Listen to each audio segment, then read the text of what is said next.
We just had a bizarre, crazy, wild, fantastic ending to a bizarre, crazy, wild, fantastic regular season. One of the best regular seasons that I believe I've ever witnessed with my own two eyes. And we'll get into that. We'll also get into the playoff standings, the playoff picture, who's all going to see each other. And we'll also get into the play-in games. And then we'll also get into some other things today because it was a fun weekend. Before I do that, hello, Chill. Hi, Ron G, what up, brother? What's going on? How you guys doing? Running good, man. It's Monday. I'm excited. It's a different season now, y'all. It is, yo. This is what we've been gearing up for all year long, for the playoffs. Mars, you don't seem too thrilled right now. It's the playoffs. Mars frozen? Mars. There he is. Oh, there you go. There he okay, is. you snapped out of it. I was about to say, yo. My PC was undergoing some crazy technical difficulties. I was staring at a blank screen. I heard you talking to me, and I didn't have anything to say. So, hello. I'm back now. Say I've seen Stoneface Mars before, but I'm like not in the playoffs though. Like, like typically everybody's happy about the playoffs, right? Not the play-in, not particularly the play-in. You know how I feel about the play-in. I think it's dumb, but the play-in is one step closer to the playoffs. And I heard something really wild this morning where someone suggested to me that because Steve Kerr drew it up for Buddy Hield at the end of the game, he's intentionally throwing the game so they can see the Houston Rockets. And I'm thinking to myself, so let me make sure I'm understanding this correctly. So Steve Kerr has a bunch of older guys on his unit in Draymond and Steph Curry and Jimmy Butler, who's banged up, by the way. He banged knees yesterday with Kawhi Leonard. And he has an opportunity to have the entire week off and get some rest. But instead, he's going to throw the game in overtime, by the way. He's going to throw the game so his team has to play in a play-in game, which he has these many wins in. Yeah, that makes a lot of sense. 100%. I think that's great. Sure. Mm-hmm. Yeah, yo, it was crazy. I want to let's go back to Friday. Was it anything on Friday that stood out to you?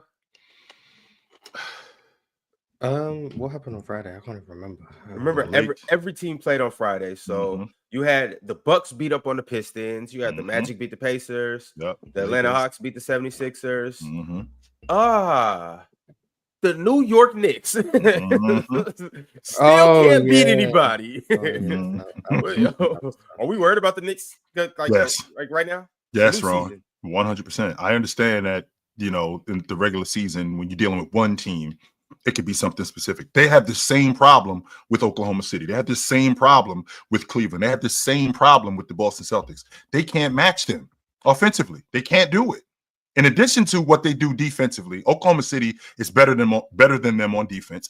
The Celtics are better than them on defense. The Celtics are better than them on defense. On top of that, they're better than them on offense. So again, Ron, if you have a team that I have difficulty trying to get over the hump with one team, we got three different teams and at the top of the league. No, this is not an anomaly. This is a problem for the New York Knicks. Now, of course, they're going up against the Detroit Pistons, who they should beat because I do think that they're better than them. I think Detroit is a little tougher, and a lot of people don't give the Pistons a lot of credit for that. But offensively, I think the Knicks are better, and I think that it's going to be a 6-7 game dogfight more than anything. That is the wildest thing ever. Not saying because I don't respect Detroit.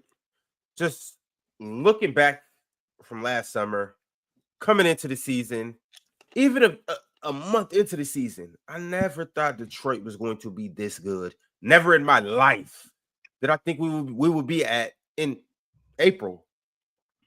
Looking into the playoffs, talk about it's going to be a dogfight between the New York Knicks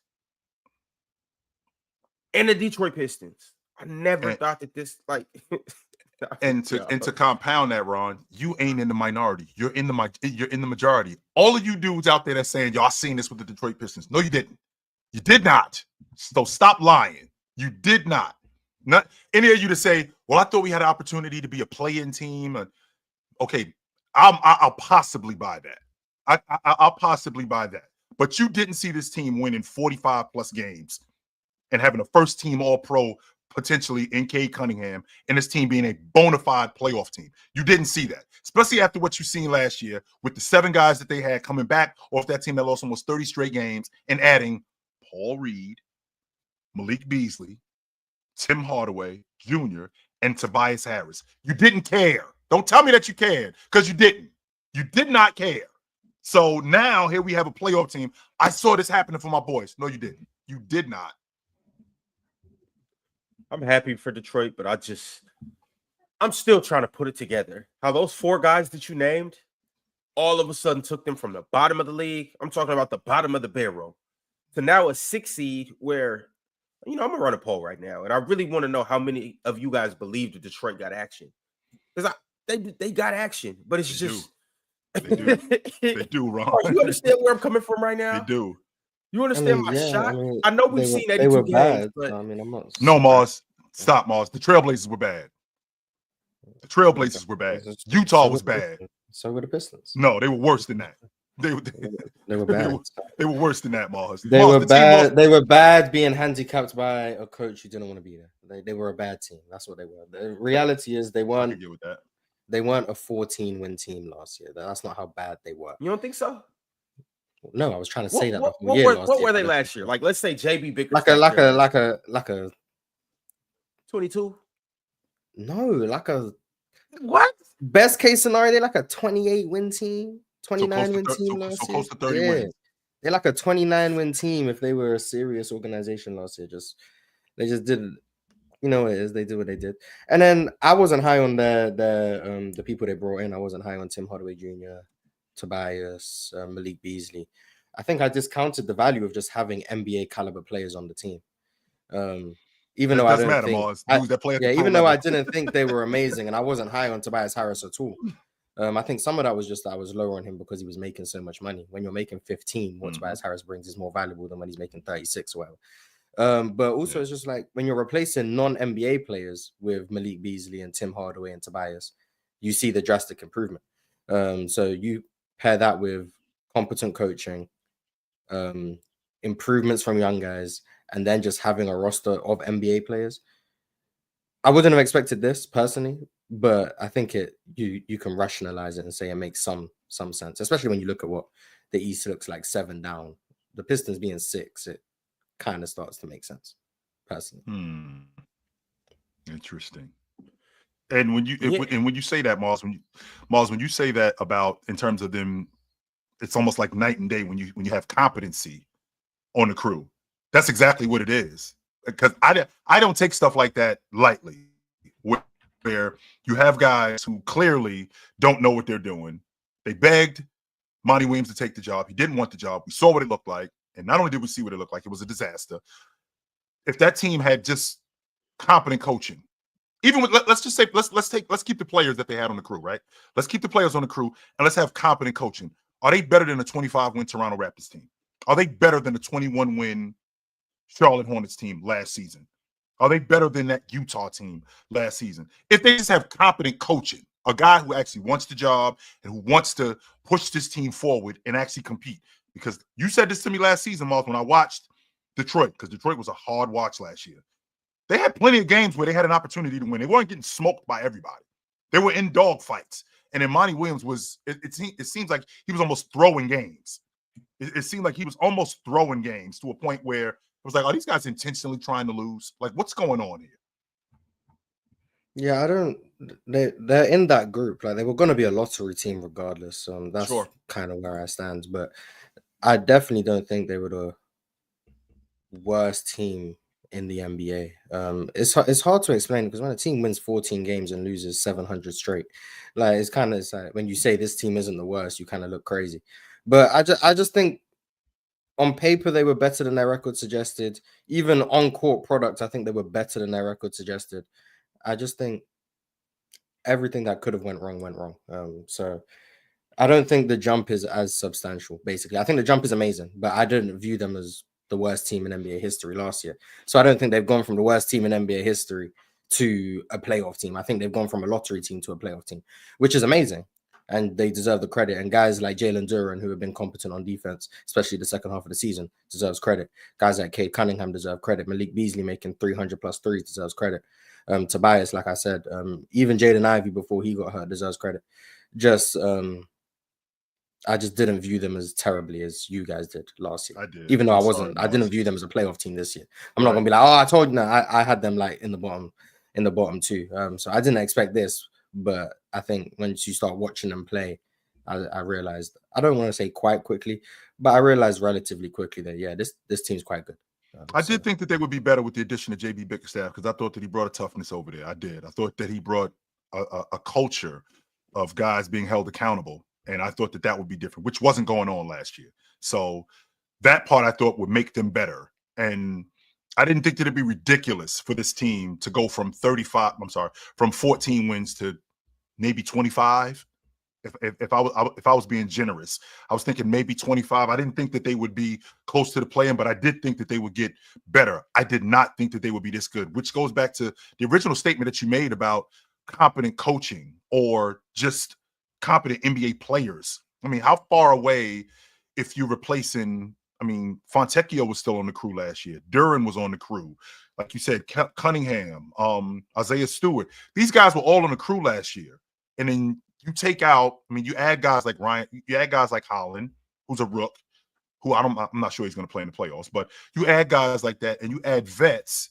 And then it seemed, to be honest with you, Moss, it seems like competent coaching is the difference in this thing more than anything. I mean, yeah. I mean, last year they had Isaiah Stewart shooting threes. No. This year Isaiah Stewart, he barely shoots threes anymore. Like what they would like, Isaiah Stewart was on the roster last year. That's factual. But the way they used Isaiah Stewart last year and this year, he's basically two different players. So even though the name on the jersey is the same, he's not the same Isaiah Stewart because he's just being used correctly. So even then, it's like, yeah, you can say these guys, came back, so they have a lot of the same roster. But how much of that roster is being used the same way they were being used last year? Jaden Ivey last year was being used as a bench player behind Killian Hayes. That's nuts. Like, so the name is the same, but the way they were being used is not, which is why JB Bickerstaff gets a lot of credit for just maximizing, in some ways, a lot of the young guys, and then also the vets and what they brought to the table in terms of just NBA level value is huge. Like since January, so in 2025, the Pistons have the 7th best net rating in the NBA. They've been one of the best teams in the NBA. Like if you leave out the top 3 teams, which I think everyone has the same top 3, OKC, Boston, and Cleveland, they're like in that group of the next group of teams: Minnesota, the Clippers, the Pacers, the Pistons, the Warriors. Since January 1. Rockets. Yeah. So since the calendar year of 2025, they've been in that next group of teams. They've been really good, especially defensively. No, they haven't. They have don't believe this, chill. They have been, man. They have been, man. That's what they do, man. The 3rd in defense in the year of 2025. Like that, I can't believe. Like they're a really good defensive team, and Cade's like still shoulders the offense to where like the offense is solid. And Cade has been getting better, in my opinion, like throughout the season. Like I'm very excited to see Cade in the postseason. Cade is so nice. Losing Cade for that stretch that they lost him, I think that's why they ended up in the 6th spot. I think if he was healthy, I think that they would be. I think they'd have a real shot at that 5 or that 4 spot. Legit shot. How many did he miss? I think he lost. I think he missed like 5. I think it was something like 4 or 5 games with that calf injury. It might have been more. It might have been more, but losing him was a pretty big deal. That was a huge They missed him from game 72 to 77, so 6 games. Right. They only lost 2 of them, to be fair. But and then he missed the last game of the season, but their seeding was already solidified. Sure. So yeah, I think they're just a really good team. Now I don't know if they're gonna beat the Knicks, but they are just a really good team, and I do think it's gonna be a tough series, whoever wins it. I don't think it's gonna even if a team did sweep the other, it would be a tough sweep. And so like I just think it's a tough series, and I'm very excited to see it. Yeah, and if you were on the outside looking in, like let's say you hadn't watched a single game of basketball this year, let's say you just didn't know about the NBA, and all of a sudden you just jumped on YouTube, you clicked into the panel, and you liked the video, and you just were watching this, you would think that like the Detroit Pistons were this all-time great team.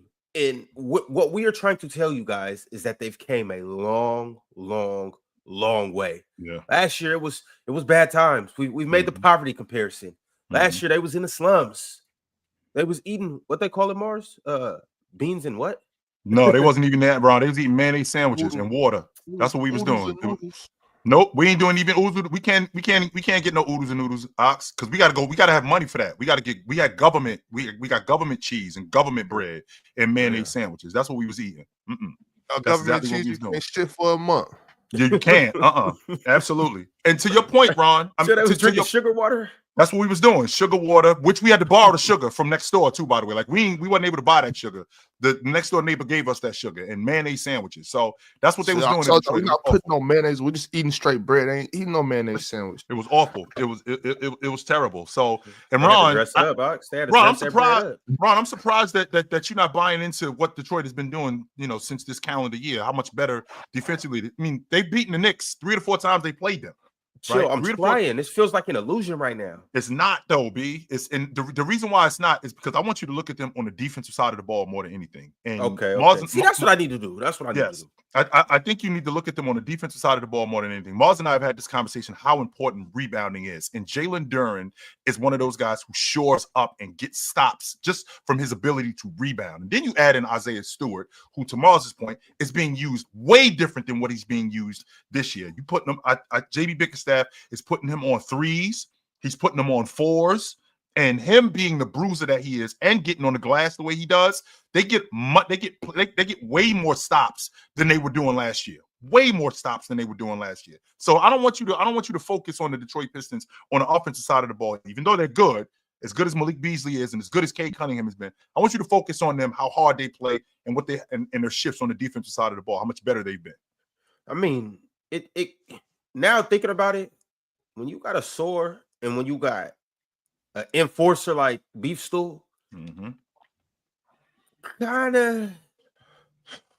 Well, actually, that don't move no, it don't. No, wait, hold on. I ain't know this was gonna say move the needle. It moves the needle, but ain't nobody. We jump up the clip box. No, I'm saying, y'all talking about you got an enforcer like Beef Stew. Oh, yeah, it's cool, but he's not doing that. Come on, bro.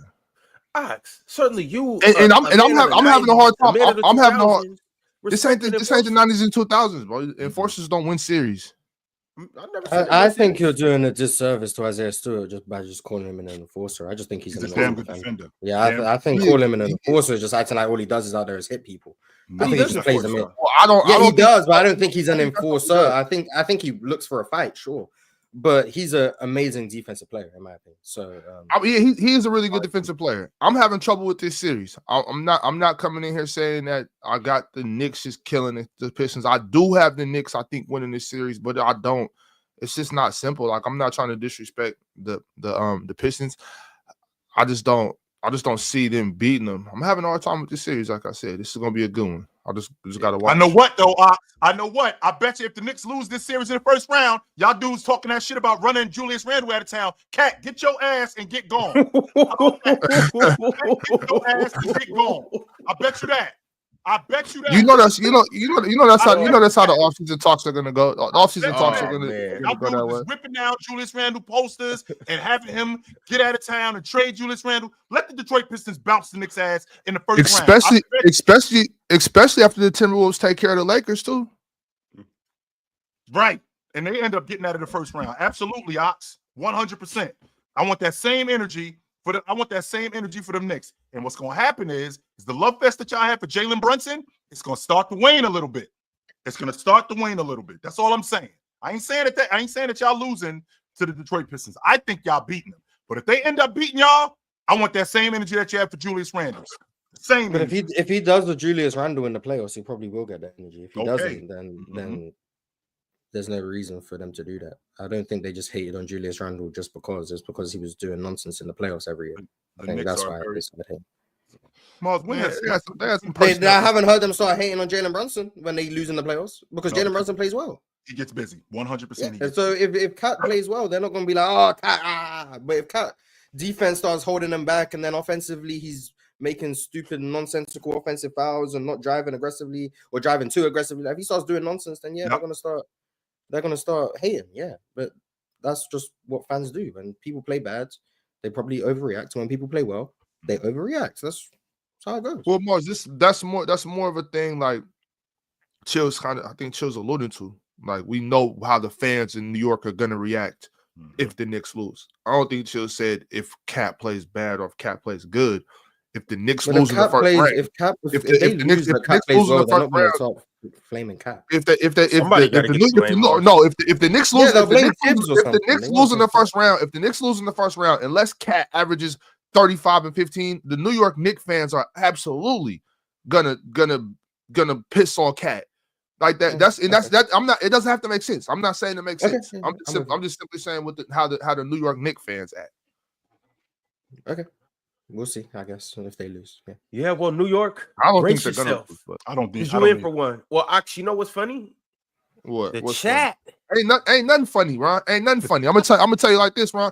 Ain't nothing funny. I'm only here for one reason and one reason only. I had a dentist appointment, but I canceled that appointment because I'm just here to make sure y'all put some respect on Kawhi Leonard. That's what I'm here for. Yeah. Here we go. Here we go. You know what I'm saying, and I know we not at that part of the show. Real talk or Jordan or.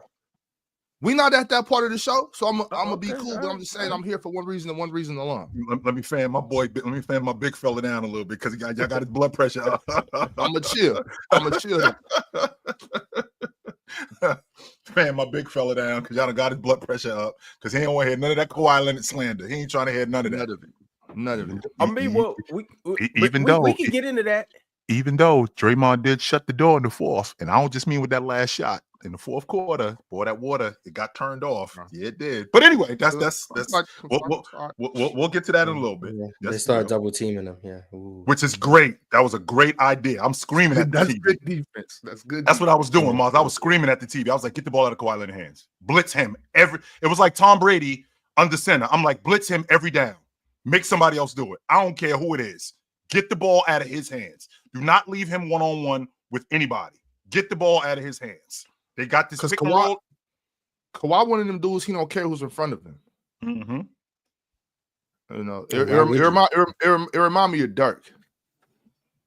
Remind me of Dirk. You know, he don't care who's in front of him. None of that matters. You're gonna catch it. You're gonna catch it. You're gonna catch it, and you're gonna catch it too.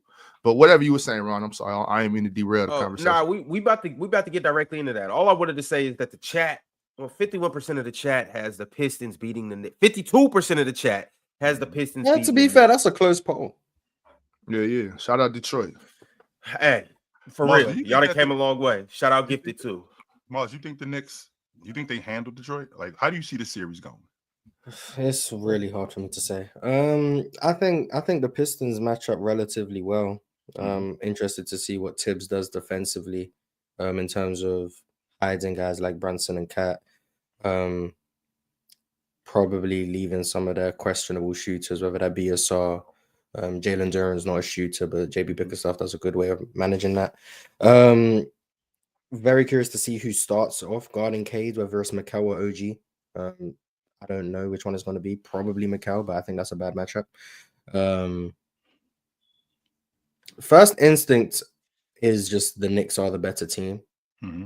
But I really wouldn't be surprised if the Pistons won. So I guess I'm sitting on the fence. This is what I'm doing. Well, I know that Tibbs got 9 guys, and because that's the thing I'm concerned with the most. I'm not concerned with his starting 5 because I already know what he has with his first unit. But he's got 9 guys. He's got McBride, he's got Precious, he's got Shammert, and he's got Robinson coming off the bench, right? So with that being said, how is he going to? No, not Robinson. I'm sorry. Robinson starts. I'm talking about campaign. I apologize. So of those 4 guys, I know who Tibbs is when it comes to the playoffs. That rotation gets shortened, and those starter guys, their minutes go up exponentially, right? So we see these guys like Mikal Bridges, who's already close to leading the league in minutes. We see Josh Hart, who's close to leading the league in minutes. Well, now those minutes are going to go up even more. Why? Because that leash gets even shorter when it comes to guys like Shammett, when it comes to guys like Miles McBride, when it comes to guys like Precious Achiuwa, because your margin of error is even thinner now. So what does that mean for injuries? Because, Ox, I know how you feel about OG Anunoby. OG Anunoby has been relatively healthy this whole season. However, we get to the playoffs, and it might get tricky.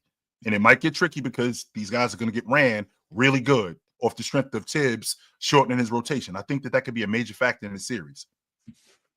Yeah, I could see that. I'm with Mars. I need to scoot over a little bit, Mars, make some room on that fence.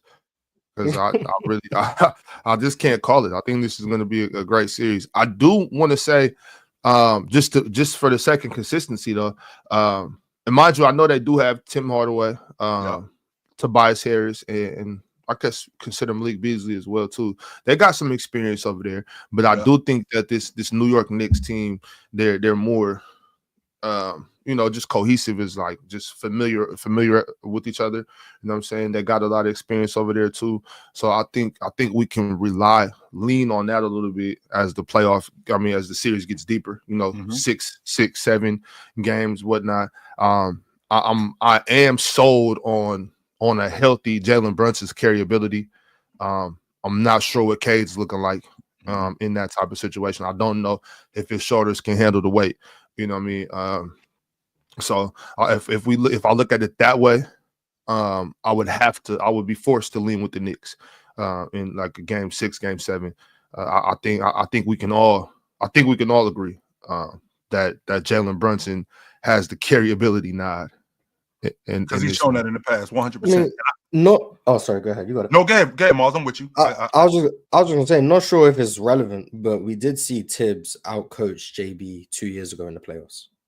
That's true. In Cleveland. When they was bullying him? When the Knicks beat the Cavs, and a lot of people had the Cavs favored in that series. I know I did. I did. And Tibbs, I think, drastically outcoached JB Bickerstaff. Did he outcoach him, Miles, or did he just? I think so. I definitely think so. I think him forcing JB Bickerstaff to make a decision with Isaac Okoro, whether or not he could play or not. JB Bickerstaff took him out real quick, and then he lost a lot of his defense on that side. And then obviously not having anyone who can match the physicality of the Knicks. Now, some of that might just be they didn't have the personnel, but I also do think that the Cavs everything they did in that series appeared to be reactive. They didn't force the issue on anything. It seemed to be the Knicks were doing things, and JB Bickerstaff was trying to find ways to counter what the Knicks were doing, and they didn't press the issue in any sort of way. So I do think Tibbs outcoached him in that series quite badly. Which leads me to my point, Mars, because you just brought up him outcoaching him. So if I believe that you have guys on your team that can protect you on the defensive end, I have to keep that same energy with a guy like Cade Cunningham, who's never been in the playoffs.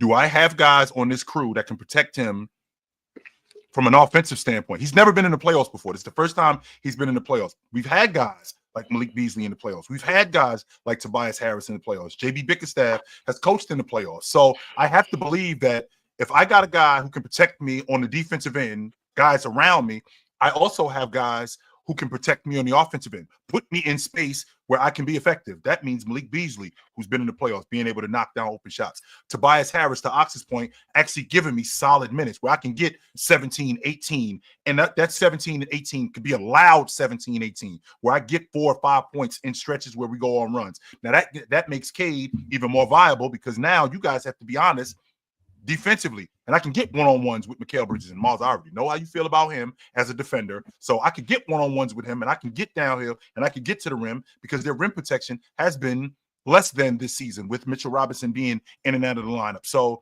I got to keep that same energy if I think that a guy is going to be protected on defense. I got to keep that same energy with him being protected in the playoffs on offense too. Yeah, and also a couple things with Detroit. First off, gotta give JB his credit.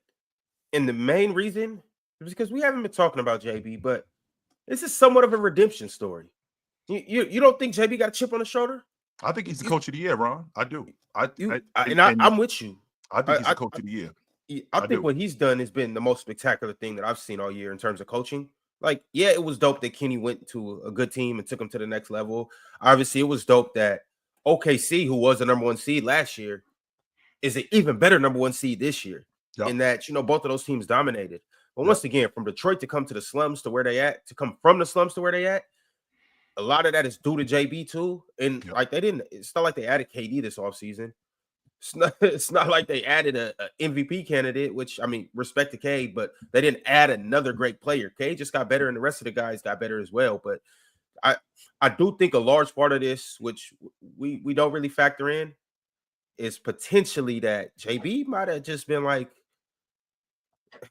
I got something to prove to y'all. Mars, when I saw your crew, right, it was Animal House over there in Houston, right? But with Ime Udoka, he's had some time to turn that thing around. JB Bickerstaff basically walked into a complete rebuild. When I say rebuild ain't the word I'm looking for. He walked into a house that all the furniture was all over the place. The windows were busted out. Like, we got to clean this thing up. But we got the tools to do it. I don't really have as much time as Ime Udoka has had, because Ime Udoka has had a couple of years to fix what was going on in Houston. Those guys actually bought in to what he was doing, and it took a little bit of time, but they bought into what he was doing. I feel like with JB Bickerstaff, they bought into what he was doing immediately, and it turned around. And for him to do what he was doing, to your point about the talent that he had, I think that the mentality over there was completely different before he showed up. Now that he's there, he's actually changed that around. He doesn't have a bunch of kids that he's got to turn around. Nah, he had a bunch of adults with losing mentality that he had to turn around.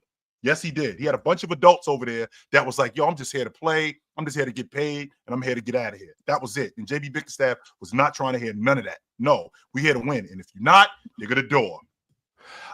Like from what Jordan was talking about this yesterday in y'all debate. He just briefly brought up my man Jaden Ivey.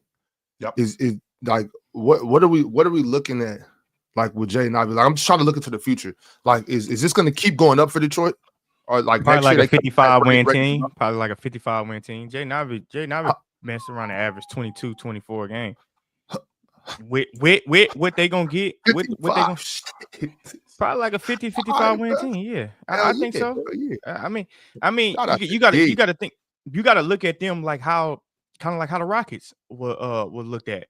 Like, remember, Cade Cunningham, Jalen Green, same draft class. Now they don't have Şengün, but respect Jalen Duren. But Jaden Ivey being hurt, averaging I think about 22. I think Jaden averaged like 22 this year.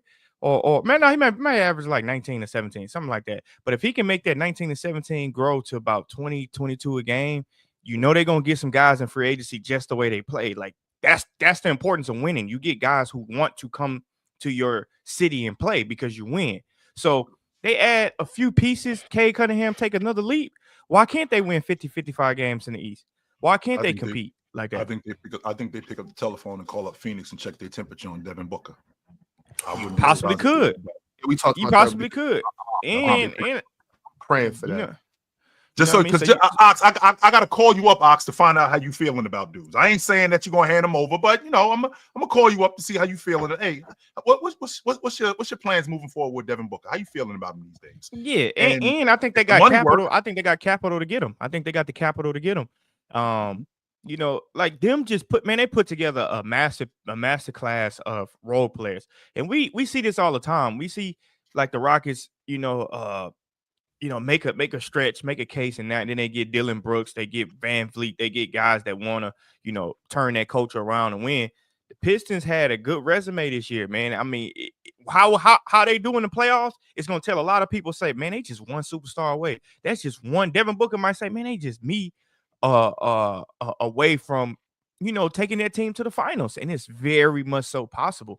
And I just feel like the way that they built this team, I mean, I don't know, man. Cade Cunningham make a hell of a leap. Who else can we get besides? What you mean Cade Cunningham make a hell of a leap? Make another hell of a leap. Did y'all see the leap? And that was the other thing I was gonna say. He might be first team All Pro this year. I mean, how much? Nah, he's not gonna be first team All Pro. Hey, but here's the thing, though. If he got it, I wouldn't even trip. Right?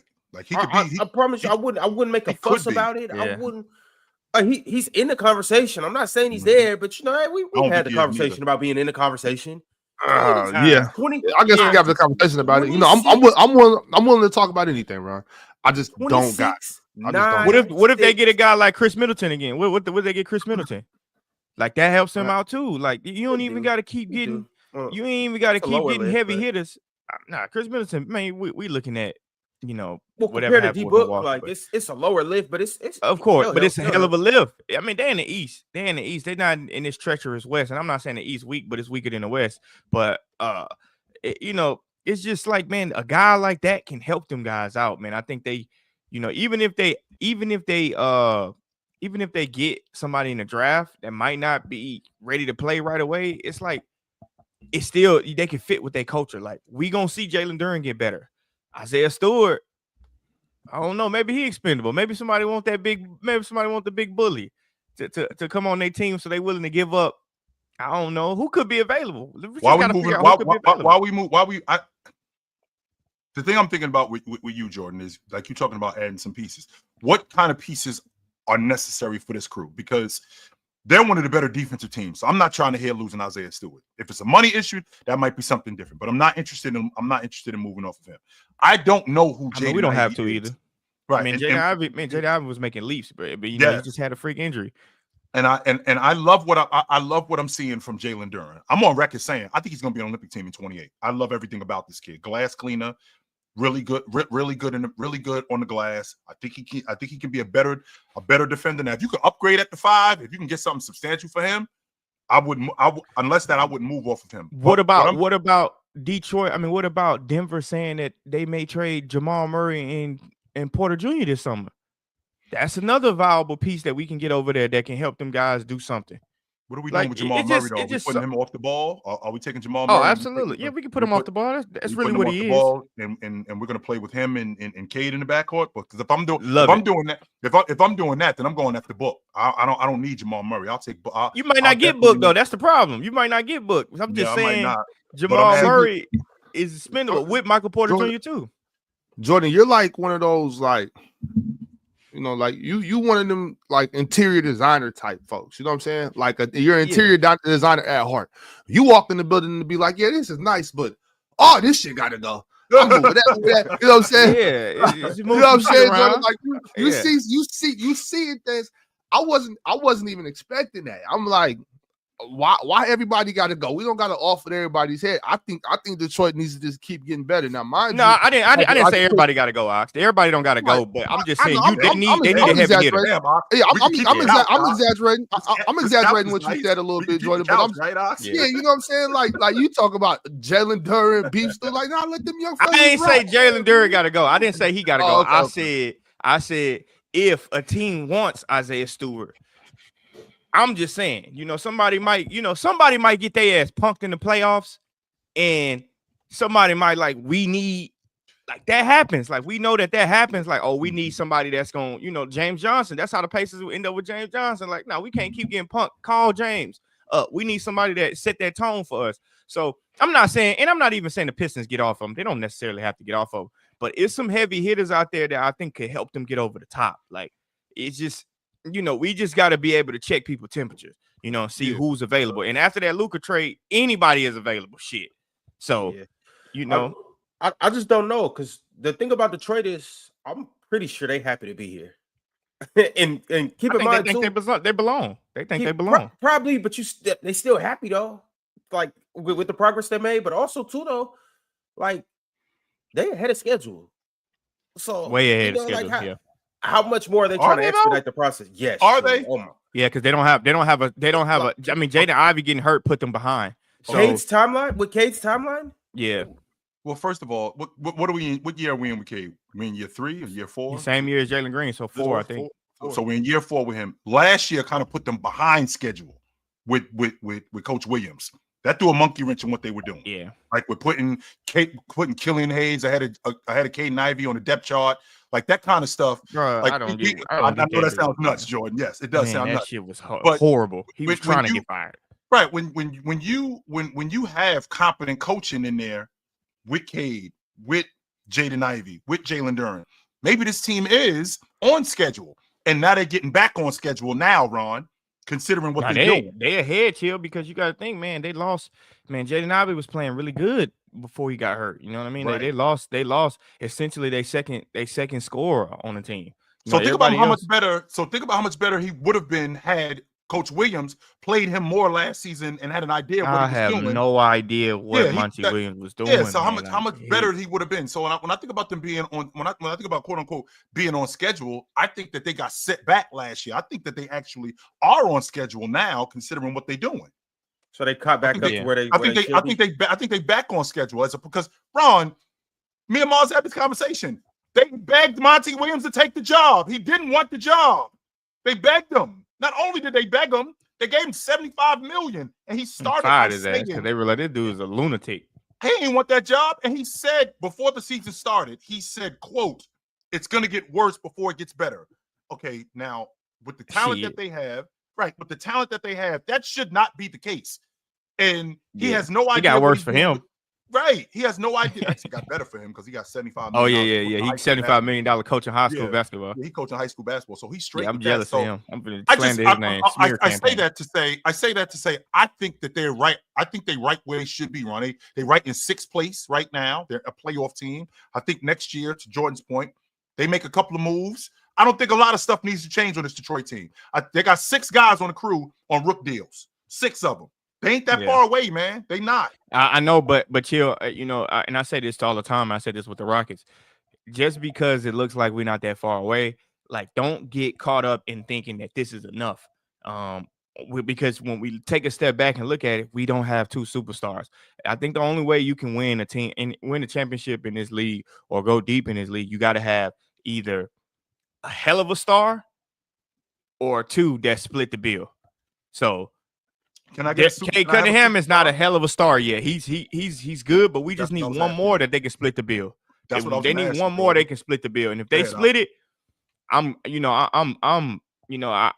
cool with that. But just don't get complacent and think like, oh, we good what we got. Let's keep moving forward. Like, nah, adding a guy like Middleton, adding a guy like possibly Bradley Beal, adding a guy like Devin Booker, adding different guys around the league or Jamal Murray.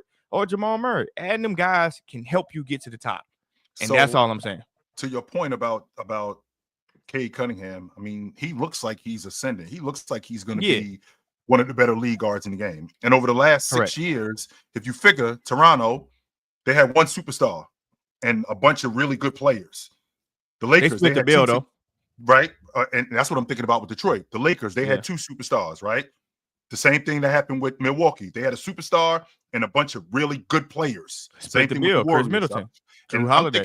So is it fair to say that with this Detroit Pistons team, Cade could turn into the franchise player that they think he's going to be, the lead guard that they think he's going to be? He could turn into that good of a player. On top of him turning into that, maybe Jalen Duren.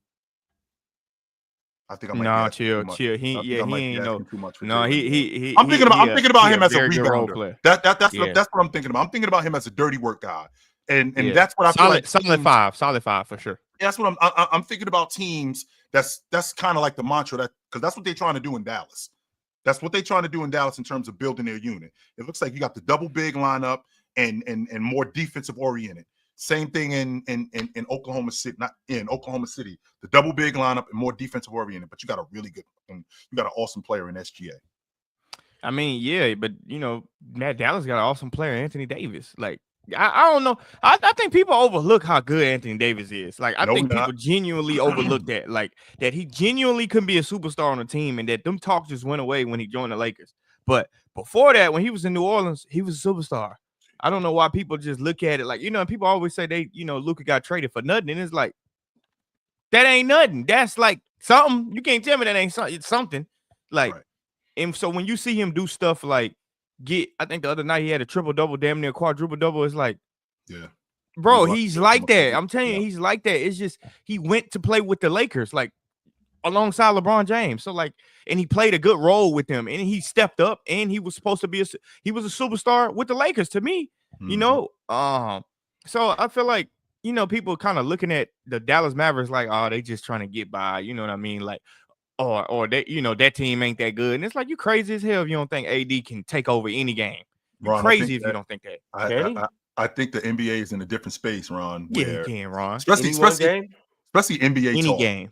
I think we in a great space with NBA talks because we sitting up here. We've been talking about the Detroit Pistons for a half hour. That's what we all with. They deserve it. They made the playoffs after being with one of the Mars say the second worst team in the NBA. Yeah. So I mean, they deserve it. Nah, the Wizards still trash. It wasn't worse. The Wizards wasn't worse than them. I promise you, the Wizards was horrible, bro. The Wizards was horrible. They still horrible. That's what. Just look at them. They still horrible. They didn't improve much. And shout out to Bub's game winner. Yeah, I did see that. First of all, I don't know how you made some bullshit like that, bro. How you made some bullshit like that? The Wizards didn't have the worst record in the league. No, they did Who not. did? Shout out the Wizards, The man. Jazz. Shout out the Wizards. They dog. serious, but the Jazz were really serious about capturing that flag. I'm telling you, It was not Yeah. playing. written in stone. They committed They made to it that very time. clear. I don't remember the last time I seen Larry Markkinen play. So shout out to the Jazz. He man. going back to school, yo. He ain't going to play in Utah. He not. He Shit, going back to Nah, school, yo. he don't. Man, Cooper Flag. He He ain't ain't going He back want to to get his school. feet wet. Yeah, he He good. ain't going back. to He school. got out of high school. Chill. He ain't going back no damn school. That motherfucker said, "I'm getting out of high school so I can hurry up." He ain't going back. Yeah, nah, he not doing. I mean, that. he could pull. He could pull one of them things where he tell him, "Just don't draft me. I ain't coming. I'm gonna go overseas." Which he All not right, doing. y'all. Well, we gonna get into the rest of the playoff series. Shout out to Detroit and shout out to New York.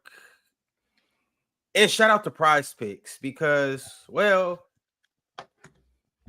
it's the place where you can run your game, control your game, and win your game. And it's also the only place where you can use promo code PANEL and get $50 back instantly when you play just $5.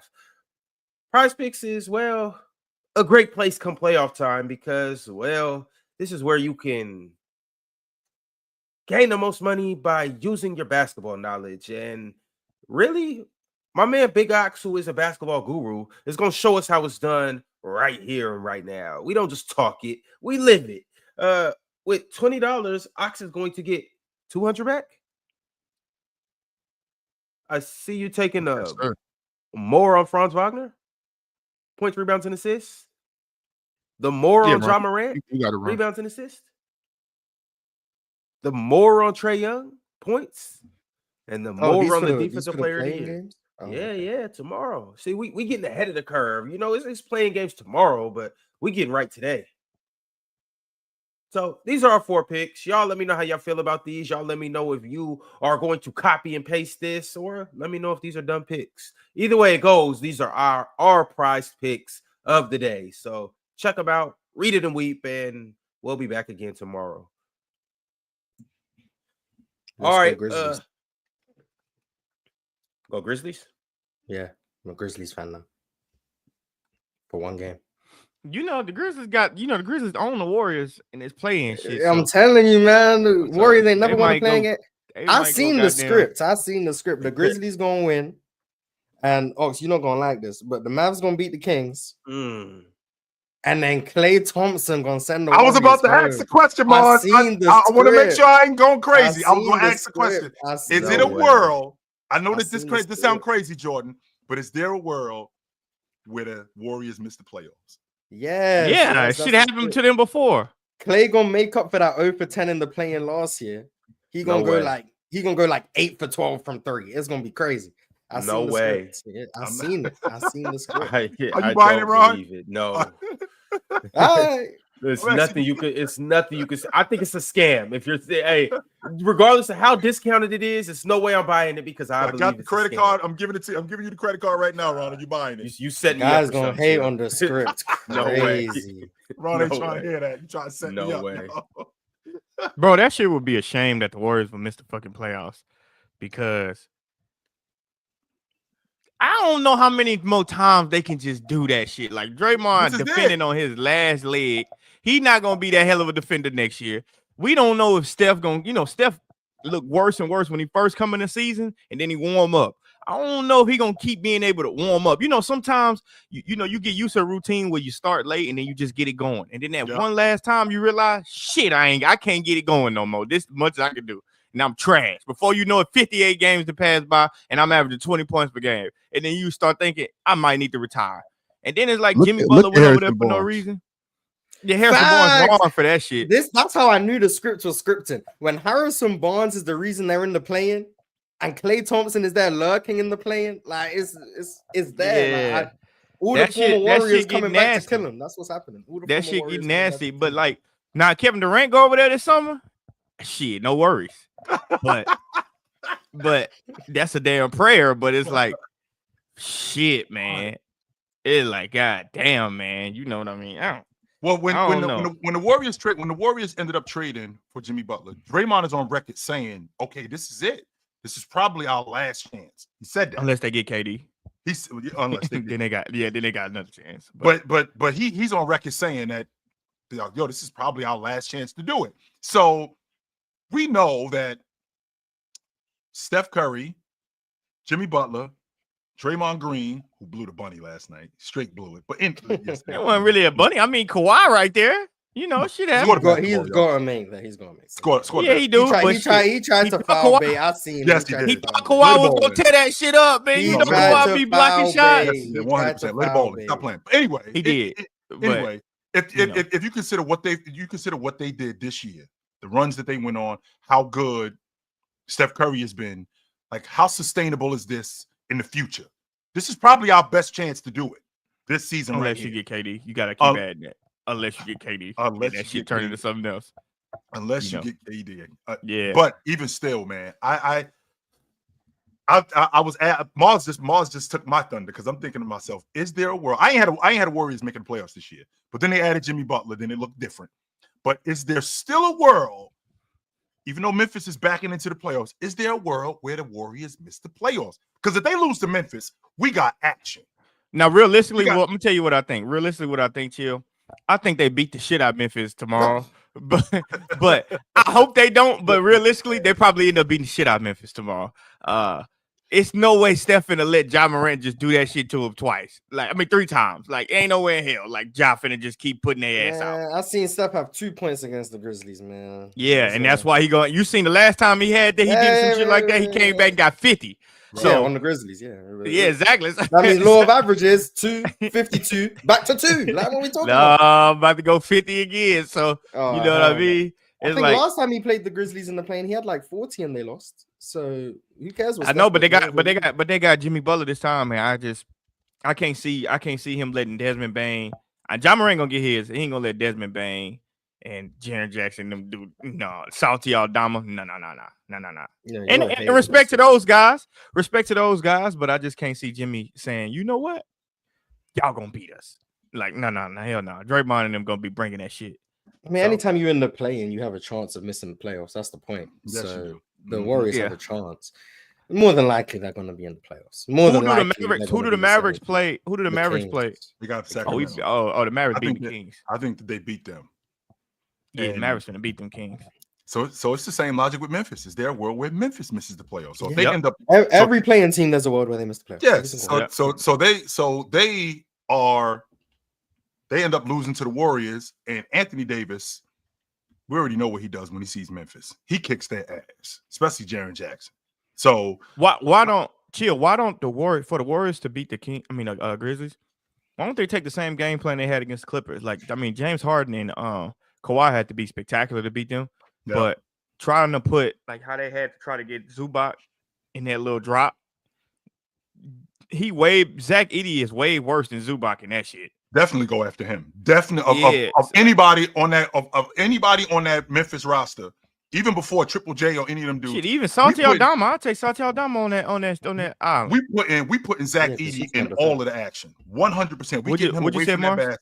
Aldama can't defend, so that's what I'm saying. I'm taking him every time. Shit, even Jaren Jackson Jr. I'll take him too, just to get him out the paint. The problem, move his ass out the paint. But here's the problem, though, fellas. The problem is Zach's probably going to be covering Draymond, who doesn't shoot. So because he doesn't shoot, how can we get him into action? We can't. He shot it pretty well last night. He was 4 for 6. Hey, yeah, he was. Yeah, it was the battle of the non-shooters. I seen Chris Dunn make 4 threes. Draymond made 4 ain't miss a shot last night. Right. But see, look, the Warriors is doing a cool thing. They say Draymond hot from that right corner. Go your ass to that right corner. Don't move. That's what they do. They're gonna keep him in that right corner until he start missing. That's where they keep Draymond at. In that right corner, let Steph, let Jimmy work their little off-ball action. Mm-hmm. Shit, I can pull you away from the goal. I mean, if Draymond hit 2 or 3 of them, shit. I mean, Edey got to do something. And Draymond will have to make 9 threes before I even think about number one, I don't give a damn if Edey want to guard. I'm going to give the ball to Draymond. Go at that big, slow-ass great wall. Like he did to Rudy earlier in the season? Yeah. We're going at him. Yeah, I can't say that wrong. What? That's crazy. Yeah, that's crazy. Yo. That's crazy. I ain't going to be able to say that. Yeah, so we do got some Warriors. We got some good playing games. We got the Warriors and the Grizzlies. And then obviously we have the Kings and the Kings and the Mavs. But tomorrow we have the Grizzlies and the Warriors. That's at 10 p.m. Eastern. But before that, we have the Atlanta Hawks and we have the Orlando Magic. They're gonna That's a Hawks cool gonna beat the game. Magic. That's a cool game. I think both teams gonna play. I think this is what I think. The Warriors Memphis game, they're gonna play that game like a game 7 because this is either we play OKC, miss the playoffs, or we play Houston. Like that's the jeopardy. So everyone is like, okay, we can beat Houston. OKC, so everyone's gonna play that hard. The 7th seed in the East, all of them would much rather play. It's the opposite. They would much rather play Cleveland than Boston.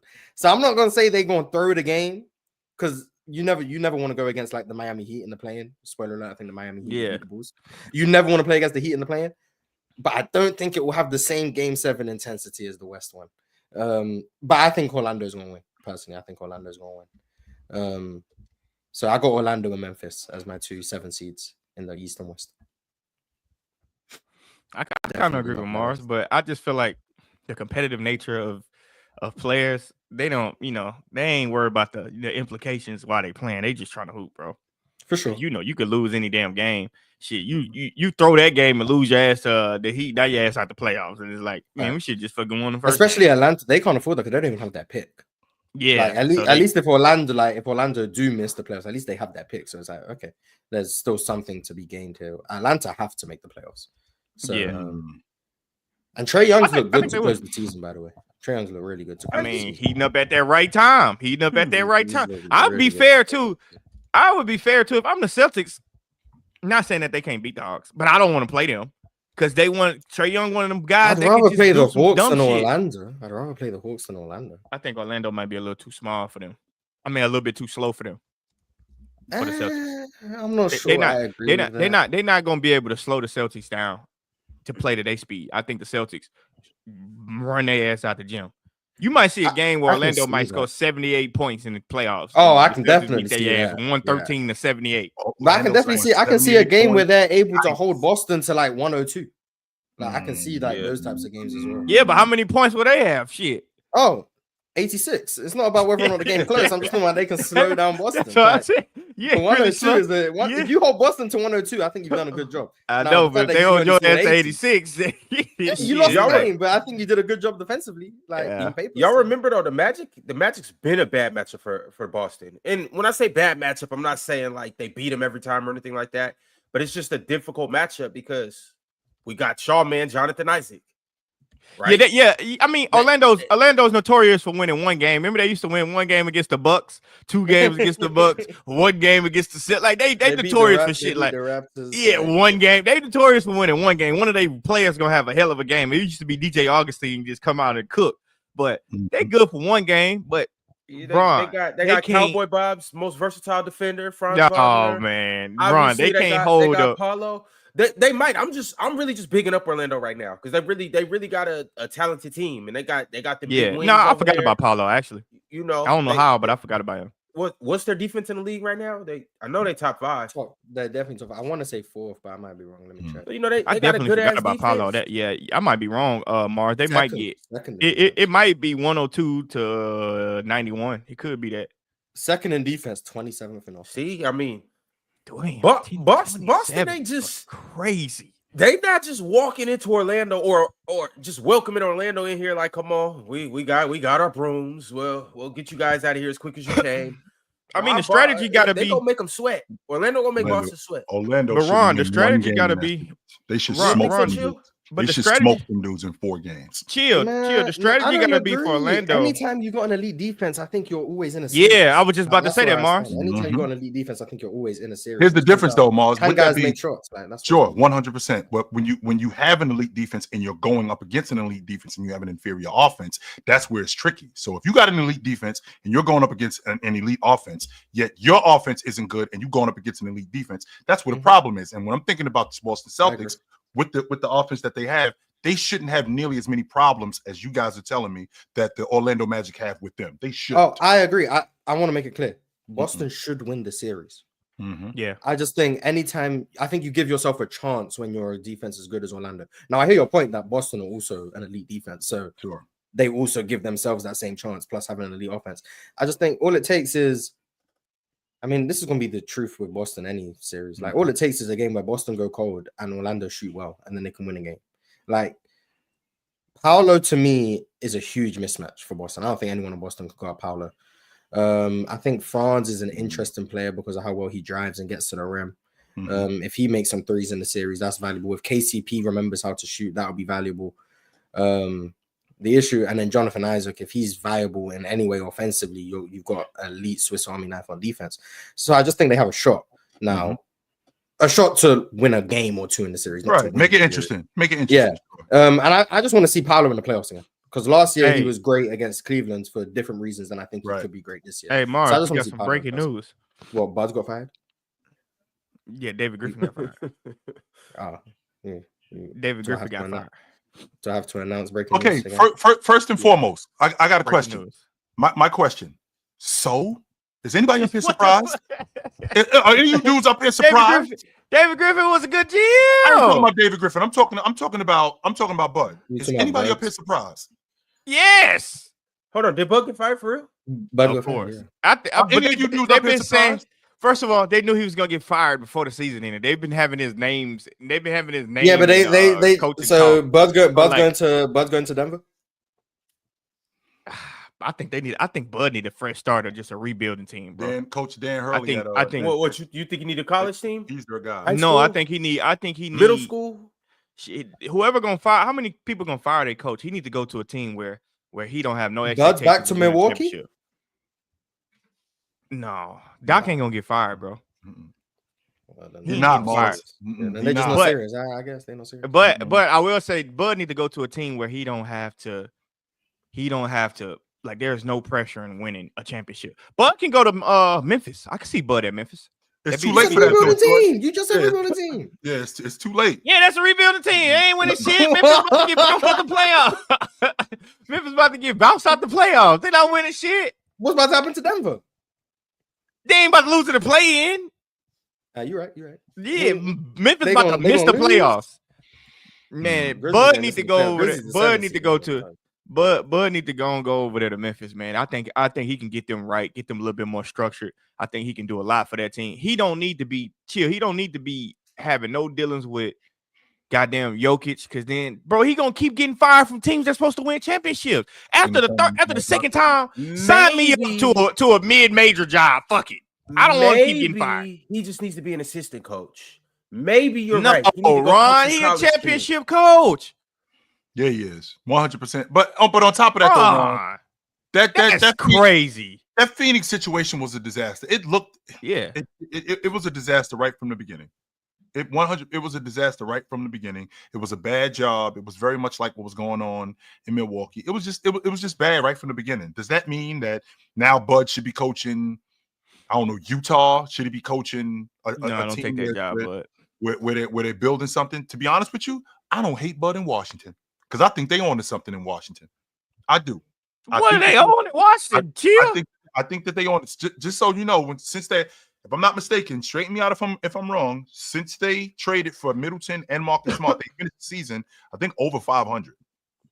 Since they traded for those, I may be wrong. You can straighten me out. They ended the season questionably, so I'll see. I think the trade deadline was when, February 8th or something? Something like that. Their record was not very good. But the little stretch after the trade deadline, that stretch was cool. Now we're gonna ignore everything that happened. Yeah, but you can't lose every game. Shit, you gotta win at least 1 out of 82. Goddamn. They won 9. Exactly. Like, goddamn, chill. They couldn't have been that damn good for you to see something. 9 out of 82 is crazy. I think that they 9 out of 31. No, the 9 out of 31 is crazy. That's a third of their games.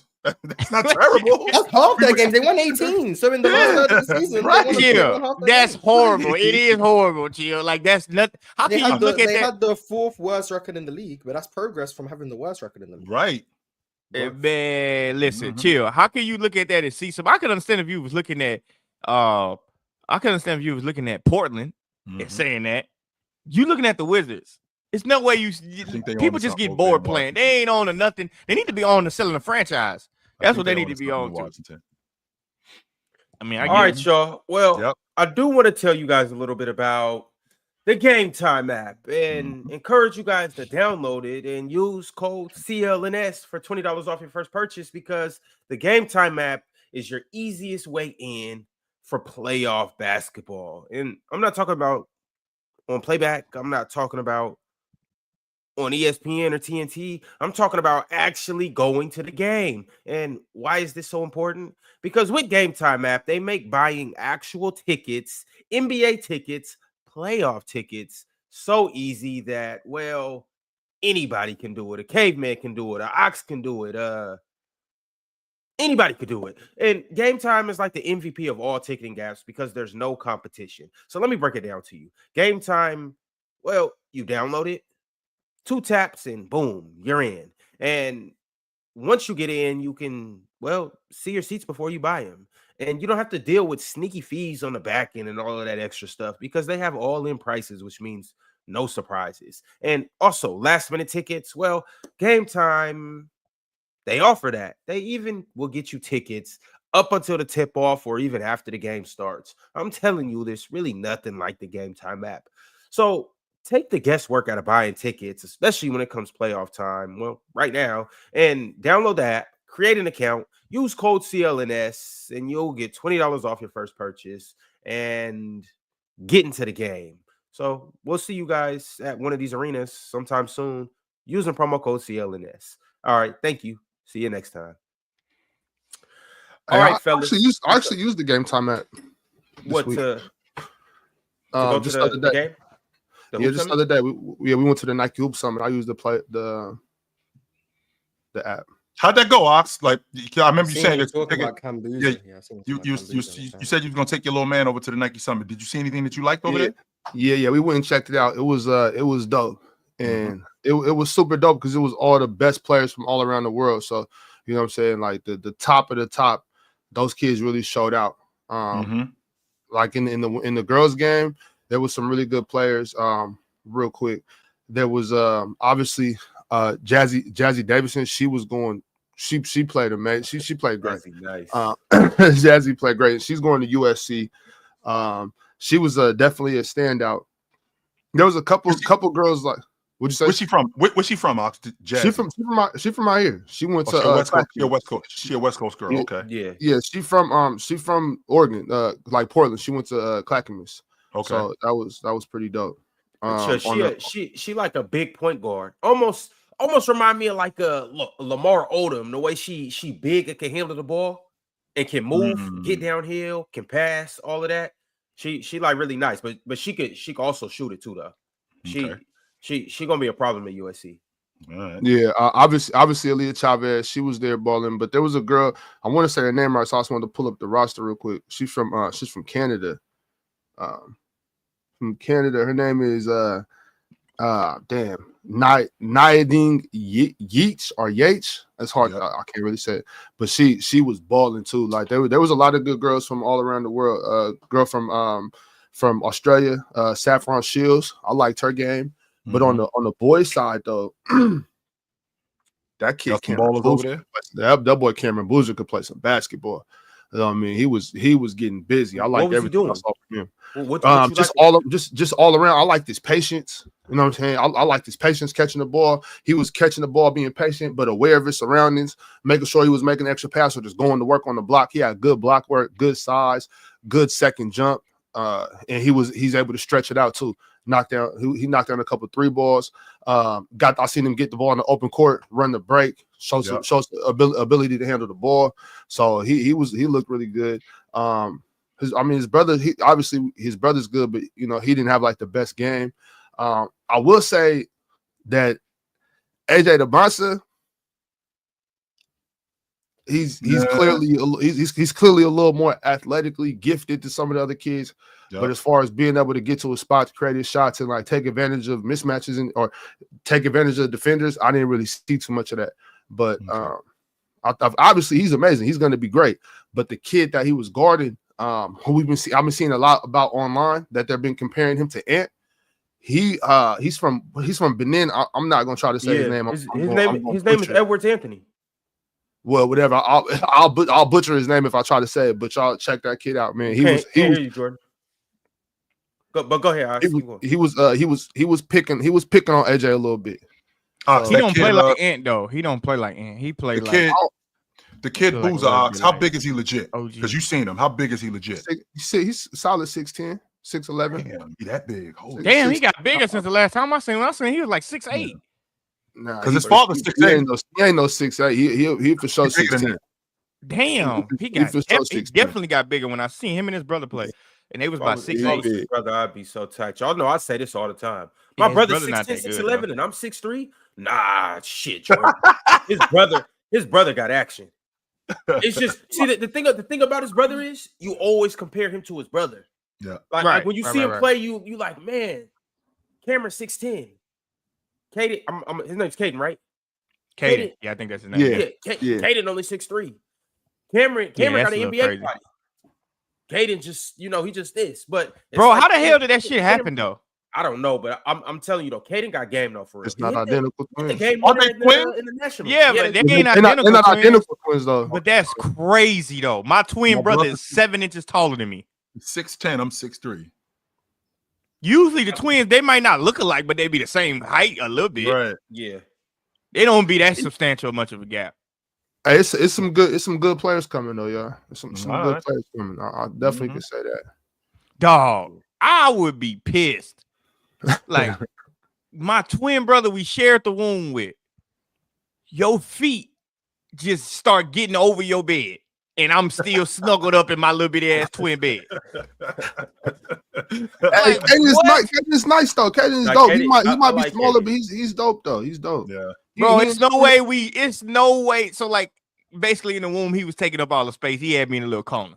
I'm gonna beat your ass while you sleep. I'm gonna just have to, bro. It's no way, bro. Yeah. Right when you sleep. No way, bro. Bro, that's crazy. crazy. I'm happy I got to get there. So I got there like at the end of the first of the girls' game. And then I had to leave a couple minutes into the fourth of the boys' game. So I seen a good amount of basketball. And the boys' game actually ended up getting interesting. I know the world team ended up coming back and taking it to overtime. But it was really good. Was it at the Motor Center where the Trailblazers? Yeah, it was at the Motor. It was at the Motor. Yep. Okay. Mm-hmm. Yeah, I seen Chauncey there, and he was glowing. He just looked super happy. You know, his family, they was there. They all looked real happy. And then the next day, find out they got that extension. I was like, oh. I see. Oh, hell yeah. I see what was going on. He was man, shout out to him for being not an emotional guy. Shout out to him for like really like locking in. Because for him to turn down Denver job, knowing he's from Denver. Well, he talked about that. He talked about that as a player, like how difficult it is to go home, like you from somewhere, because he played for the Nuggets, and he really didn't. He really didn't dig playing for the Nuggets as much. He said, "What did I miss, Chip? What did I miss? They offered it to him." Nah, I mean he was one of the coaches that they kind of threw out there that would probably get that. You know, that was probably in contention for that job, but it's like for him to just say, you know what, fuck that, I'm gonna stay in Portland. Like I rock with that though. I mean, you know, he started a project there. He started a rock project, but to Chill's credit, though, I know a lot of players that, you know, feel like that. Like KD feel like that about going back to Washington. KD, like, he would never play in Washington. So, you know, I don't know, though, but that's locking in for real because Chauncey doing a hell of a job. All right, y'all. I want to get back into these playoff series. And before we do that, I want to talk about the Clippers and what they did this past weekend. So, obviously, the Clippers needed to win both games. On Friday, they play against the Sacramento Kings, and they beat the Sacramento Kings barely by a score of 101-100. James Harden, 23 points, 11 rebounds, 10 assists. He kind of got to it, you know? Yeah, and then, he tried to sell the game at the end, but neither here nor there. We won. What are you doing? Yeah, we what won. Are you doing? We won, so it's fine. It didn't matter. He survived. And so they end up beating Sacramento, and then yesterday came around and they had to play the Warriors. Winner basically gets into the playoffs, and losers basically playing the Grizzlies in the play-in. And it was a hell of a game. Went down to the wire, actually went to OT. And everybody who was everybody put on a show last night. You had James Harden once again, 39 points, 10 assists, 7 rebounds. 6 turnovers. Here he go. James Harden had how many points? Right. 39. Yeah, 39 and 10. Damn, I thought he had 33. Well, Kawhi Leonard had 33 and 7 assists. God damn, Zubac had a hell of a game too. Don't forget that. 22 and 17 rebounds. Yeah. Hey. And swiper man Chris Dunn also went 3 for 3 from 3. Oh, only three threes? Damn. They were loud threes. I'll say that. The Clippers look nice. And now, He was obviously, getting they his was ass playing against the torched Warriors. like a motherfucker in that And- third and fourth quarter, though, boy. And the Warriors, well, Steph Curry, he put on a show too. Hit 7 threes, had 36 points, 6 assists, 8 turnovers, though. Yeah. Jimmy Butler. I think he might have had 10 points at halftime. Though. Oh, Yeah, maybe. he got it going in the fourth. And They put Chris Dunn on him. Swiper not here, 18 so I can say it. But Chris Dunn's defense in the fourth quarter was egregious. was trash. So shout out to Chris Dunn. Made some good plays on offense, but defensively in that fourth quarter, he stunk. As But you were saying, Ron. Steph overall wasn't good for a large portion of the game, but he really got it going. Hey, when it was time to get it going, he got it Yeah, going. but then in overtime, he wasn't good again. So yeah, Late in the fourth too. Yeah. What So, is but it? anyway, carry on, Ron, as you said. As you were saying, Ron. last thing I was gonna say is Jimmy Butler, 30 points, 9 assists. Yeah, he was Draymond good in Green, the 4 for first 6 from half. 3. Jimmy was good in the first half. Then they stopped giving him the mismatches he wanted, and all of a sudden he couldn't score no more. He wasn't even trying to score though. I think he was just trying to do some bullshit like pass. Yeah, that's what Jimmy does. Like, yeah. I'm just not as high on Jimmy's scoring anymore as I would have been like a couple years ago. But I think on the Clippers, arguably he goes for like 50 in a game. Yeah, I mean, he might be capable of an explosion. Consistent basis, I'm not as high. I think that might have been the best game of the season, especially when you factor in the stakes and everything, and then the talent on display, and then the superstars, and they all played really well. Or at least in stretches, they all like dominated. James Harden in that overtime and that fourth quarter looked like vintage James Harden. No one could stay in front of him. Very surprised that Steve Kerr went away from Moses Moody, who I thought was doing a really good job defensively in the first half. Just stopped playing him in the second half and overtime. Didn't really understand that. Zoo was dominating on the glass. The Warriors going small with Draymond at the 5, taking QP out of the game. Quinton Post. Bad decision in my opinion. I think when you look at what Zoo's able to do, he's a monster. And then Kawhi. When you got that Kawhi, man, and James Harden playing the way James Harden's played the last 2 months post All-Star break, and Zoo looking as good as I think Zoo's been looking. With Tyloo, it's difficult to deal with him, just period. And I saw in the fourth quarter where, and I'm not going to give Draymond all the credit. I was trolling a little bit. I'm not going to give Draymond all the credit, but they were able to slow down Leonard because they jumped him, and they made Norman Powell. They made Derrick Jones Jr. They made all of those other guys make shots. You other dudes have to make plays. He's not going to kill us. So whenever Leonard had the ball at the top of the key, whenever he had it like 2 steps across half court, the idea of us switching, because Leonard was looking for that pick where he can get Curry switched onto him. Draymond was not letting it happen. In fact, not only was he not letting it happen, it was both Draymond and Curry who would jump him to get the ball out of his hands, and Leonard wouldn't go back and get the ball, which would leave the Warriors scrambling. Even though the Warriors are really good at recovering. Now, what I saw Prizepicks, who was really good yesterday afternoon. I didn't think that in a game of that magnitude, because again, we're talking about playoff seedings here. We're talking about the difference between having the whole week off and basically being able to have a different matchup to now playing in the play-in. I thought that he wouldn't be as good as he was. He was knocking down shots. I got to give Prizepicks more credit for the defense that he plays. I know that James Harden is James Harden, and James Harden could get going at any point. But I feel like Prizepicks made it as difficult as he could possibly make it on him. He was sitting on a lot of shots. He stayed in front of James Harden as much as he possibly could. James Harden just made tough shots, and I really think that that's all you can do. That's all you can do. I don't think that they went to Zoo enough. I think that they could have went to Zoo a little bit more. The thing that I saw, I feel like tipped the scales, Curry and them turnovers at the end of games, man. You got to take better care of the basketball, because when you have a nip and tuck game, when you have a one-possession game, our margin of error is like this. And Curry turning the ball over when they had just stopped the Clippers. They literally had just stopped them. They come back down, and Curry turns the ball over and gives it back, and the Clippers end up scoring. Got to take better care of the basketball. Then he did it again in overtime. He was making big-time shots, but then he did it again in overtime. I'm thinking to myself, got to take better care of the basketball, because if you're going to give the Clippers opportunities more opportunities to score. They're going to take advantage of it. And Mars, I'm going to say it, Ben Simmons is going to be unplayable in the playoffs. Oh, I mean, yeah, they're gonna go to Batum for sure. Batum Yes. just wasn't available last night. Yes. I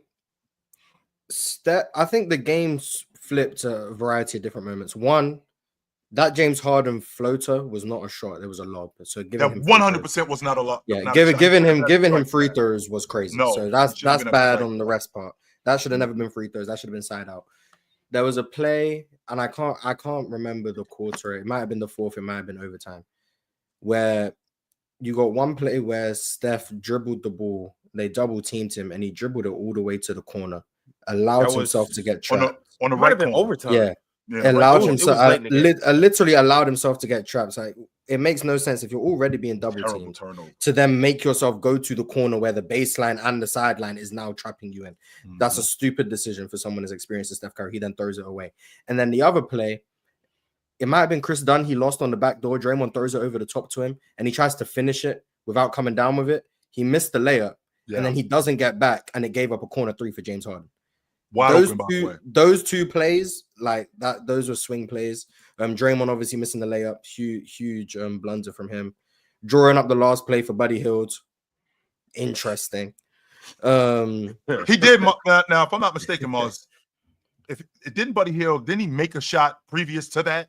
If I'm not mistaken, Buddy Hield was 12 for 12. I don't draw up the play for him. I still don't understand, and I know how, because this marriage is about to end. But I got to find some run for Kuminga. I have to, like, for him not to play at all yesterday.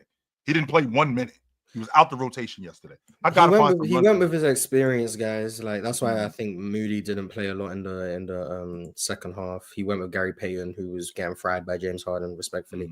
He went to his vets. That's I mean, you go with the guys you trust in the biggest stake moments, I guess. And Kuminga hasn't built that trust. He's also been bad post injury, so that doesn't help. I think Ty Lue did a good job of when they started sending the double teams off Chris Dunn, because Chris Dunn was the one Steph was guarding, so Kawhi brought Steph into the action with Chris Dunn, and then instead of just conceding the switch, they would switch and then double.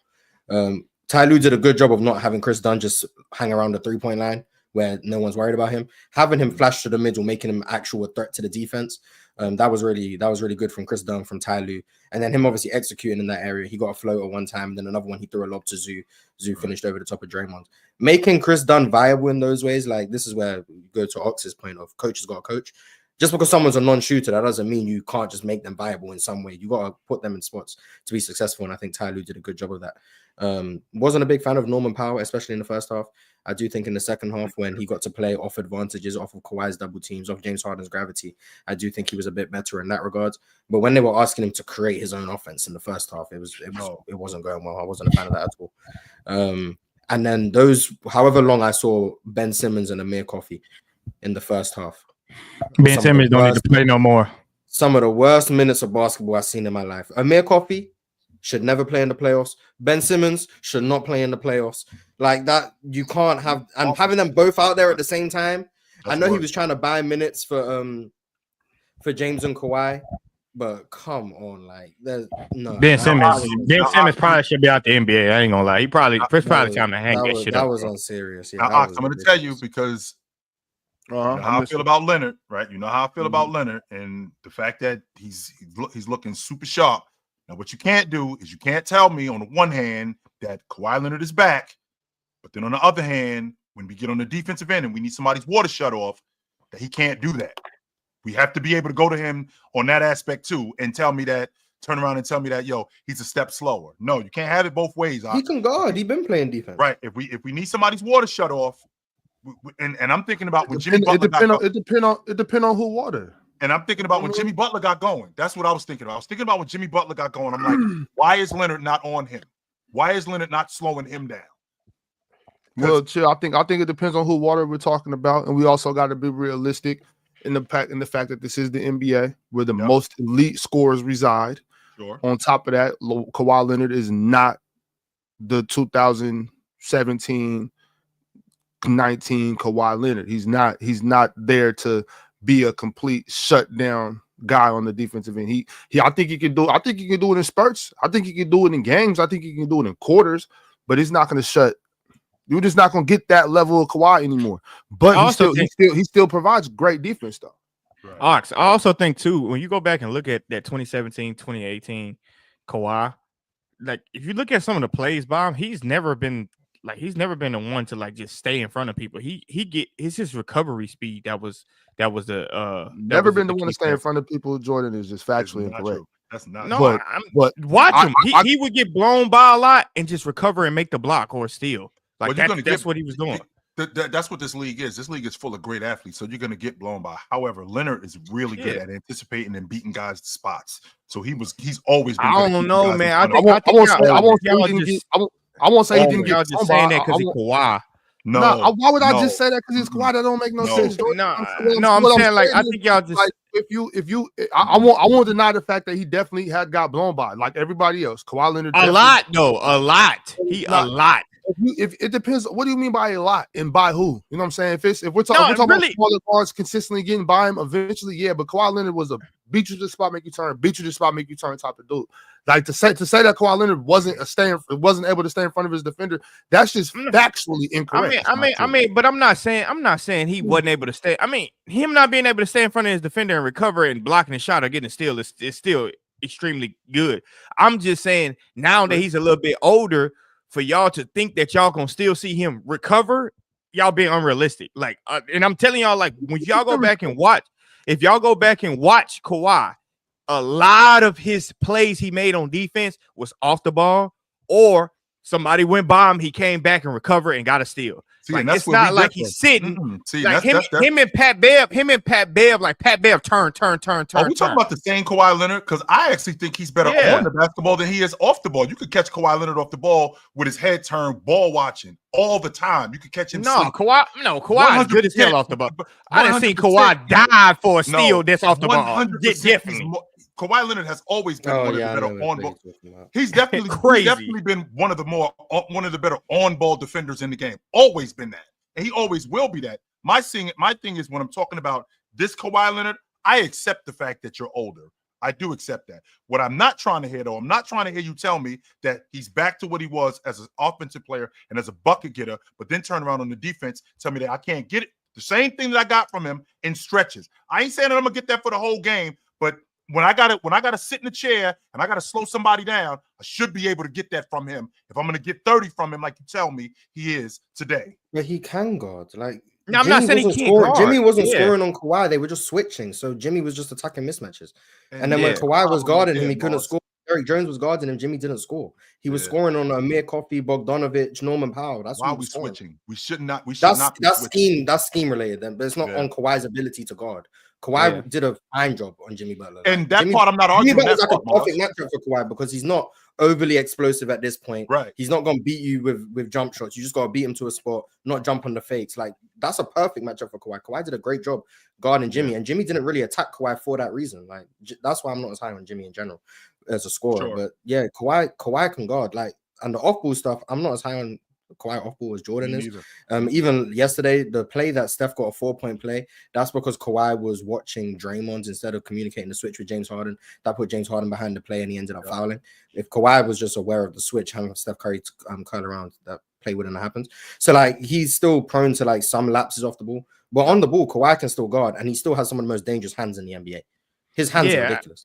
But he's a really good defender. That's what makes he's the Clippers' third best defender, second or third best defender, depending on how you feel about this now. But see, look. I think I'm not saying that Kawhi wasn't good on the ball. I'm saying he is good on the ball. I'm saying the thing that made him dangerous is his recovery. Like he's able to recover in his hands. Like he able to recover. Like I didn't see people go by him and they think they got a layup, and as soon as they try to gather, steal. As soon as they get to a pull-up, block. Every time, like, I've seen people get by. Because Kawhi, one thing Kawhi does, I don't know if y'all watch his tendency, like, he kind of bounce a little bit on defense. Like, he kind of bounce. So you can make a move and get by him. But that's just how comfortable he is with allowing you to get by, recover, block. Like, that's his game. I think that's what made him elite, Jordan. I think his ability to recover made him elite. But that's what I'm saying. What made him a great defender was his ability to move his feet and put his chest in front of you, stop you from blowing by him. And when you do run across a guy that got the explosion and the strength and the size to get around Kawhi Leonard, he was able to recover. But what made him a great defender was his ability to keep his man in front of him, keep his hands up, and take the ball from dudes. Like Kawhi. Yeah, but if you watch him, I'm trying to figure out what you because seen if that you makes watch you think him, Kawhi Leonard wasn't doing that. Kawhi no, Leonard I didn't say he wasn't doing that. I'm talking about you go this way, I'm there. You go this way. No, that ain't how it was. It was you go that way, you try to get him. I'm trying to figure out what you're talking about. Yeah, because you said you looking at a lot. What are you saying, bro? What that's not. No, if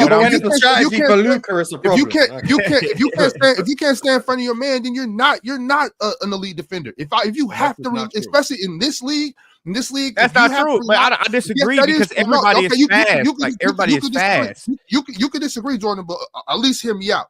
If you're in this NBA and you can't stand in front of dudes, you got to rely on recovery and stuff like that. You're gonna be in foul trouble. Second of all, you're not gonna be able to guard the top guys. You can't play defense like that. You can't be considered an elite defender if you can't keep your man in front of you.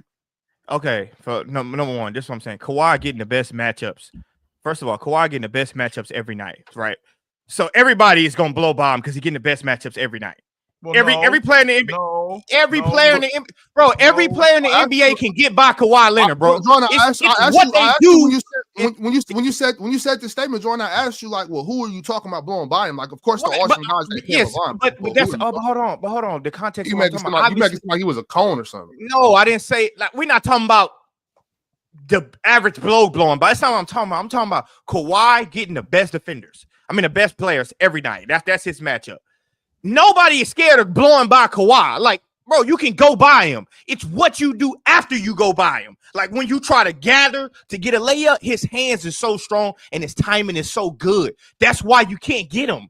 Because it's like the same game, but we just not clearly not, yo. We not. I'm watching that's not the y'all making it seem like Kawhi shut niggas water off and they can't even go by him. He's not doing that.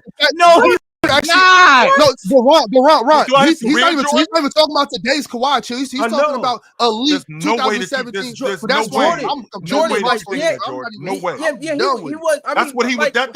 what he's known for. That's who he was. But let's be realistic, guys. That's but you can. It's what he does after you go by him. Yes, it is.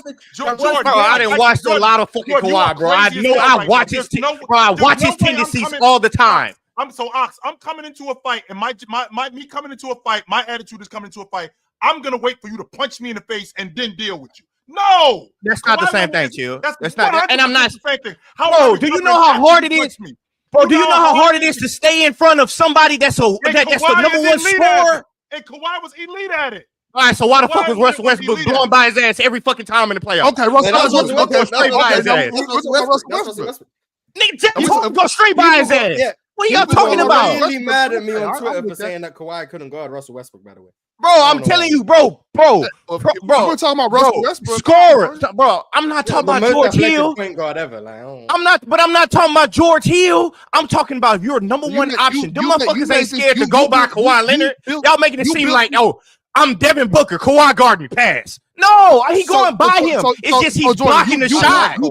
You built this big ass hill that you're dying on based on a matchup of Russell Westbrook. No, I'm building it based on number one options. I keep telling y'all that. Any number one option you can name that's in their prime going by Kawhi. It's about what he does after. He gets steals. He gets blocks. Jordan, like y'all making it seem like he's sitting down, sliding. That's exactly what he's doing.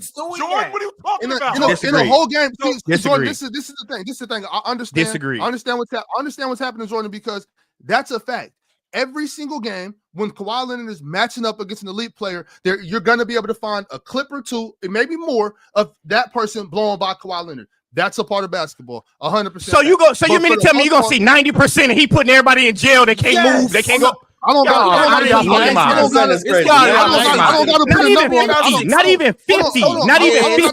put a number on it, but it's gonna. If I had to put a number on it, it'd be around that 60%, 65%. That's great defense. I like those numbers. Oh my God, bro, y'all crazy as hell. If you think the number you're one saying, option, you're saying this about one of the best perimeter defenders of all time. At this point, these are the best scorers of all time. They're gonna go by you. Right. The best scorers of all time is gonna go by you.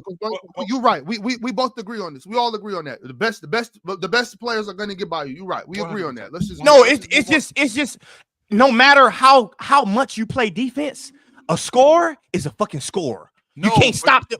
Jordan, Chill. You out of your mind if you think Kawhi can stay in front of KD, James Harden, Devin Booker, Donovan. Like he's not staying in front of them. I'm conceding that this guy's gonna blow by me and I gotta recover. No, that's not what's going on with Kawhi Leonard. I'm conceding he definitely gets blown by Donovan Mitchell. Russell Westbrook. I'm conceding that James Harden. I'm conceding that Giannis. I'm conceding that James. I'm conceding that KD. I'm conceding that Steph Curry. All of these guys are going to blow by me. No, he's not coming into defense like that.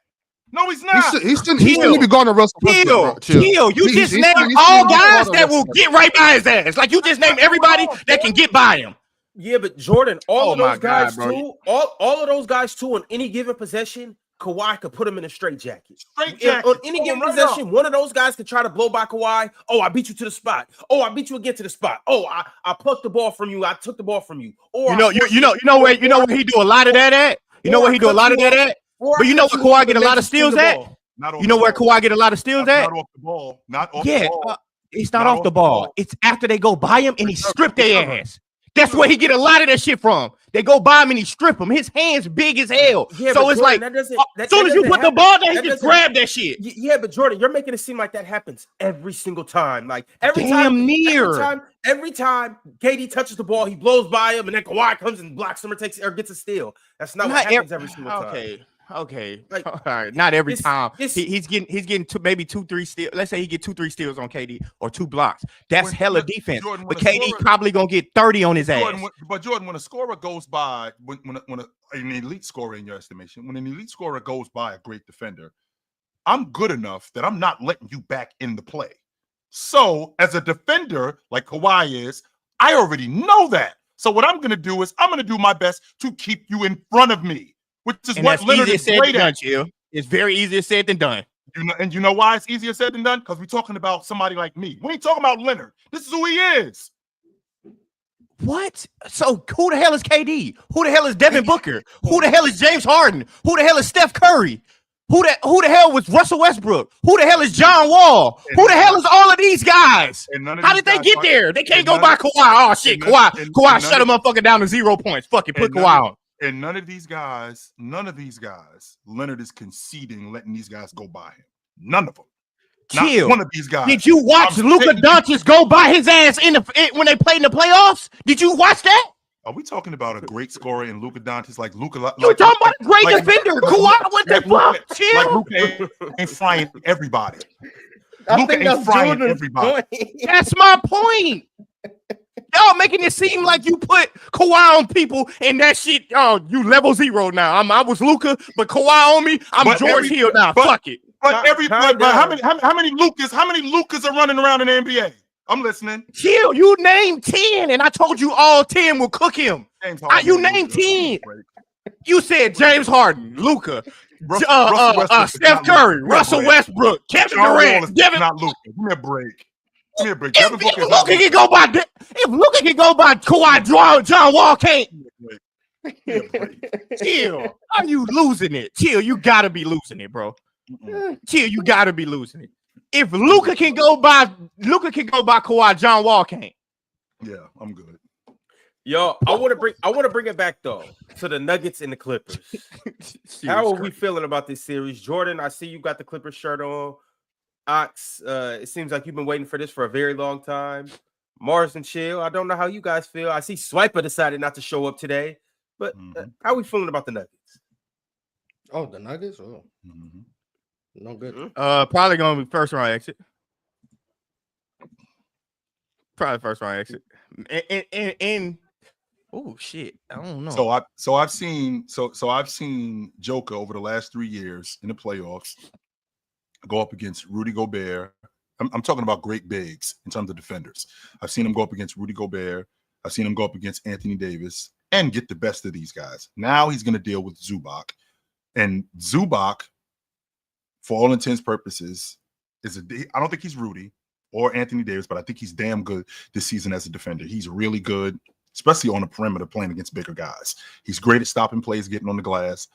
And I think that, I think his physicality is something that really helps him. And also in terms of rebounding. Now, what I think with this Denver team is guys like Jamal Murray, guys like Jamal Murray and guys like MPJ, I think they're going to be the difference in this series on the perimeter. And the reason why I feel like that is because a guy like MPJ, with the size that he has, I think he can take advantage of guys like Dunn as a catch and shoot guy. Same thing was going on with him and Austin Reeves. I feel like he can take advantage. Jamal Murray can be a guy getting downhill, creating shots for him. Jamal Murray cannot just be a good player in the series. He's got to be what he was in the past. And he's been playing really good as of late. So I'm not buying the whole injury thing. I've heard that over the last year and a half. That's going in one ear and out the other. I'm tired of hearing that. We're in a different space now. I feel like this Denver team, with what they have up front and with what they have up front, and when Ty Lue goes small and you keep Jokic on the floor, I think they got enough to beat the Clippers. So you got Denver? Why would Ty Lue go small when Jokic was? Because he's a small ball merchant. He's always a small ball. He's when Jokic is nah. First of all, whether he goes small or big, Jokic fucking around give Zubac a good 40 every game. Well, they want that. That's not true. He fucking around and might hating on Zoo for too long. Oh my God, Zoo be defending Jokic well. So that's just not true. Into the playoffs. Let's try it in the playoffs. You can't. Let's try it in the playoffs. We can't. How much do you think Jokic gonna give him in the playoffs? I'm not saying Jokic's gonna play badly, but we can't ignore all the physical evidence we have of these matchups and just say, well, it's all gonna go out the window because it's the playoffs now. Zoo has defended Jokic well routinely over the past couple seasons. Mm-hmm. If you think Jokic, let's find some numbers. Let's get to the numbers. Let's get to the numbers. And I want you to, and Morris, I want you to get to the numbers. And then I want you to go into your AI brain and I want you to make an estimate on what you think Jokic is going to give his ass in the playoffs. I think Jokic is going to play well because he's Nikola Jokic. I also think that Zoo is a good matchup for Nikola Jokic. Okay. So I think his physicality, like Chill said, is really valuable. I think his post defense is really, really good. I actually don't think the Clippers are going to send a whole lot of double teams to Jokic in the post. Not saying that's because that worries me. Not saying that means Zoo's going to lock him up in the post. I'm just saying I don't think they're going to be put in rotation, which I do think is valuable. I think when you look at what Zoo does as a rebounder, keeping Jokic off those second chances is going to be very valuable as well. Mm-hmm. I think Jokic's biggest advantage is going to be trying to beat Zoo down the floor in transition, getting those easy ones, the pick and pop stuff, which I don't think the Clippers are going to overreact to. Mm-hmm. Personally, I think the Clippers are going to live with Jokic shooting threes. I know he ended the season shooting 41% or whatever he shot. I've been hating on Jokic, but you ain't been hating on Jokic. I mean, I've been hating on Zubac, but you ain't been hating on Jokic. I'm not hating. I'm saying teams are going to live. I'm saying teams are going to concede that shot. Like they have to live with something. I think they're going to live with that shot. If Jokic is going to shoot 8 threes a game, even if he makes 3-4 of them, you live with the results because that means you haven't got him finding guys on the cut, all of those things. It comes down to when you're playing these great guys, you have to concede something. So I believe, bear with me. Hold on. Jokic this season, when guarded by Zoo, is shooting 44% from the field. He's actually shooting 42% from three, but that comes back to the point of they're conceding these threes. So on 2-pointers, he's 10 for 22 on twos. Jokic is 45% on 2-pointers when guarded by Zoo this season. Now, I think that's fair. I think that's good. If you go back to last season, he shot 42% from three again, 5 for 12. On 2-pointers, he was 8 for 27. Now, I'm not saying Zoo's going to lock him up. But what I am saying is if you look at any defender of Jokic over the past couple years, the ones who have done the best job on him are bigs like Zoo. That's who has been. So, yes, I think the Clippers are comfortable as you can be going against maybe the best player in the world in that matchup, not sending double teams, not being in rotation, all of those things. And then on the other side, we know how Jokic look on defense. So, yes, we do. It looks really first instinct, we don't have anybody to protect him neither. Yeah, first instinct, I favor the Clippers. Now, anything can happen in a series.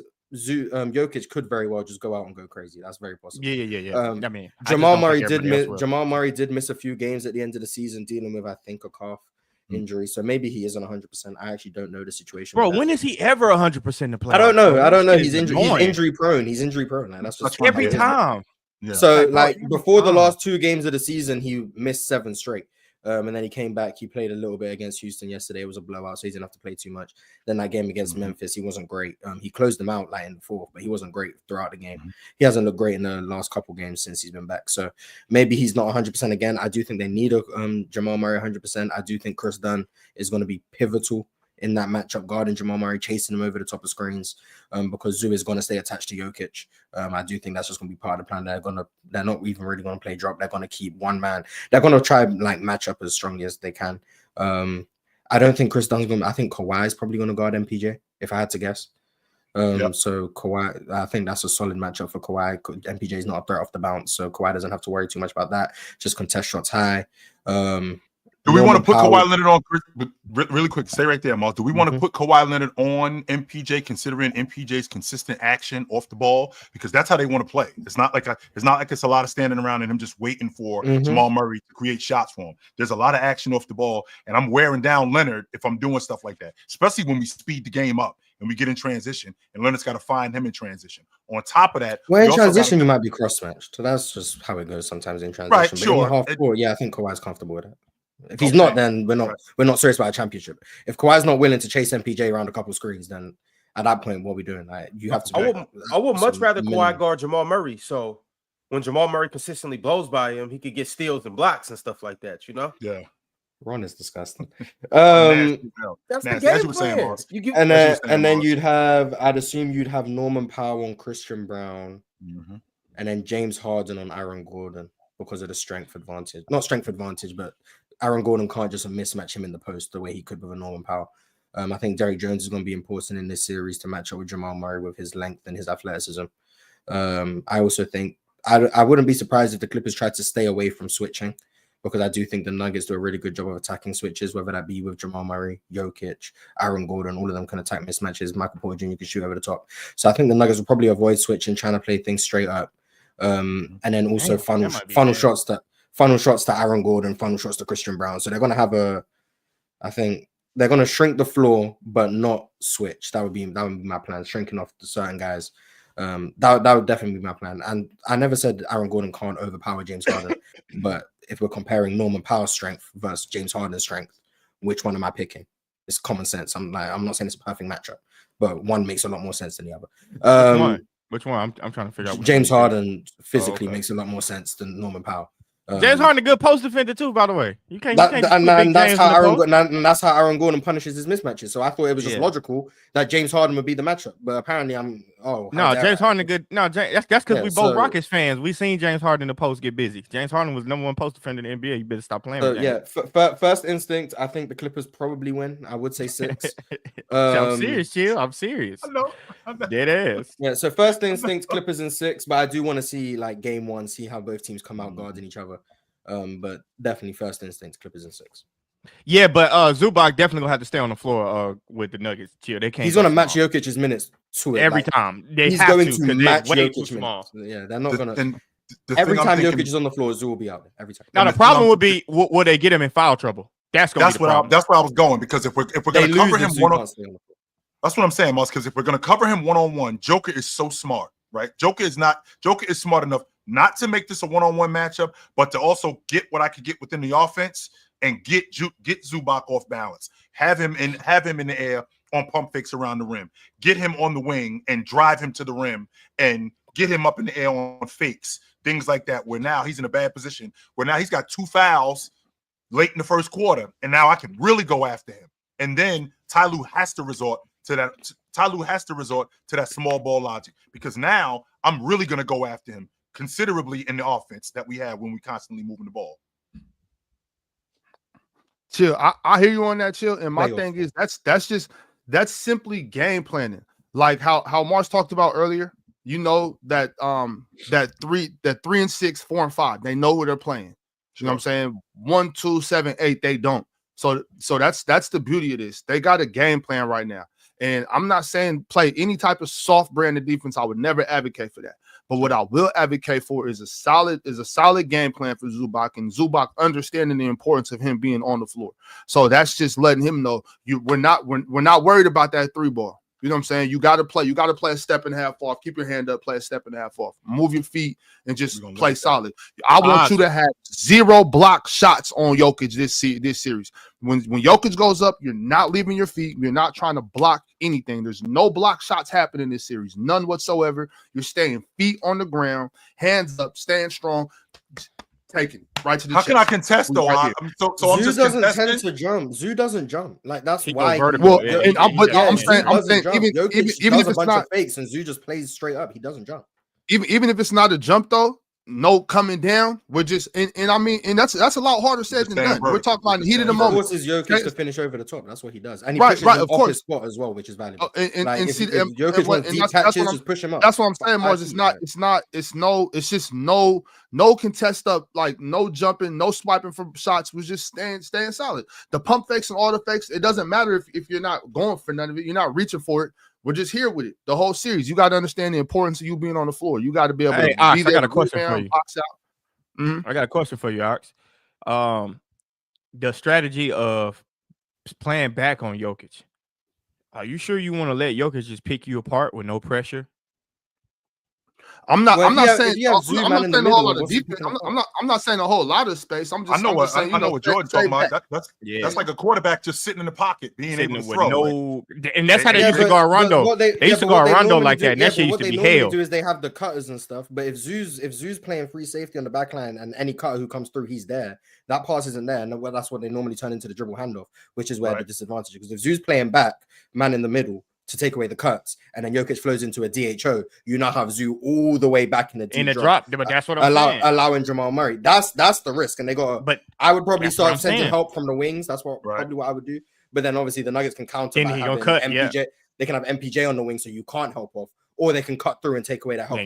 So like it becomes a chess match. Like I'm obviously like we're saying. That's why I was asking Ox about that sitting we're projecting all of these things. I haven't seen the series. So when you ask that, Jordan, I'm cool with. I'm not playing super far back. I'm just saying, try to bait him into that shot. Yeah, that's what I said. Like a step and a half. Like a step and a half. We still right here. You can't play too far back. Yeah, no, I wouldn't. I'm not saying that because he then, like you said, he'll pick you apart.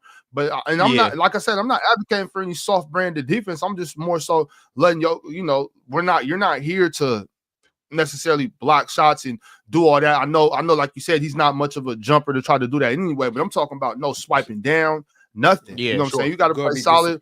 Keep your hands in the passing lanes, active hands, you know what I'm saying? But not reaching. None of this, none of that. Right. You know what I mean? Once again, he's not going to have to do that. As long as like they're on the same side of the court as Kawhi, he's not gonna have to do that. We trying to have a conversation, Ron. I told you, Ox, we boxing. All right, so I'll come back. I'll be serious when I come. Ox, as I was saying, right? Ox, as you were saying, you need him on the floor because that's what it sounds. It sounds like you're emphasizing the importance of Zubac being on the floor and any and everything possible to keep you on the floor. That's what we're gonna do, right? So, with that being said. There is a flip side to this, Ox. I'm thinking to myself, I'm gonna have to concede something to Joker. I'm not gonna be able to completely. I'm not gonna be able to completely slow him down, right? I mean, shut him down. I'm not gonna be able to completely shut him down. So, what am I gonna live with giving up for him? So, the Nuggets offense, I feel like Joker is the most effective on that right wing. I think that I think he's been the most effective with the action coming off of him at that right wing, and I think he wants to shoot that long ball at the top of the key. So those two things I'm thinking about. I do want to have some level of pressure on Joker because I want to have him in a space where he can't blow by me, but he can't just look at the basket wide open. I do want to have a middle ground there. But if I have to concede something, I want to concede anything between 18 to 22 feet and make Joker turn into a scorer. But also, I want to get in his face from time to time just so he doesn't have clean looks at the rim because I don't want that. Yeah. Right. I mean, and also the big thing with that, I think too, Chill, is where I was going with that a second ago is when you're playing like that on Jokic, it gets you more ready to box out. know what I'm saying? We don't need Jokic getting any second chance opportunities. We don't need him getting any offensive rebounds.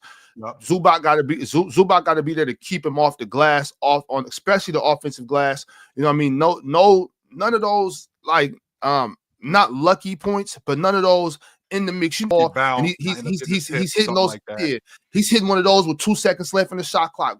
At the shot clock, or just a desperation or whatever. We got to try to limit that stuff. You know what I'm saying? You got to hit him when it's time to box out, get him out of there, clear him out. Zubac, this is utility time. This is time for you to be like a lineman. You know what I'm saying? Like the hoop is the quarterback. You know what I'm saying? When that go up, boom, get him out of here. Get the ball away from Jokic. You know, I'm trying to just clean that up as much as possible. I'm already understanding we're talking about a top 2 NBA player in the world.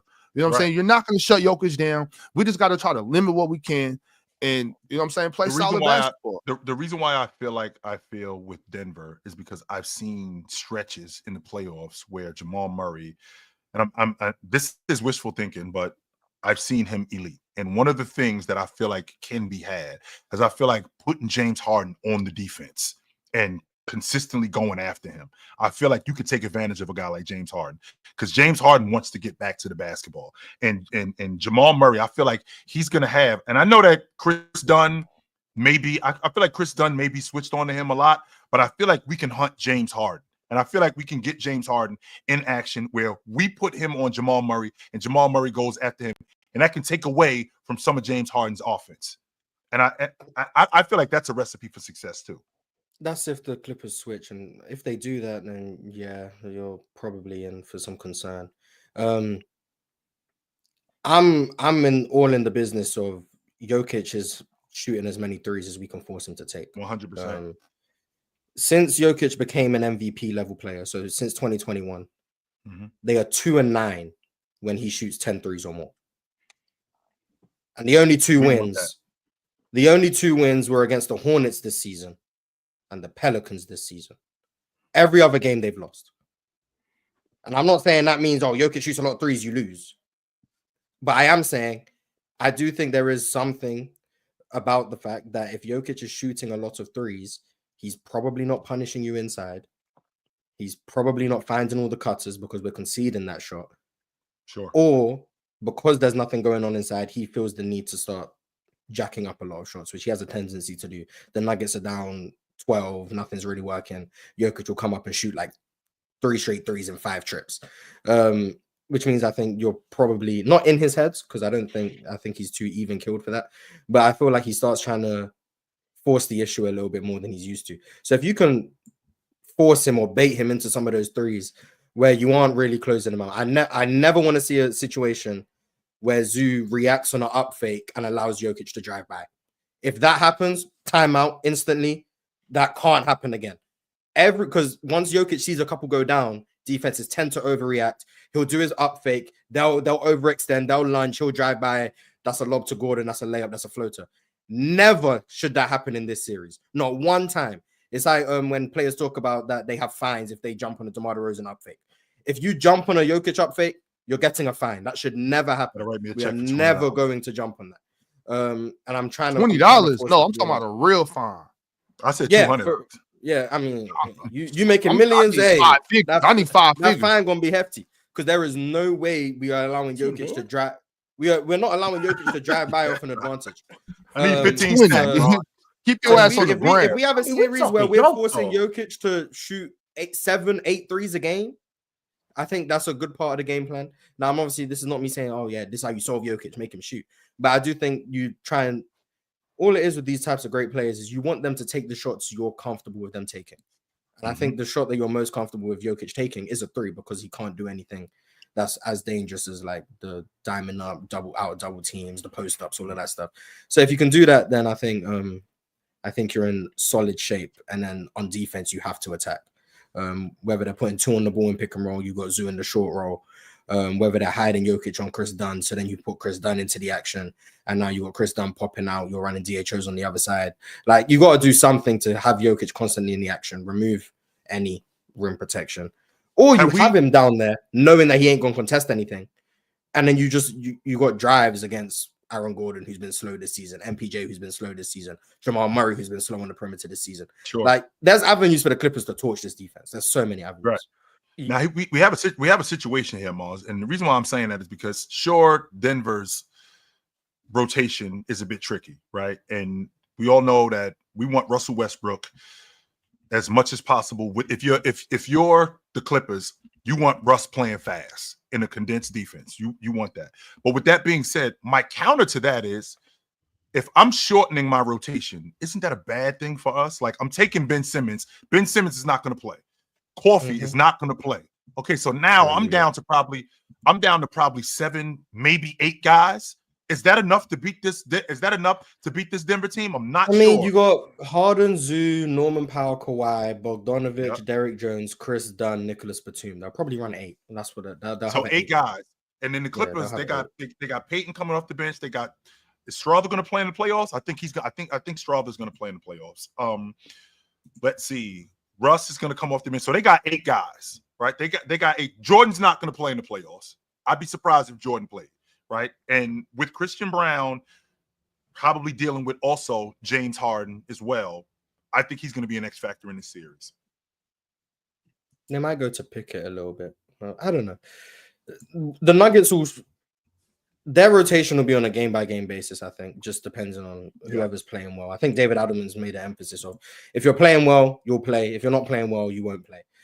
First game with him coaching, he took Russ out because Russ wasn't playing well. And then the second game, Russ was playing well, so he kept him out there. If Russ is doing nonsense, Russ won't play that game. And I'm not saying he'll be out of the rotation, but Russ won't play that game. And he might go to more Pickett, more Julian Strawther. But if Julian Strawther's getting fried on defense, which he's been doing all season, then Julian's not going to play. So, like, it's all going to come down to a game-by-game basis. They don't have a set rotation. I think the Clippers do. Those 8 guys I named are going to be the 8 that play every single game. And the issue is they have no backup big. Batum is going to be their small ball 5. They have no one else they can go to. You can't go to Eubanks. He's not an NBA player.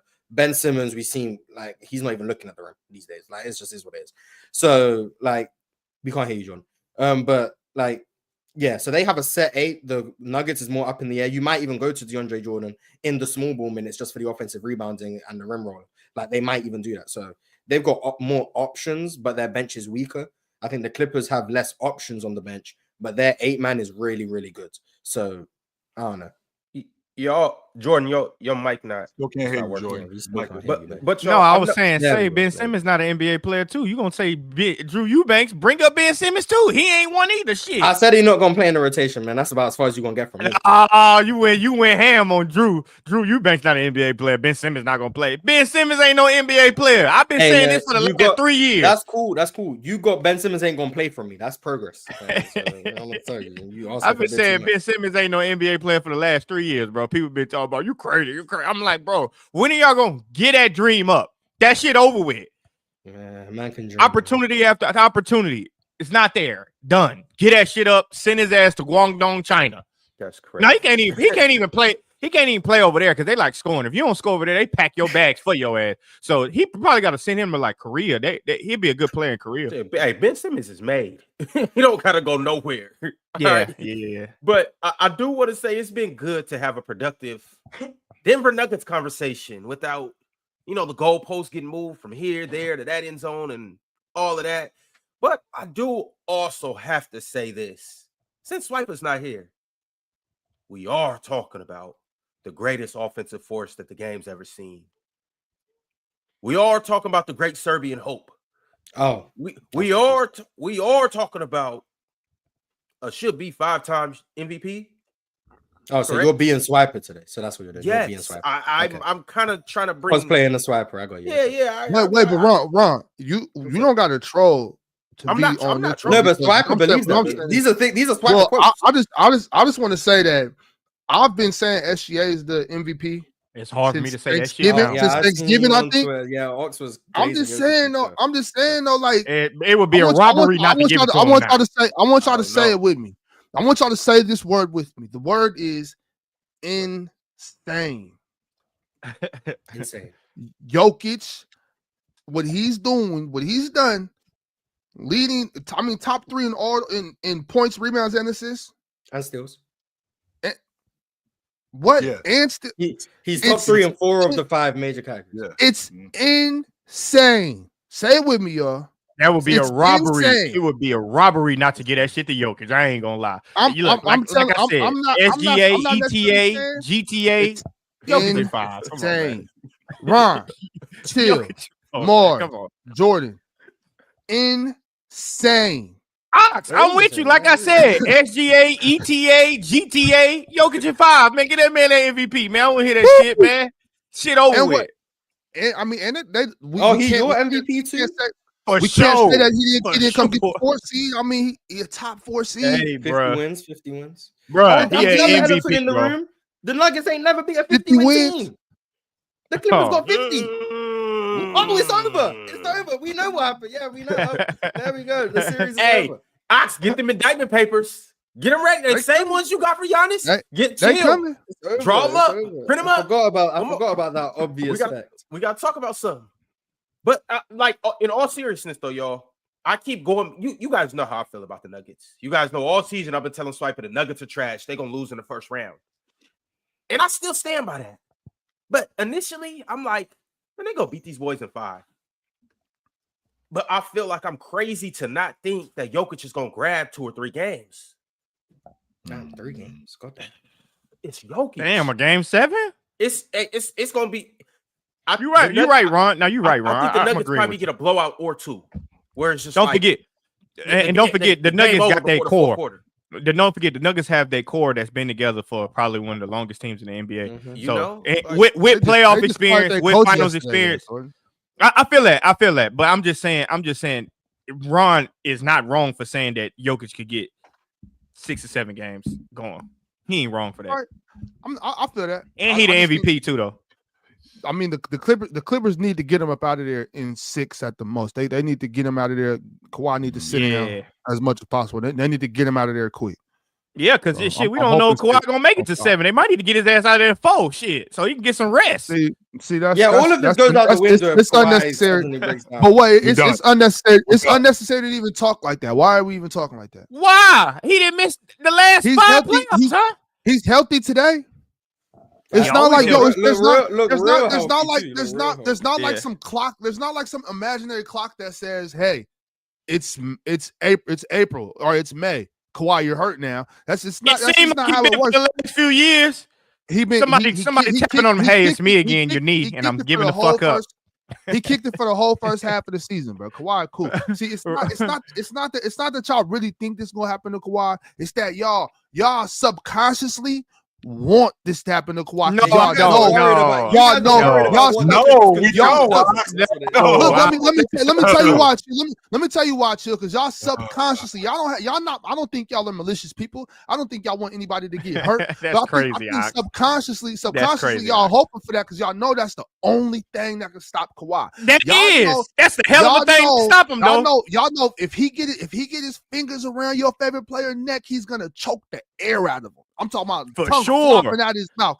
For sure. If you let Kawhi Leonard catch up with them boys in Boston, chill, it's gonna be some shit. I'm talking about Jaylen Brown and Jason Tatum. It's gonna. Hey. You think Jimmy Butler gave him silver dollar odds?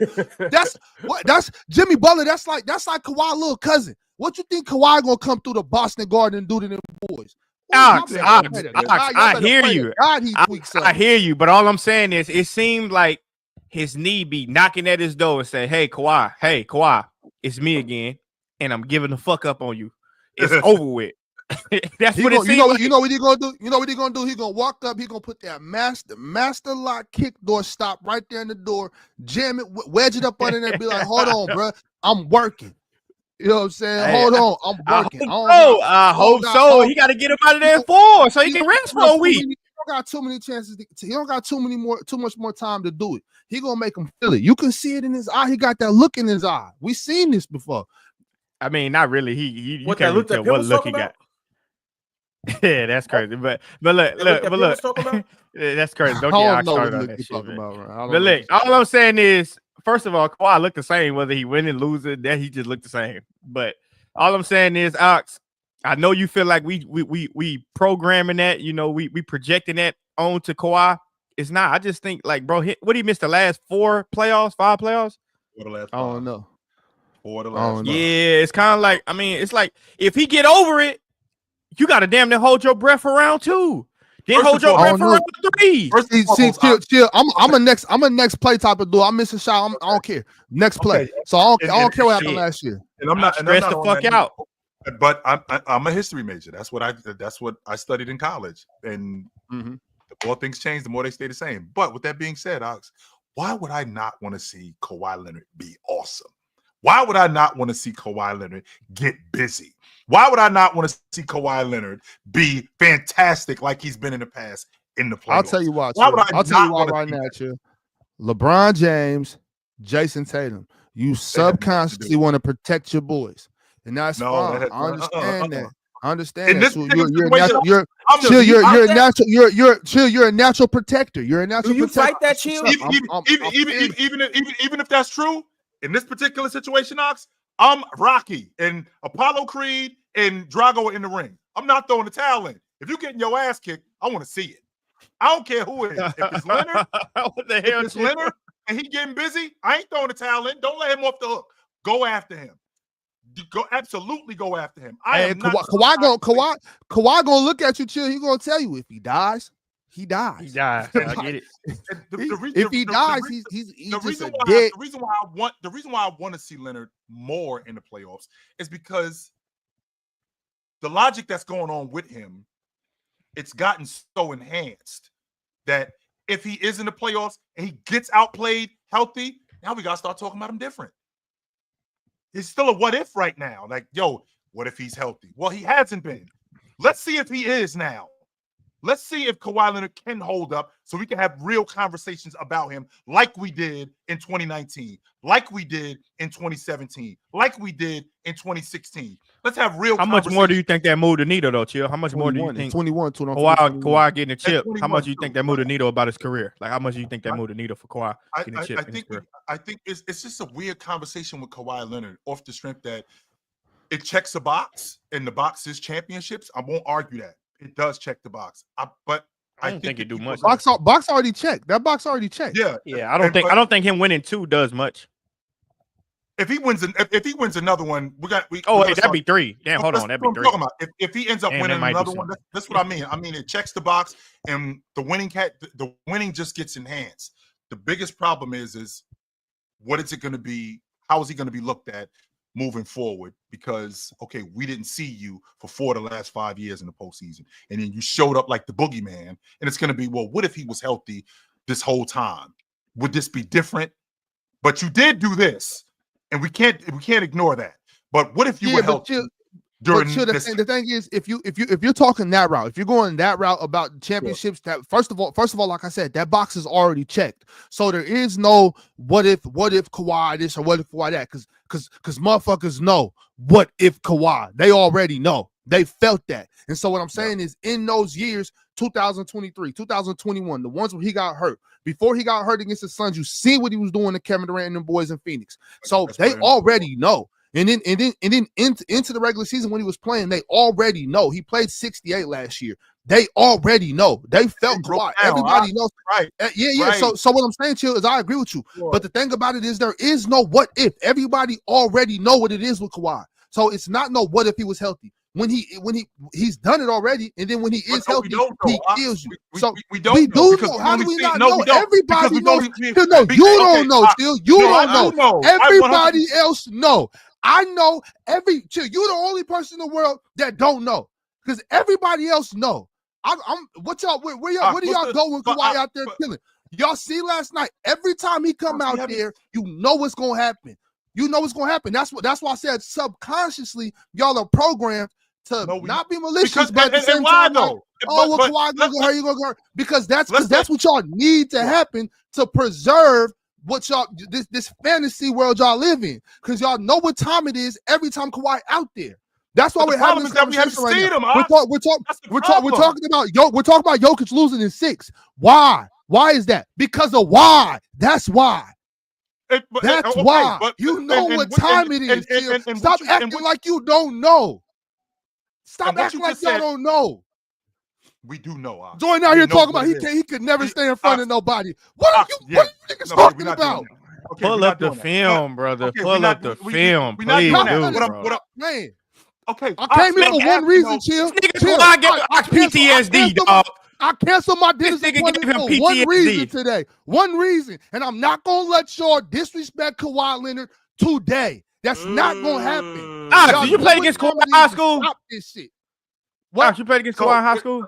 No, he we didn't. never So, matched up. no, Sometimes we never No, he matched up. didn't. No. So, okay. So the logic that you're telling me about Kawhi Leonard is we've seen it. How often have we seen it though, Ox? Because the mark of greatness is consistency. When I haven't seen you for years and then you just show up, I'm not all of a sudden just gonna remember what He you didn't just show up. He played 68 68 last year. He played And didn't 68 play in the games playoffs, last and year. that's where we are right now, Ox. But That's what where I'm we are right now. what I'm saying is Didn't play in the it's playoffs. not. And didn't play in the playoffs the year before that, and got hurt in the playoffs the year before that, and didn't play in the playoffs the year before that, and bombed in the playoffs the year before that, and didn't. He play did. in the playoffs the year before that. He did Well, play in the that's playoffs the year what's before going that. on He with lost. Kawhi He tore his man. ACL.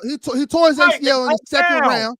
Broke But down. what I'm saying is chill. What I'm saying is chill. So Ox, we gotta worry about the first, second, third round. No. All I'm saying is chill. Talking about we don't know. It's a what if. There is no what if. We Yes, it know is, what Ox, time it is. because that's It's what only- greatness it's- is. Greatness is continuously doing So what? something. So what don't you know? Greatness isn't So what doing if what? great- What are you Just saying? because you did, If okay, what, then you what? did it. You did it We don't here. know- we and don't then know you if he didn't gonna do it stay again. healthy. That's all it is, Ox. Okay. We don't know. Okay. That We part don't know we if he don't can stay know. healthy. What if he could have stayed healthy for this amount of time? We know when he was healthy. See, Jordan, that's not what we you're know saying. what it was. Jordan We know what that is was. saying we don't. Jordan is saying we don't know if he's gonna stay healthy. I can get with that. Chill. Yeah. You're saying you don't know what happens if he stays healthy. That's I not what I'm saying can't at get all. with that. That's not what I'm saying at all. I seen what he looked like when So he. then why you guys been arguing? That's Yeah. not what I'm saying. Because Ox turned up about Kawhi today. But He that's ain't what taking Ox was saying. Ox was saying we know what Kawhi does when he's healthy. Right. So That's if you what- agree and with we that, have- why have you guys y'all been was arguing saying, for 10 no, minutes? I'm like, what are we talking about? because we haven't seen him All I'm healthy for a saying is long Luka time. sent That's his why. ass home. Because Luka we sent haven't his seen ass him to the healthy crib. for a He did long that. time. That's why. I'm not saying Kawhi we can't lose. we He's haven't- lost before. And I'm not but going to saying talk about y'all act Kawhi. like y'all I'm know not going to what talk time about it is. Kawhi Leonard like he's consistently been around and consistently doing this. Yes, No, Cheerio, he's not right, Cheerio. No. he has not been. He I saw him hasn't healthy been. in the That's the playoffs 2 problem. years ago. I saw him healthy in the playoffs 2 years ago. Shout What out happened? my goat 23. Cheerio. What happened? What happened And when he he was looked healthy? games. I saw him healthy in the playoffs for 2 And games. Mars, I swear. he looked Oh, like he okay. was about to be the best player in the Yeah, I playoffs. saw it for 2 And games. then his like knee that. came, and then his knee came knocking at the door and said, Yeah, but "Hey, I motherfucker." saw it for 2 games. His knee came knocking at the door and said, "Hey, motherfucker, what you think you see how doing?" Jordan talking about it? Jordan, it was going. Jordan, his that knee Jordan, came that knocking that at the that door. See, Jordan, What that that knee knee did? That knee said, You know what I'm saying? Why you so happy about that? Y'all need. I'm not happy. I'm not happy. I'm just saying the knee came knocking at the door like a Jehovah's Witness. It said, didn't come "Hey, knocking, brother Jordan. Kawhi." It said, "Hey, brother Kawhi." Yo. Well, Why one you thing let I that do shit want to say, one thing I do want to say is the Clippers look damn You good right prepared now. for the turn of your- James Are Harden, you prepared for the turn James of is Kawhi getting back Leonard? to it. Arguing about. Zubac been looking great all season, and Kawhi in the limited. What he's played? How many games this year? 40? 40. 40? Hey, it's been 40 Almost good every games. He's looked amazing in his 40 games. Norman Powell been balling. So I'm interested to see what the Clippers do against the Nuggets, and I'm interested to see how the Nuggets do what they're gonna do too. Because Ron, you know, can I say something real quick, Ron? I'm just trying to turn a new leaf. And I want to say, if I overreacted to something that you weren't saying, Chill, I apologize. But like I said, I came here for one reason and one reason only. So I thought if I heard something that I didn't hear, I'm gonna need y'all to look past that and just give me some grace today. Ox, For the sure, can for sure. the can of whoop ass was already open before you even came in the door. You ain't want to hear nothing. It was already open Shit, I before you closed the came door, up the Ox. stairs. I closed the It was door. already Ox. open. Ain't no can Yeah, to whip it up was- the it was shit. already That was a open. can of And worms to- he opened fucking with me. And to Jordan's point, okay, Jordan, that knee did not come knocking. That knee kicked the door in like the Kool-Aid man. I'm That here. motherfucker- hey, just like Jehovah's Witness, boy. Hey, brother Kawhi, are you ready for the return of your knee to fuck up again? Yeah, that's crazy. Kawhi tried to slam the door. He said, "Half dead motherfucker." All right, y'all. We about to get it. We about to get into these chats. Also, it's Monday, so you know what comes with Monday. What comes with Monday? Yeah, we got caught up talking about playoff hoops. We got caught up talking about the play-in. We got caught up talking about whether Kawhi actually really lets people go by him to recover and get steals and blocks. But what we didn't get caught up in is forgetting that you guys are the GOATs in the chat, and that you guys come with the best comments every single week after week after week after week after week. So now it's about that time to get to the top 5 comments of the week. Let's see what the people had to say. Once again, like the video, and also too, obviously, if you're not in the live chat, we pay attention to the comments that you guys leave after the show, and this is a testament to that.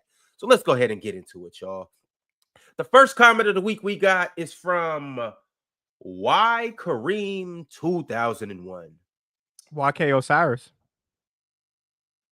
Y Kareem 2001 said, never mind, QC, Quinn Cook. Quinn Cook's top 10 is straight fire. He was cool.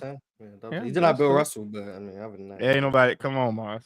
Don't get me started for the Bill Russell clan. No, I shouldn't say that. For the Bill Russell FC come after me. Because Bill Russell too old for me to be saying Bill Russell clan. That shit is diabolical. That shit is diabolical. Ain't no way I should say that. The next chat is from Ronan BGK. Ronan BGK said, I guess. Bill Russell clan is crazy. Said prime Dwight Howard, prime Michael Jordan, prime D Rose, prime Russell Westbrook, just to say a few. You can clearly see that Mars didn't have that many friends growing up. Yeah, clearly. What is it? Yeah. What does that even mean? How do we get here? Athletes, because I said when LeBron peaked athletically, no one in the league was close to him. And he was just talking about 09. He was talking about so prime Michael Jordan, who was gone 15 years before that, not relevant. Still give me Jordan in 09, but Derrick Rose was a rook. Derrick Rose, who also wasn't in his prime. Russell Westbrook, who also wasn't in his prime. Dwight Howard was the only one in his prime. So of the few you named, one of them was like accurate to the time. But yeah, clearly, not many friends growing up. It's okay, Morris. You got friends now, so it doesn't matter. None that he wants, by the way. Introduce me to him, because damn, Morris. Except for me, chill. Y'all know, bro. I was his roommate. How the hell we not friends? How he do me? It's all good. Hey, swipe it. I ain't choose you. What the hell? Hey, Morris, swipe a real talking pin to be up here tomorrow. Oh, so is that what we're waiting for? We need Real Talk up here to do the PCL results? No, hell no. We getting that shit off the chest. That's the only reason why I came up here. What the hell? Yeah. I mean, it makes sense. You gotta have the winner up to accept his win, so we're probably gonna have to do it tomorrow. Yeah, well, yeah. Oh, hell no. We're not revealing the results until the judges give them to me. I'm waiting for the judges. Oh man, going on with that bullshit. Okay. You said today we gonna do it today. That's the only reason why I worked overtime. I bamboozled you into thinking I wanted to go. I just wanted to know who gonna win. Well, I mean, you gonna be here tomorrow, right? No, hell no. Nah. Oh, damn. Well, guess you gonna miss it, brother. Cart Hag 3 said all-time episode from a quality standpoint. Just great discussions and a great atmosphere. Hope to see Quinn back soon. Shout out Quinn. Yeah, that'd be cool. Came up here and was talking hoops for real. It was a good episode. In case you guys missed it, go back and check out that episode. We had a good grand old time. Yeah. You could tell he a real hooper. He liked to talk basketball. That was fun. The next chat of the week comes from Lovebeard XY8HK. Lovebeard said, "You had Quinn Cook on and didn't talk about one of the greatest moments. Him convincing 2 girls in the mall he was J. Cole and singing to them." I didn't know about that. That's crazy. I've never seen that. He do look like Jermaine Cole. Now the other dude that y'all had up there looked like J. Cole. Who? Oh, the one from New York. The one from New York. I think so. Oh, I can't remember his name. For sure, he was J. Cole. He was a cool guest too. Yeah, I gotta hit him back and get him. Ron don't even know his name. How you gonna hit him back up? He was a Pistons fan, right? I don't know. Ron, do you know his name? Yeah, I want to. Chats of the week. Comments of the week. What you know? Comments of the week. This shit is crazy, bro. Y'all tell me. Bro, this shit is crazy, bro. Yeah, I need to hit him back up, motherfucker. Know you got his number. Don't know where to look. That shit is crazy. Fab Rice 95 sent through or had the final comment of the week, and this was episode 535. If you haven't seen episode 535, go ahead and tap into it. He said, March Madness PCL greater than signs over last summer's PCL. It's a huge success. Even the little talk on Playback and the next panel episode, or even the little talk after on Playback and the next panel episode about it is always funny. Way to go, guys. Yeah, man. WPCL, that was fire this year. I mean, last season was fire too. I really enjoyed last season, but this season was just a different vibe, had more people, it was more cutthroat, win or go home. So I really like that. Yeah, shout out to the PCL. It's unfortunate that today we won't be able to talk about who won and all of that good stuff. Shit. But I'm protesting. Hopefully sometime soon, Jordan, it don't matter. Protesting, boycotting around here. Ron just get on this dictatorship. Me and Mars have boycotted plenty of times, and it don't matter. Ron just kick you off the screen. Yeah, and all right, just you know what? He turned into straight Mussolini. He don't play. All right, for sure. Yeah, y'all want the results? Y'all want them now? Now. I want the results, and I want them now. Well, me too. Here's the thing. Mars, can you do me a favor? Hit your little buddy Dub and tell him, can you please send through your results? Ox, can you do me a favor? Bro, it was only call the final battles. boss. Call the final boss and tell him to send through his results. None of my friends were judges. Chill. Can you do me a favor? It was only 2 battles. Text Fluid and tell him to hurry up and send the results. Okay? You can't rush greatness, y'all. All I'm saying is the judges you better start giving the results, or I'm gonna start leaking information. It's up to the comments to figure it out. What? Hey, you on mute, chill. It is what it is. What? It is what it is. Yo, you better start it. I'm gonna get going. Yeah, it is what it is. Ain't no way. Give us what we want. Give us what we want. We start spreading rumors. That's what I'm about to start doing. Yeah, it is. Yeah. Give us what we want. It is what it is. I'm gonna trick everybody.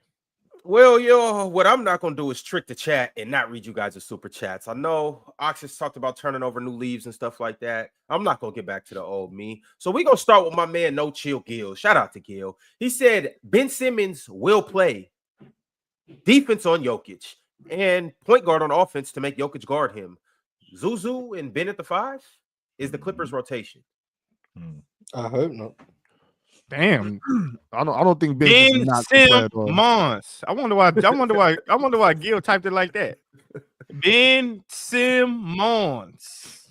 Yo, I do believe Ben Simmons could be cool for the Clippers this series, though. Ron, you got to be able to score in the playoffs, man. You cannot just be out here. You don't think you can play defense? And that man, even if you can play defense, which he can, that point I won't argue, and even be facilitated where we run the offense through him.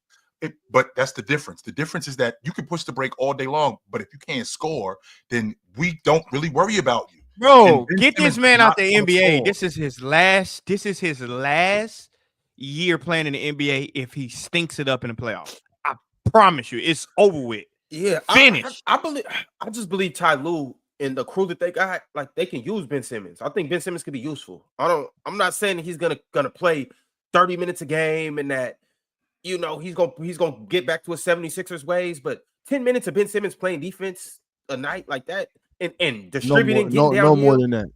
Like he can come and give Zubac a break. Somebody's gonna have to. Who's it gonna be? Nicholas Batum, but I think Ben, like I said, I think Ben Simmons is gonna play. He has to play a couple minutes. You know what I'm saying? But no significant minutes. Absolutely zero fourth quarter minutes. You know what I mean? Like he'll play very sparingly anytime just to give Zubac a quick breather or something, just to fill in some minutes. But I don't really think he can play too many significant. But to your point though, Ron, I think the minutes he's out there, I don't think he's gonna hurt the squad. Like I think he can play defense. I think he can play defense. He can push the break. Just because he's not looking to score doesn't mean that he's not going to be helpful. I think he can play defense in spurts, play, rebound, push the break, do his thing. I don't think he's going to play a lot of minutes, but the little minutes that he plays, I don't think it's going to be bad for the Clippers. Hey, Ox, what Bubba Dub say? Shit. Trash. That's what that shit gonna be with Ben Simmons. As soon as he get out there. You know what? I'm I'm even gonna go as far as this. You know how Morris said match up Zubac's minutes with Jokic's minutes, minute for minute, second for second, step for step. Well, when Jokic comes out the game and Zubac comes out the game and DeAndre Jordan comes in the game, I'm putting Ben Simmons in the game. I guess so. I don't hate that. I mean, that's cool. Just You no will. more than 10. No more than 10. Y'all don't realize Ben Simmons gonna be so 10, bad 10? on offense that it's gonna hurt their defense. It will gonna be going the other way with that shit, boy. That's what's gonna be. It's just gonna be bad, bro. I'm telling you, Ben Simmons is gonna be bad, bro. I can't wait till everybody just finally admit, get that shit up, give it up. I'm It's fine over with that. Like, I'm you know, that don't matter too much to me. I'm just saying, like, he on the roster right now. You know what I'm saying? Since you on the roster right now, ain't no reason. In the words of a little ox, coach got to coach. All right, You can't coach him. That shit over with. Yeah, well, they gonna have to figure It's it over out. with, bro. It's over with. All them step backs he was doing this summer, we ain't seen one from him this fucking year. We ain't seen one. You know you not in the chat, right? You can't just say whatever you want to say about or to me and just act like I ain't never gonna see you. You know what I'm saying? I'm just reminding you that, bro. Like, you're not in the chat and you can't hide behind those Twitter not, feeds, and neither is you. remember that. Chill. That's all. Don't play with yourself. You ain't gonna see me either. You already know what time it is. When I see you, we boxing. PC weekend canceled. All right. Yeah, we gonna move on. I just want. Now I'm talking that good internet shit because you niggas ain't gonna see me. All right, y'all. We gotta get back to the box times. I'm telling you, Jordan. When I see this dude, we boxing. That's all I gotta say. Why I gotta hide? I ain't hide from nobody. I'm out and open every day. I What got the a fuck? dentist appointment, y'all. PC weekend. I'm in the streets every day. Appointment. Why I gotta hide? Well, all right. Drink More Water said if Giannis makes first team All NBA, that will be 7 straight seasons, 9 straight All NBA, which will be the second most active first teams behind LeBron. Giannis is starting to build up a pretty monstrous resume in terms of accolades. Yes, sir. He followed that up with a nonsensical question. And continuing off my last super chat, shall I dare say Giannis has the third best active resume in the league behind LeBron and Steph? I mean, what's nonsense about that? Mars, What's nonsense? He got back there. He got MVPs, Defensive Player of the Years. He got a ring. 7 Finals straight MVP? first team All NBA, Finals MVP. What we doing? How many all talking defensive about teams? earlier? 6 of them. Huh? Mars, can we get an answer from you? Yeah, so Kevin Durant just doesn't exist. Like, I guess not. I guess not. Shit, I don't know. Nah, Giannis' resume is the DPOY might put him over the top. and I'm saying that, and this is why I was setting this up. If you believe that Giannis' resume is better than Kevin Durant's, how on earth is his resume not better than Steph Curry's? No. I've been hating on Steph Curry. No. Hating on Steph Curry. What do you mean? What do you 2 championships. That's it. 2 championships. KD clears in every other measure. KD's resume clears in every other measure besides 2. I agree with you. No, it does not. I agree with you, Mars. I agree with you. Hey, he has more 1 MVP. All-Stars, I have more 2 All-NBAs, MVPs. more I scoring agree with titles, you. more everything. Total points too, though, Ron. His resume clears Steph's besides 2 championships. He even has more finals MVPs. You can't just say besides 2 championships, though. 2 championships is a big that's deal. fine. But Kevin Durant has more championships than Giannis. So on the resume, not every. Yeah, I got KD over Giannis. I'm with you right there. That's all I'm asking. If Giannis is above KD, how is he not above Steph by the same argument? Morris does not. I think he is, Mars. I think he is the same way. Like Steph's I agree with unanimous you, Mars. MVP holds tremendous weight. Not only do I have that shit was rigged. You It shouldn't have have 1 been MVP. unanimous. I have 2, but one of my MVPs is not a regular MVP. It is a unanimous 2014 MVP. KD. I know. What are you talking about? 2014 KD was not no regular MVP. It wasn't unanimous. He won, Yeah, but I know because peak James. LeBron James he won it in the got era of 6 James. votes off KD. Yes. That's the difference in resumes. Well, he ain't get that off Steph. Peak LeBron got 6 votes. And Pete KD ain't get that off Steph either. Man, James Harden should have got at least a vote. I'm just Pete saying. KD was around that year, wasn't he? And that's fine. Steph's 2016 season is amazing. That's cool. But if we look resume for resume, 30,000 points, 4 scoring titles, more All-NBA teams, more All-Star teams, more everything. Yeah, he's played Then a we couple go more. to two finals MVPs He's played to longer one. than him. Yes, he So was yeah, LeBron. No. And my thing is, I'm not He saying came that to in like 2 downplay. I'm not. years. Yeah, I'm not saying that to Two downplay. championships is a big deal, though. But 2 championships is huge. That's fine. Okay. Absolutely. KD got another finals. Which you needed me to get, by the way. You know that brings things back to Then center a throw little Kawhi's bit. resume in there. But also too though, I'm the 3-point king champion. KD might be the best scorer ever. The best scorer. I was just about to say that, Ron. KD damn near might be the best scorer. The gap in 3-pointers made for Steph Curry is so crazy. Here's the problem with that, Moss. He's arguably the best scorer ever. There's no question who the best shooter in the NBA. Yeah, and one's more valuable than the other. Scoring or shooting, what's more valuable? Well, the Being one the best shooter ever, or being arguably the best scorer ever. There's levels. Okay, and the one who shoots, what is that produced? Not a resume as good as Kevin Durant's. I mean, it produced not clearly better than Kevin Durant's. It produced something pretty damn good. It doesn't like clear. Absolutely, it's an all-time resume. You said 25,000. If I'm factoring everything that Steph's done, everything that KD's done, his resume is ridiculous. How many points Steph got? 25,000. He just got to 25,000 this year. He just passed Jerry. Oh, that's enough. That's enough. That's enough. He's next to DeMar DeRozan. Yeah, he's next to DeMar DeRozan. Yeah, I got Steph's resume, but KD's is right and under that's fine. it. And that's fine. And then Giannis is under that. Yeah, my point is not KD's resume clears Steph's. So we're splitting my point is if Giannis's resume is better than KD's, how is it not better than Steph's? Like they're all in the same. Like they would have to be in the same ballpark. Like there's no way that you think the MVP and the 2 championships trumps everything else that Kevin Durant has done, especially when you factor in the longevity of what Kevin Durant has done. Kevin Durant was a superstar before Steph Curry, like in Steph Curry's rookie year. Kevin Durant was one of the best players on the planet when Steph Curry was a rookie. Kevin Durant is one of the best players on the planet 15 years later. Like what Steph has been able to do since 2015 to now is amazing. But Kevin Durant was the second best player in the world in like 2012. Steph Curry was injured in 2012. That was the one season that he didn't play as much as he did in the past. Which that was injured in 2011. But the point still stands. Like no, it was 12. It was better than Melo. It was 12. You don't think KD was better than Melo than well, 22. You don't think he was better than Melo then I guess. I'm just it's whatever. It's whatever. I don't need to argue that. It's whatever. I feel you. All I know is this super chat. From Mars's standpoint is from a resume standpoint, right? From a resume standpoint, I do think that you have a point. I won't be able to argue that. I got Curry ahead of both of them dudes, but not from a resume standpoint. No, but to your point, if I think that Giannis's resume, which is pretty substantial, everything that he's done, he's been elite for, what are we in? We in 24, 25? He's been elite for at least, 8 years now? He's been elite at least 8 years. So if he's been elite for 8 years, that's long. That's not as long as Curry, because Curry's been elite longer.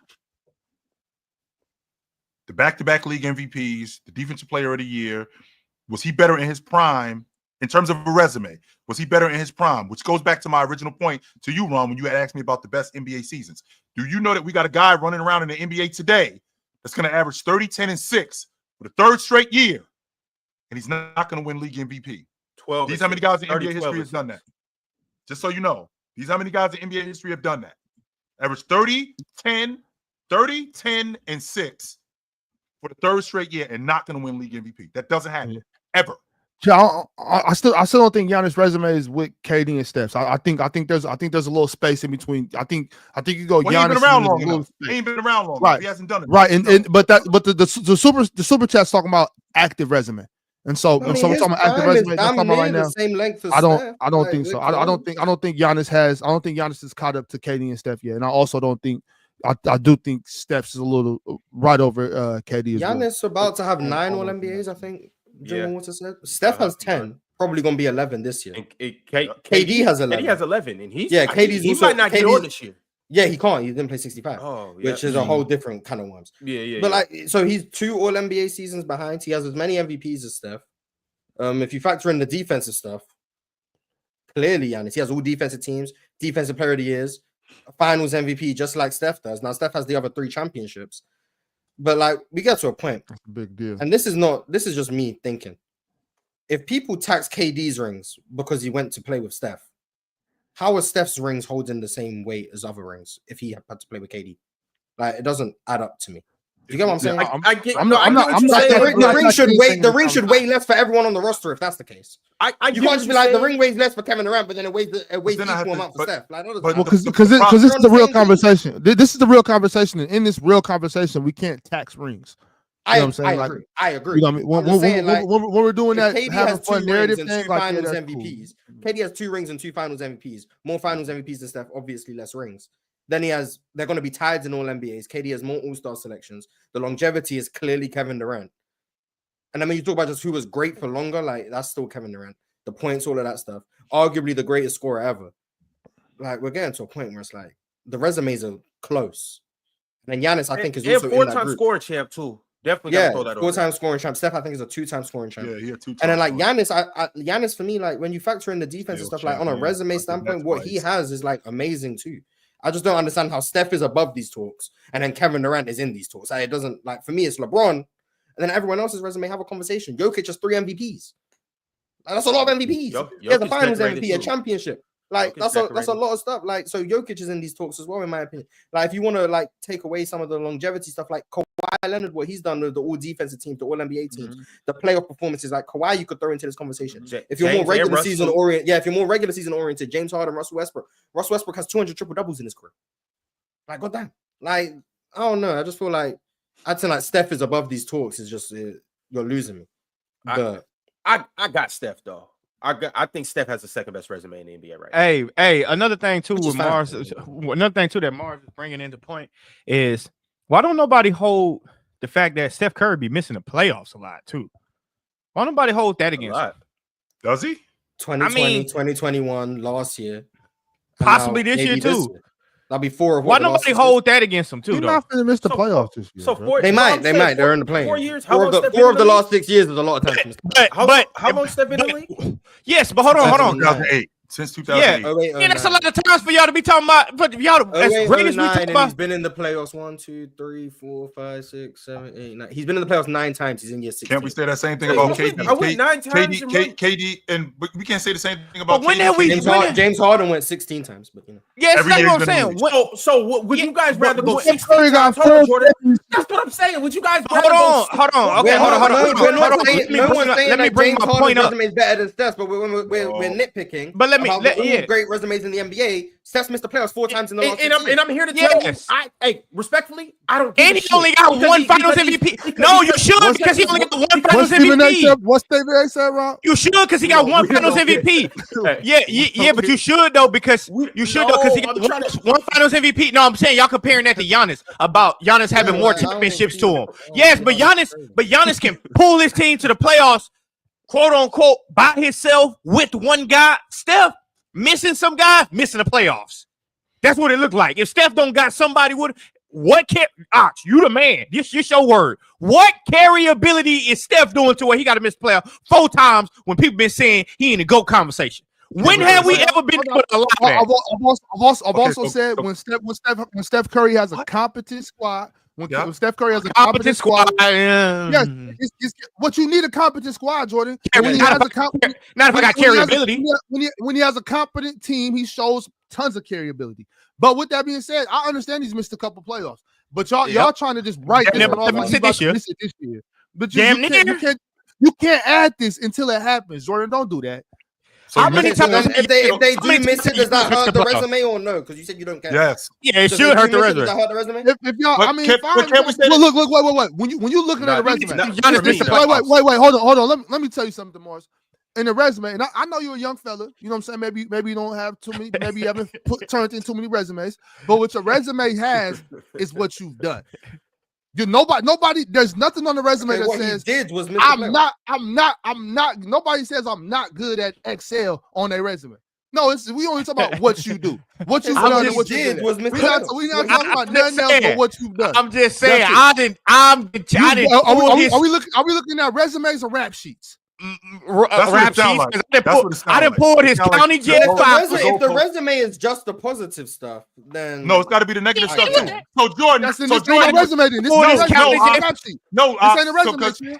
So hey, he got smothered in that too. And we talking about missing the playoffs. Where KD at right now? I was just about to say. He missed the playoffs in 14. He missed Got the playoffs swept 2 in 20. times. He missed the playoffs in 14. He also missed the playoffs in 20 because he also got hurt. And then he's gonna miss the playoffs this year. So that's 3 to Curry's 4.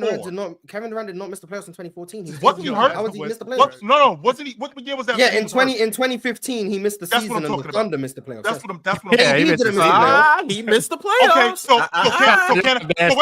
wait. Should've been Y'all available, nasty. baby. Y'all nasty for this Because I shit. can't say Y'all- the same It's thing a rap about. sheet. We talk Hold about on, resumes, Ox, bro. Come because on, I can say the sis. same thing. You Steph said might he miss got 3 of the last 5 playoffs. hurt. 21, Yeah, 22, exactly. Do that because the same thing 21, was 24, and the now same he thing might with miss Steph 3 of the Curry in last 5. 2020 when he broke his hand. He was out for the Okay, season. so 21, When he missed the 23, playoffs. That's not gonna be on his resume. All I'm Two of the saying last is, 4. Okay, same point. all Two of I'm the last saying is, 4. when we talk about goats, when we talking about guys that y'all want to talk about these goats. Y'all be changing No, conversations. hold on. Let me spit it out. Go ahead. When we talk about goats, and when y'all talk about this and that, when we compare stuff, y'all say Giannis.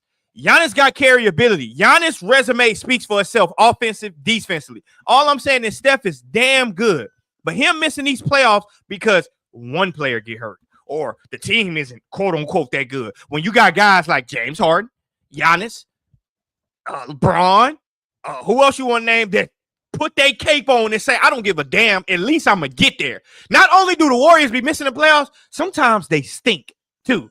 You know that's what? all I'm saying. In your defense, Jordan, I got to be fair. I do got to be fair because in your resume, when you at the interview, the person might ask you, was you the general manager or you was the? There's a little gap. There's a little gap right here between 2018 and 2022. What was going on?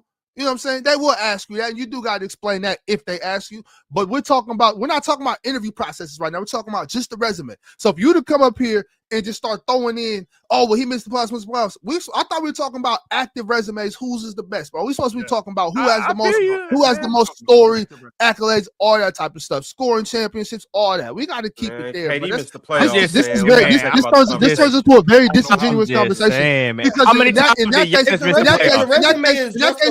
let's start talking about LeBron James for a second. Because he's right now he's been the number one every time we talk about LeBron. Wait, I know we have, but we're not right now. This whole resume conversation. This whole conversation, Mars, we've been ignoring the number one because we've all just conceded that it's LeBron James. His name hasn't came negatives up included. But now that y'all want to start bringing them negatives, let's do that. You know what I'm saying? But he's still number one with the negatives. But more. Let's talk about it first. Are you sure? Because who was he losing to? Steph Curry. Because if you're gonna put that on there, there's a gap in your resume, King James. What were you doing? I was getting my ass kicked by Steph Curry. That's what I was doing. And Jokic. And Jokic, true that. I was getting blasted out the playoffs by Nikola Jokic. Then he lost to Kevin Durant. With Kevin Durant. That's what happened. Who he beat, by the way. The resume don't care about that. Who he lost? The resume don't care about the that. finals MVP next to Kevin Let's talk about that Durant. resume. Let's talk about that resume. You're not giving Steph the credit for beating Bro when KD was the finals MVP on a resume. Don't care who it is. Who you want to. Give it to who you want to. So give KD them points. I was getting my ass, not Steph. Put that on the resume. But you put Steph kicked his ass too, Steph and KD. But that's on both of their resumes. Right? Y'all want to start bringing up blemishes? Let's bring up them blemishes. I was getting my ass kicked by Kawhi Leonard. There's many blemishes on LeBron's legacy. There's many blemishes on LeBron's resume. I was getting my ass kicked by Dirk. And I beat all of them dudes. My ass kicked. And I beat all of them dudes. And I beat all of them dudes. He still has the best resume in the NBA. Everybody that you just brought up, every last one of them dudes, I beat them. So you keep talking about them. Get your ass cooked. Get the hell out of here. That's bullshit, because we beat still has the best resume in the NBA. All of them dudes that you brought up, I beat every last one of them. None of y'all dudes can say that about me, though. Lost to him. How about that? Lost to him. Kawhi Leonard. Lost to him. Beat him. On top of that, lost to him. Beat him. Kevin Durant. Lost to him. How many times he lost to him? Beat him. Lost to him. Beat him. How many times he lost to him? And how many times he lose to him? How many times did he beat him? How many times did he lose? And why did I lose to him? Ox, you know why I had to lose to him? More points? Because you can't beat him without us. We can't beat him without you. So we got to get together. Because one team scored more points. So if you're gonna do it, okay. So if you want to do it, how come they won in Miami? Because I needed this dude to beat him, so he went over there with Dwayne Wade. That's a blemish on that resume. Like, Mr. James, I see in 2010 you made a move. I said on your resume, why'd you go over there? Oh, because I needed to go run to my big bro so I could get some rings. And why did I? And why? And I'm You glad gonna you brought talk that about up. that, Tim? I Yes, told you let's- stay out this pot. I was trying to be cool. Stay out that damn pot. You It's hot honestly in think here. that you cook? You think you cooking I right now? agree with Ox right now. It's hot in Okay. here. Okay, first and foremost, you brought up a point that has nothing to do with the other thing. You got with this dude because you couldn't beat me. That's why you got with him. Me and Dwayne Wade, we didn't have the same problem. Me and Dwayne Wade had the same problem. I didn't have a problem with Dwayne Wade. I had a problem with Boston. I didn't have to worry about Dwayne Wade. I didn't have to worry about him. So he had to go get his big bro then. So he had to go get his big bro. You had to worry. You and this dude had to worry about me. You did. And Y'all want to do this with Dwayne Wade has said that the moment he saw Kobe win that back-to-back championship, that's when he started getting serious about teaming up with Bron. So it looked like they teamed up to beat Kobe. And I'll knock all this shit over. That's documented. I told you. That's Mars, documented. I'm glad you brought that up because he's That the same resume looking a one. little murky now, chill. Mars, I'm glad you- Documented. Go back to Steph weak ass resume. Go back to that weak ass resume. Mars, I'm glad Let's you go brought back to that. Mars, you brought that up. Everybody got Bron on their resume. All Mars, I'm these glad top you dudes brought that still up, Mars. The all reason why I'm got glad you brought that Bron dead up on because their this is the resume. same Dwayne Wade his head off. told Off Kevin his Garnett to his face. The reason why we got together was because Long of you. live the king. He said Okay, the it same sounds like thing. there was two to Kevin people they Durant. teamed up He for. said, right. They teamed and- up for the Boston Super Team and they teamed up for Kobe. So which one Okay. do so who do we believe in? Both. Have you heard the word both? Both. Have you heard that term? Does it have to be one or the other? No. So here's the difference, Mars. The difference with that is I didn't get together. Both of y'all dudes got together for me. So there you have it. Hey, all I'm saying is this. I know I'm not no graph studier. I'm not no statistician. But when I look at Steph Curry resume and I see he has 4 championships, right? 1 Finals MVP, and then I go back and I connect the graphs and put the coordinates together, and I see every time somebody missed the season, he missed the playoffs. So I can make an inference or educated guess and say he ain't got no carryability. So he need these guys for him to just, let's be real here. Jimmy Butler came and saved the day to get their ass in a play-in. Let's be real here.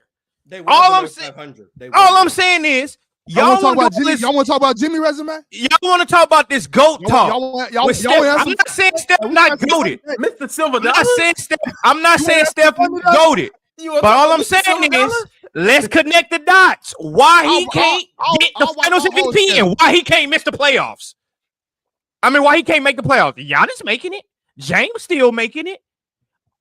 All these guys still making it. Bron's still making it. I mean, to be what fair, the James hell is going on? James been jumping a lot of backs the last few years. James took some garbage teams to the playoffs. Okay, Way worse than Steph Curry. And I'm not saying that's not true. Now you guys all expect the Clippers to make the playoffs this year. All I'm saying is I had the Clippers missing the playoffs. Yeah, I had them missing the playoffs. All I'm saying is James turned it up a notch. From Kevin Durant and Kyrie, that whole little team up, to jumping on Joel Embiid's back.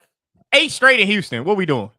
For sure, I'll give him Houston. I just said recently. What we doing? Well, hey, we live in a what have you done for me lately world. Okay. Okay, so this season. Yeah, he made the playoffs. He ain't missed the playoffs yet. Hey, Zubac, Norman. Zubac and Norman. Kawhi 40 games. James Harden jumping on Norman Powell's back. Is that Ty Lue Small. Oh my God! Wait, I'm not gonna be involved in that. Bro. I can't do that. I can't do this. I can't do this. All I right. can't do that. Shout out James Harden. He's chopping this year. James I'm Harden taking won all this that game. shit back. I said earlier. I'm taking all that shit back. I said Memphis been to beat the shit out the damn Warriors because they can't even beat John Morant in the playoffs. I mean, goddamn. Yeah, is that a blemish on Steph's resume? John finna put carry. 0-3 in the play-in? Is that? Yeah, that's all I'm saying, bro. That man ain't never won a play-in game. Connect the dots, man. Connect the dots. He got 1 Finals MVP, and he missed the playoffs a lot now. Jordan, I want you to know, Jordan, you turned this into a real hate session coming in here talking about. I said I've been hating on Steph Curry since he been kicking the Rockets' ass. I know this. That's why I know these facts. Because I've been hating on him. I do want to I want to make it abundantly clear. I am not saying that Steph's resume isn't the second best in the league right now. It might be. It might be better than Kevin I'm saying it might be. I'm what I am saying is there is no LeBron and Steph's resume everyone else. I'm sorry, I don't buy that. I don't buy that Steph's resume is so far clear of Kevin Durant, Facts. Giannis, Jokic, those guys. I don't buy that his resume is just in a different tier to them. That's a where fact. everyone else is trying to catch up to LeBron and Steph. We do this thing where we start grouping Steph closely to LeBron, when respectfully, he's not close to LeBron. LeBron, Steph, KD, everyone else can fall in line behind him. If he wins another championship, Mars, if Steph Curry wins another, Mars, if Steph Curry wins another championship, he now goes ahead of LeBron James. Now if Jimmy Butler win Finals MVP, he don't go nowhere. Mars, People group it as if it's LeBron and Steph's era, and then everyone else just fit in where they got in. No, because they won. LeBron has been dominating the league my whole life. Steph came in around 2015 and was amazing. Cool. But let's not have revisionist history, because outside of the 2016 regular season, every other year, Kevin Durant was considered a better player than Steph Curry. That's a fact. Every other year. Until he made that move. Until he made that move. That's a fact. Come on, Chip. Don't do that, Chip. Don't you do that. Ron, don't you do that. Ron, don't you do that. Kevin Durant was better. 09, 2010, 2011, 2012, 2013, 2014, 2015, KD gets hurt. So Steph can go above by default. 2016, KD was not better than Steph. Even the KD fans will say Steph can have that. 2017, they're on the same team. They're on the same team. And the consensus was Kevin Durant was better. 2018, you cooking? I need some water in here, boy. I need some water. Yes. 2019, the consensus was Kevin Durant was better. Who's the consensus? Damn. The majority. That boy good. That boy good. You know how I know this is the where case? I'm at. You know how I know this is the case? Because I was on the panel or Player's Choice before the 2022 championship. And I know because I debated with this L host, I debated with Ox, I debated with Dell that Steph Curry was better than Kevin Durant. And all of you guys disagree with me. Not me. I'm inconsistent. I've been consistent with this since forever. All of you guys, those Warriors team, Steph Curry was better than KD. Hey, this is what they said, and this is how I know. It might have been Dale. This is what was said. Kevin Durant's better, but Steph's more important. That's what they kept trying to tell me. That's what they kept saying. Because I know, because I was in the debate. Just like Donovan Mitchell. Just like Donovan Mitchell. Ron was saying Steph's more important to the world. I never said that. KD, that's what he was saying. Get the clip. He can hate on KD for the move all he wants. He thought Kevin Durant was better than Steph. No, I did. I've never said that. Ox isn't the one arguing.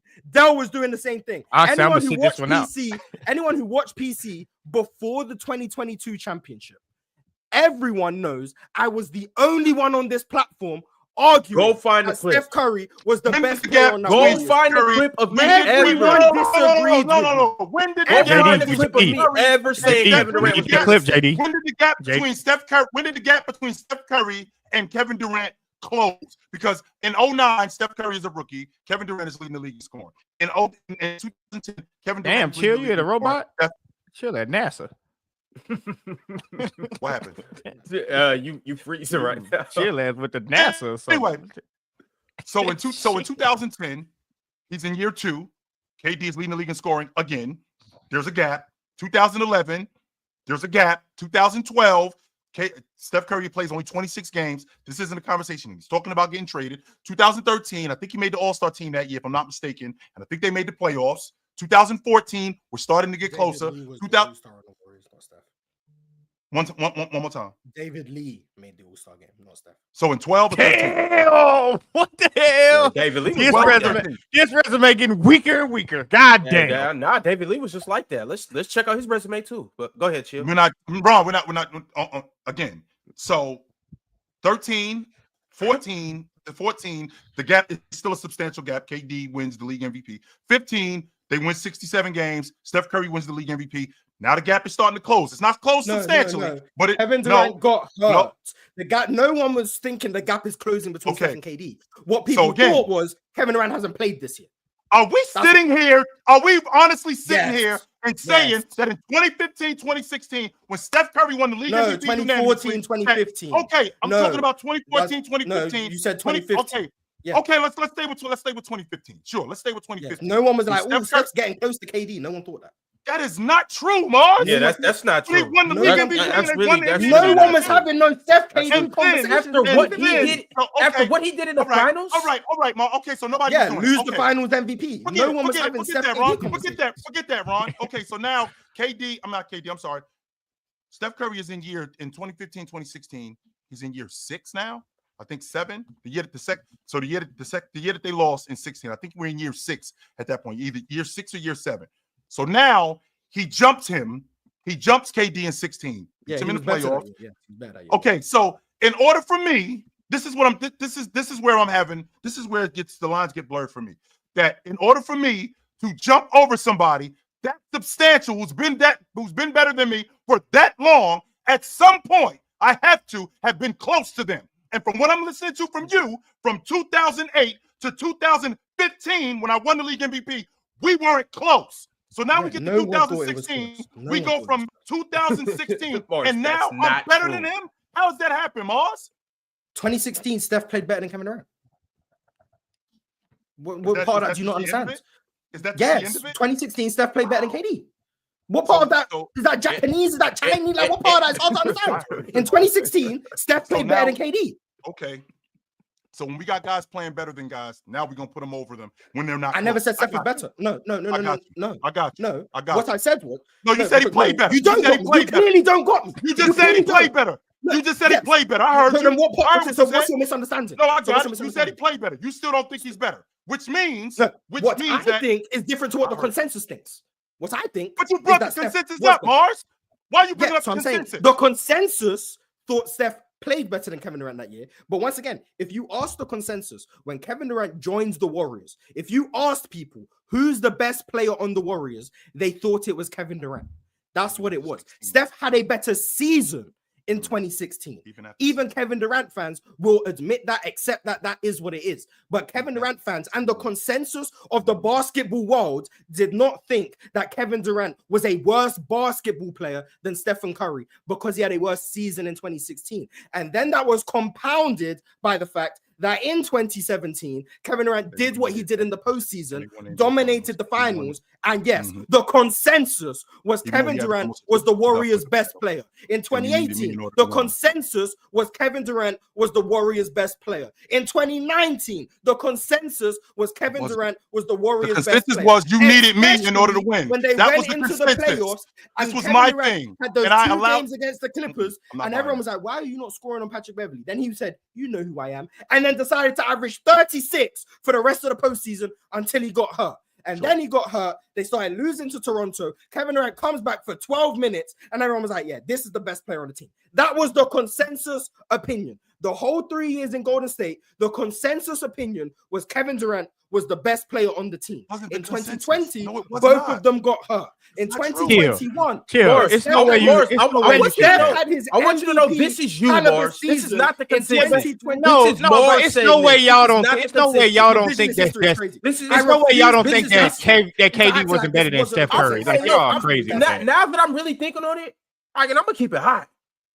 Since Steph won his first MVP, he damn near been better than KD every single Oh, that's season. crazy. Come That's on, fine. Ron. You I'm can think gonna that. keep it You hot. can think that. Ron, That that's- wasn't the Ron, consensus. Ron, that's So crazy, you Ron. think- What this is Mars is you. saying is Hey, I that don't give a damn what about Mars those is saying is that the consensus. majority the of the same people, thing. Hey, I hey, did the majority same of the thing. people That's are what People don't know what they be saying talking that about. They don't know what they be watching. wasn't better than KD. That was that's in 2017. The majority of the people said KD was better than Steph Curry. The majority of the people said KD was better than him in 18. The majority of the people said KD was better than him in 19. But What's the majority, Chill? 51-49? Come on, man. It It's wasn't clear. like 49? 49. what I'm trying to make It sense was like is 68-32. why are you getting on? If you better than me, what you W need me math. for? Because there's difference between individual ability and a team sport. No, One person you- might need the other. That doesn't Yeah. mean you're better than me. The Clippers Definitely need all Zuba. team. The Clippers need Zoo. That doesn't mean he's the 100%. best player on the team. No, But the Clippers or need him how about more the than they flip need side? damn near How anyone about else. how about the flip side to that? The flip side to that is for you to get to the NBA Finals. I'm the gatekeeper, and you can't get past me. That's why you get on my crew in order to get to the NBA championship. And see, That's why you jumped on the crew with me. This is That's amazing. why you did that. This is I'm the amazing. gatekeeper. Chill. The moment How about I go through the actual history of what people thought, then I you have get to it, run Moss. to narratives. I heard But everything. run to the narratives. The reality of the I'm situation not is running to the Warriors narratives. don't. You couldn't beat me under gatekeeper of the West. That's a narrative. Be serious. What No, it's not. happened It's a was. fact. What It is a happened fact. was. You What couldn't get happened? past No, me. it's not a fact because I'll talk English. I'll talk slow for you. Please. What happened please, was Mr. English, the man, I'm Warriors. listening. So the Warriors saw the Thunder one time in the postseason. Yep. One time. Even Yes, Kevin sir. Durant has said we didn't even view them as a rivalry. We never saw them. So Right. they only met one time. The Yep. Warriors won. They came back Yep. from 3-1. Cool. Yep. At Yep. no point, I can promise you this. I'm sure Kevin Durant feels the same way. I'm sure Russell Westbrook feels the same way. At no point were the Oklahoma City Thunder looking at this like, we just have no chance. Steph Curry is just better than us. They never thought It was that. up. Just They was because up 3-1. the Warriors I beat don't them know. one time. thought that. I does don't not know. mean that mean the it's Thunder never thought looked that. at it. I as, don't know, yeah, Morris. the Warriors are just the gatekeepers of the Yep. West. We have no chance against And them. I'm glad you No brought that one part up, thought Moss. that. I'm glad Even you brought that up, people- Moss. Keep going. You Keep probably going. thought the Thunder was going to win. So no, it wasn't just, we have no shot against the But Warriors. clearly the KD Warriors are the didn't. gatekeepers of the West. Clearly we can't get KD past didn't. Steph Curry. That wasn't the thought process of anyone. No Okay, one. It might have been KD. So Moss, He was talking to the so Warriors the whole year. That wasn't so about Moss, them the- being the gatekeepers of the so- West. So Moss, to counter your point, they only So played them one He time. was cheating that However, whole year. So Moss, to counter your Draymond point, Cheating on Russ that whole year. It's not cheating. It's doing so your due so Moss, to Yes, so they Moss, play to good counter your point, and that was a fair point that you made. But to counter your point, the Warriors have been to the NBA Finals in back-to-back seasons. Yes. And this is what they were building. We had a prime Steph Curry. We had a defensive player of the year in Draymond. But I'm just talking about Steph Curry, who at that point was in rival with LeBron James as the best player in the league. That got shut down in the That year, 2016 yes. finals, That year, right? yes. It got shut down in the NBA Finals. But it was obvious at that point, after 2016, the road to the NBA championship goes through the Bay. Not just because of that one time that y'all played against us, but because of what we had been doing those last two seasons, getting to the NBA championship in 15 and winning it, getting back to the NBA championship in 16. And on top of that, the crew that we had and how Steph Curry was playing, we are the gatekeepers. Me in particular are the gatekeepers of the Western Conference, and you can't get past us. And so in order for you to get to where you're trying to get to, you got to get on with me. That's not. See, that's why I say when I it's mean, narrative, chill. That's not what it true was. because the just Thunder not went what to the it was, finals and before the Warriors did. Everyone too. involved in that situation has said the same thing. It wasn't about Kevin Durant thinking he can't get to the finals without the Warriors. That Yeah. was never the thought process of He anyone. got to the finals before that. Yeah, He you've got to been finals saying the before same that. thing for like 3 years, and every time I keep saying that's not the thought process. 3 you years just later, disagree. he got hurt the Kevin year after Durant, that. Kevin Durant has said countless times his issue was in OKC, he was relied on to be their only outside shooter. They had no shooting on that roster, and the only talented offensive players in his estimation were Russ and himself. He didn't like that situation. He liked the Golden State Warriors ball movement and the way they played basketball, and that they had multiple guys who were extremely skilled. Iguodala, Clay, Steph, etc. Even Bogut could pass, like in 2016 and stuff. Kevin Durant has said countless times that his decision to go to the Warriors was not about he couldn't win in Oklahoma City, or he thought Golden State were just far So superior. why not go and that he play in had to Toronto? join Moss? Why not go play in Toronto, Because- Moss? Do you listen to the words that leave my mouth? I heard everything that you just said about him playing So when with the I Golden say, State Warriors. so when I I say, heard everything that you he just liked said. their, when I him say that he playing- liked their ball movement, Right. and then they had multiple skilled Right. guys, Right. why the hell would you bring your lips together to say why did you not go to Oh, Toronto? bring your lips Did they have together. ball movement like Golden State? Did they Hey, have skill Morris, like Golden State? and it- No, and it so sounds why to me- did you ask me great. that question? The It reason why sounds is to this- me like he wanted to so go gatekeep. That's so what I it sounds guess- like to me. So I guess it was just a coincidence that they had Steph Curry with the ball. Everything that you just said, and coincidentally, they got Steph Curry. That's your logic. Okay, fine. When did I say anything about coincidence? That's It what you just saying, bro. sounds- Bro, it we just way- sounds we to way me- over time, yo. We way over time. We're gonna be here all day, yo. All right, Yeah, for sure, you right. it's what it is. We can move on. We're gonna be here all damn day. Hey, Shout shout out to to everybody that's in here right now. This is probably the most views that we done got in a long time. Why? Because it's playoff basketball, and we gonna keep this running. Well, until the playoffs end. Y'all make sure you turn on your notification bells. You make sure you like the video. Make sure you Yes. subscribe. All of that good stuff. We do got super chats, so let's go ahead and make it happen. And that was a great conversation, y'all. And shout out to whoever sent through that super chat. I don't know who it was. It was like 30 minutes ago, but salute to you. Drink More Water said, already read this was it. we Shout out to Drink More Water, man. Stimulating super chats. Gotta love it. All right. The next super chat that I got to queue up. It's from DSG Piccolo. DSG said the Warriors being in the play-in after all that winning is straight comedy. My team just decided not to explore their options and said, yeah, give that ball Colorado nigga an extension. Then he saved his job. Jeremy Grant, 30 minutes a game, ass. Damn, where are we at with this super chat? I'm so sick of this dude, PJ, this dude Piccolo, man, with this Trailblazer team. I'm tired of him, man. They won 15 more games this year. They're on the upward swing. All this dude talk about is just team is ass and fire Chauncey Billups. I'm so sick of him with this Trailblazer team, yo. He was all over the place with that super chat, though. Shout out Chauncey, man. And shout out the Warriors. Antoine El Host Ron said, let the Wizards get Cooper Flag. They OKC East. Man, you lying like a motherfucker. Shout out OKC lying like that, East. bro. 3 up. Sent through a members chat and said, last game of the season was the best game. It was a hell of a game, y'all. Yeah, hell yeah. One of those games I wish I could have been at. Damn, Ox, what the hell? You turned your I don't know. You turned something up on your mic. I didn't touch anything. Oh, okay. At the Buzzer Sports, sent through a members chat. Shout out to Johnny D. Johnny D said Detroit in 6, Lakers in 5, Clippers in 6, Pacers in 6. Johnny D on bullshit. You know the Lakers ain't in nothing. The GOAT Irvin K became a YouTube member. Shout out to the kid Irvin K. Appreciate you for joining up. And Jalen sent through a members chat and said, Detroit, we here, nigga. What Jalen is that? It better not be Jalen Carter. It better not be him. I don't know. I don't know. Hey. Naptown sent through a members chat and said, Pacers in 5. The guy sent through, became a YouTube member. Shout out to the guy. Hey Ron, I'm not trying to talk about it now. I'm just curious. How we didn't even get to Lakers, Minnesota, huh? We didn't get to none of that. It's a long week. You didn't get to Pacers, Bucks, or Lakers, Minnesota. None of that. None of that stuff. Come on. We ain't even get to the damn results. How do we get to the goddamn results? What the fuck? Hey, man. Hey, somehow we just ended up here 3 hours later. Box score watching Wayne said, Love Heat losing the play-in.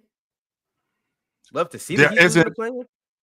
Yo, fellas, y'all might think I'm on some bullshit. There is not a play-in game that I am the least bit interested in more than this Heat Bulls game. I have no interest in this game whatsoever.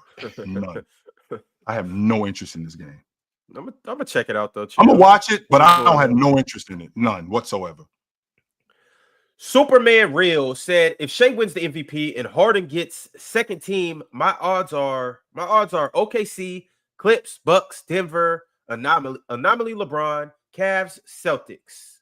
Most valuable thing on a championship team is one MVP in the starting lineup. Boston, New York, Houston need one.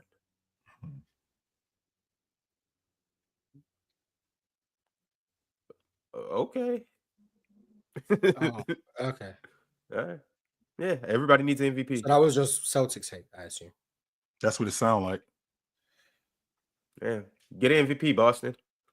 Masinko said, dang, they was eating slam sandwiches? 2 pieces of bread and slam it together?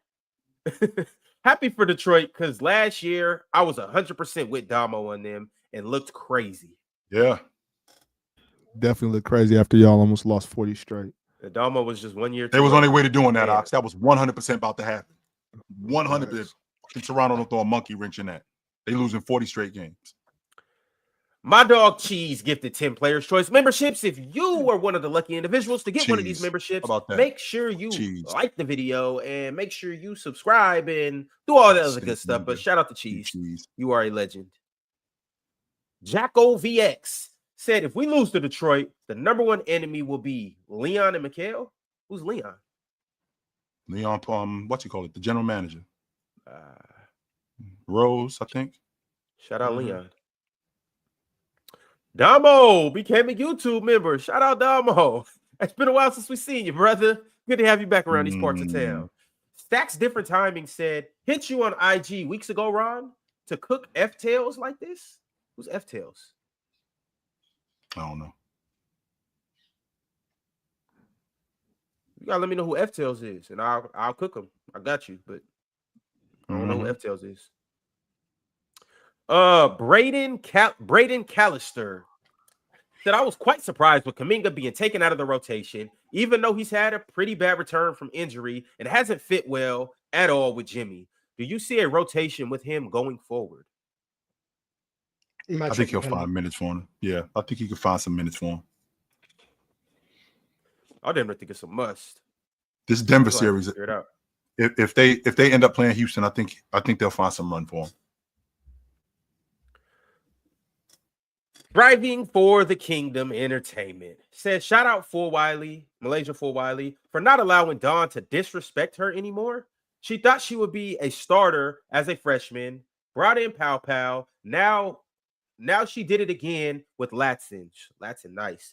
She a junior and can't be a 4-year bench player. How we feel about this? Malaysia need to get better. I agree. Imagine that, Ox. Imagine asking somebody to get better and not handing them the spot. Imagine that. You wow Simple for as that. Malaysia need to just get better at basketball. That's what happens at that level. You got this ridiculous competition, and if you ain't better than somebody, you sit your ass down. Also, that's what happens when you go to one of those schools like that. Yeah, I was just about to say that, Ron. I mean, she probably could get better at playing on another team. She definitely gonna look better on her own team, but that's why you go to South Carolina, to sacrifice your game and win rings and make elite runs. I mean, I believe she went to go play for Coach Staley because she knows that she was one of the best coaches around. She could get her game right. But then I think also, you know, you have to work on your game. You know what I'm saying? When you just a live wire, like, no disrespect to Malaysia, I think she's a hell of a player, but she's more like a live wire type player. You know what I'm saying? Like a fast break, speed it up. She need to work on her half court set. She need to work on her basketball game. Not copping the plea running because you're getting held accountable. You know what I'm saying? Just get better. But that's what the transfer portal is doing now. The transfer portal is making it to where you don't have to get better. You don't. Yeah, but I mean, to her, you could just because like, oh, you're disrespecting me. No, I'm your coach. I'm coaching you. But I feel disrespect because you're bringing in a better player. Maybe if you were the better player, I wouldn't have to bring in a better player. I feel you, Ox. I just feel like I'm against that transfer portal crap too. But I don't like it for freshmen and sophomores. But like as a junior, it's like, all right, I done sat here for 3.5 years. All right, I better make a move. You can always transfer, but with the unlimited transfers, I don't like the unlimited one. Yeah, it's just making the rocket just bounce. I don't got to be held accountable, and kids don't. I'm not just gonna say kids because there are a lot of very mature, very professional kids. You know what I'm saying? But some of them aren't. And I'm not saying Malaysia's not. I'm not trying to disrespect and say she's not mature and she's not professional. I'm just saying there's a lot of kids now that are getting yelled at by a coach because y'all know how college coaches talk. You know what I'm saying?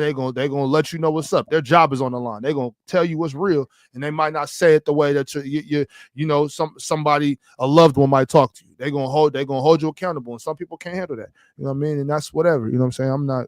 I can't say whether that's right or wrong. It's not my place. I just think that the point is Malaysia needs to get better. That's all. Duka said, why guarded Spider in the postseason and he didn't blow by? There you go. All right. He lying his ass off. That's number one. He's lying. He just saying anything just because nobody just gonna question you lying your ass off. But go ahead. Handle your business. Billow K said this Clippers team might mess around and do something. Y'all agree? They might. Yeah. Nope. Yeah, I agree. They might mess around and get out the first round. The next super chat is from Kawhi might do something. Kawhi might do something that Bron can't do. That's beat the Nuggets. Sent to a members chat and said, a healthy Kawhi is better than Luka. I mean, the healthy thing is a big deal, though. I mean, I'm so sick of hearing there's a healthy this, a healthy that. We've been doing this shit for years, man. It's a big deal. Okay. The healthy shit is a big deal. Yeah, let me just enjoy this dude being what he is right now. Let me just enjoy that. Yeah, it's a very big deal. Here they go again. Toxic Hoodie sent through another members chat and said, are you taking Curry shooting over MJ scoring? Hell no. No. Why? Why would I do that? Because it's more dangerous. But why? So why Steph ain't clear as the best scorer compared to MJ? But scoring is more valuable than shooting. So Yeah, so look, if it was like, why would you take it? I mean, where's Steph at on the all-time scoring list? Well, he just passed Jerry In the West. 20s somewhere. I think. Oh, okay. Well, shit. Then that's your clear answer. Michael Jordan is in the 3s, 4s. I think Top he's three? 6 now. Yeah. Oh, When he damn, retired, he he's was 6 now? third. When he retired, he was third. Damn, he's 6 now. No, he's fifth. He's fifth. Yeah, KD, there we go. KD coming though. He 2000. There you go. You see how KD way past Steph? There you go. Steph Right at there. 27. Damn, he never catching up. So let's stop this shit right here. Let him miss a couple games. DeMar DeRozan gonna overtake him again.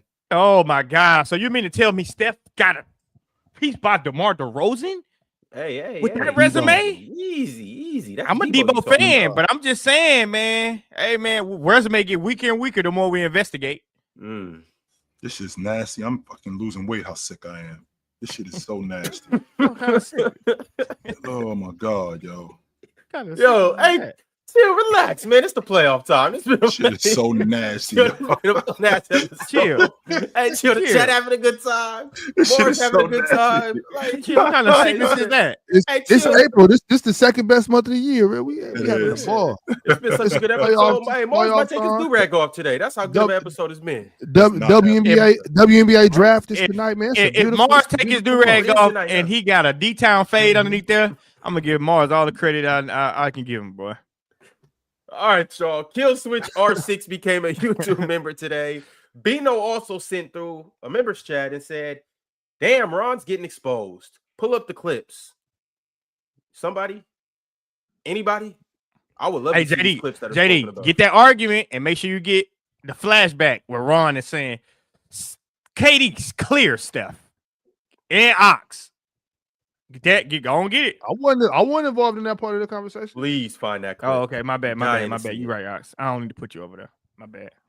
MP13 said, I don't get how you can be deep in the playoffs, be up 3-1, and even if you lose, you don't automatically start thinking you'll never beat the team you were one game away from beating. Ain't no way in hell you think some shit like that. If I'm up 3-1 and I lose, it's no way you're gonna say, "Damn, I'll never beat them." Like what? So why not come back and try it again next year? Because that ain't what he wanted to do. He didn't see them as a threat. He already said that. I answered the question. Yeah, that ain't what it's chill. If I'm beating your ass the whole fight, Jordan, everything does not involve an elaborate conversation. I get it. I got it. No doubt. We getting spicy here today, man. I got it. We getting spicy here today, man. I got it. No, I got it. So Ron, okay, so then I can't say it to you. I gotta say it to Ron. Ron, if I'm beating your ass the whole fight and then you lucky punch me and sucker punch me and I go canvas down, I'm gonna wake up and say, "Damn, I may never whoop Ron ass again." You should wake up and say, "I'm gonna leave that nigga alone." Shit, no. I'm gonna wake up and say, "Man, what that motherfucker at? He slucked me. He got me on accident. Lucky ass punch. You better not go tell nobody else you beat my ass. I'm gonna be on your ass the whole time." That's not how it always works. But shit, I'm gonna be waiting for you to say something slick. I've been waiting to beat your ass. You got me one time. Bullshit. He was waiting to go out and get lunch with him. That's what Katie was waiting to do. Toast the Goat said, "So why you hold it against Steph like he had another guy to go get him a bucket while being trapped?" A lot of chatting going on. Who's holding what against Steph? I don't know. He's just talking, man. What, they're below 500 this year without Jimmy? Yeah. I don't get it. But hey, the more I'm gonna go to my grave with this. The more we investigate, the more weaker that resume look. That's all I'm saying. It's funny. People think I'm a Steph hater nowadays, all because I am. So I don't. I refuse to be. I refuse to be gaslit into what people apparently seem to think. 100%, Mars. We can't have conversations without the whole thing being put on the table, not just what was good or not just what was bad. Everything. No, we can't do that. We have to. And if you don't like the results of it, that's a you problem. That's not a me problem. That's a you problem. And yeah, Mars, I don't like the idea of Steph Curry looking bad in certain situations. But if it's the truth, I can't argue that. I can't. Yeah, y'all was all for that until I brought up Bron. Then y'all wanted to change the conversation. You're the one changing the conversation. I was with you. I just think even with Bron's blemishes on his resume, he's still by He's still far number clear one. Steph Curry, and we have Oh, nothing. But then no, but you was They had making nothing good to do points, with and it. you was arguing against them like they weren't actual blemishes. So I I'm don't with know you on because that. Ox didn't even bring up The reason why I was bringing, arguing against bringing the them, NBA Mars, to the Mickey because Mouse that had Clubhouse. nothing to do with what we were talking about. Oh, you don't want to talk about the Mickey Mouse Clubhouse? There was one guy up here, and the other guys were here. Nah. That's why he wasn't even in the conversation. Even though he had blemishes on his resume, he's got nothing to do with these guys. That's why. So you don't want to talk about the Mickey Mouse Clubhouse? I mean, yeah, the bubble. Saying, But yeah, my whole point is Steph is closer to the next group of people than he is to LeBron, and I'm tired of people grouping Steph next to LeBron. When we get to a point, and I've heard it countless times, if Steph Curry wins an NBA championship, like you just talked about with the consensus, now the consensus is he's better than James. Because he's got more. They tried to do the same thing when I remember this vividly, and people are gonna act like it didn't happen because I seen the tweets get deleted. When the Warriors played the Lakers in 2023, they were saying if Steph wins that series, he's over LeBron all time. Yep. Then Steph got packed up, and the tweets started disappearing. Over. Like I'm getting really tired, and it's only the Steph stands. They keep trying to put Steph into the talks with LeBron.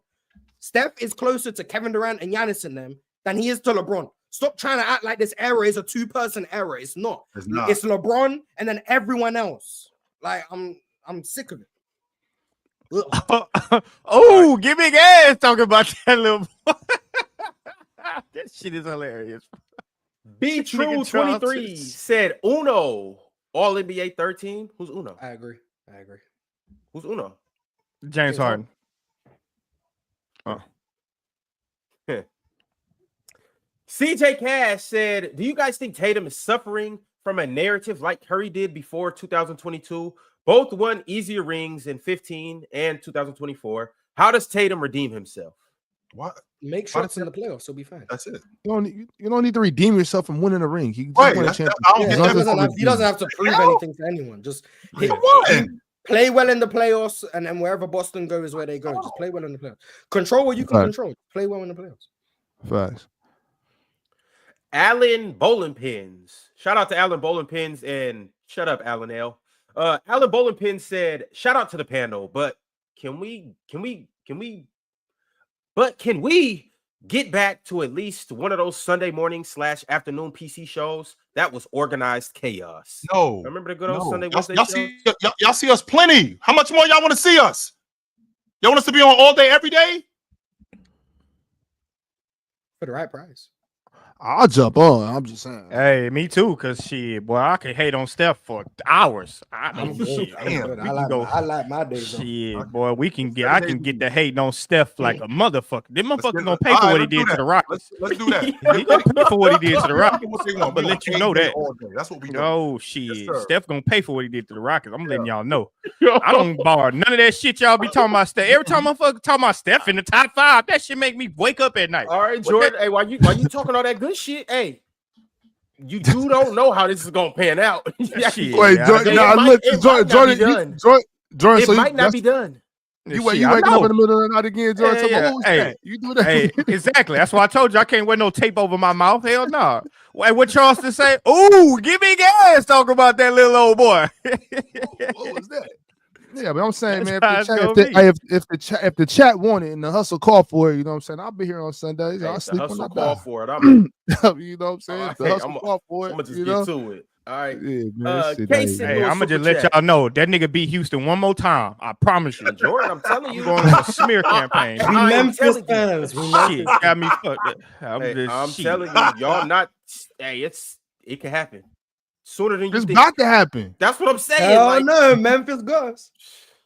But all right, y'all. K sent through a super chat and said, "Who's the better defender, Kobe or D Wade?" D Wade. Bryant. And there you go. The guy said, won my fantasy league yesterday. Big shout out to Giannis. Outplayed everyone. Favorite player over there in Denver that don't play defense. Best in the world. Shout out Giannis. Salute to Giannis. Best in the world. MP13 said, are you guys arguing the reality of what was actually going on or the consensus narratives? Because Steph been better since 16, outside of maybe 22. Cook up, MP. I was arguing the consensus. Anyone who, once again, has watched this show since I've been on it knows I thought Steph was better. Whatever. I thought Steph was better from 15, 16, whenever, till the current day. I thought Steph was better. But the consensus was that KD was better. So I was arguing the consensus opinion and how revisionism and the 2022 championship has led to people changing their opinions from 6 years earlier. That's what I've been arguing. And I refuse to be gaslit into everyone trying to convince me that they've been on my side for 7 years when that hasn't been the case. Because I know I was definitely arguing from the minority standpoint. That doesn't mean no one thought Steph was better, because I know I wasn't by myself. But the consensus was definitely that Kevin Durant was the better player. Whether that's in the media, whether that's on Twitter, whether that's just talking to people, the consensus was Kevin Durant was the better player. That's the reality. Mars,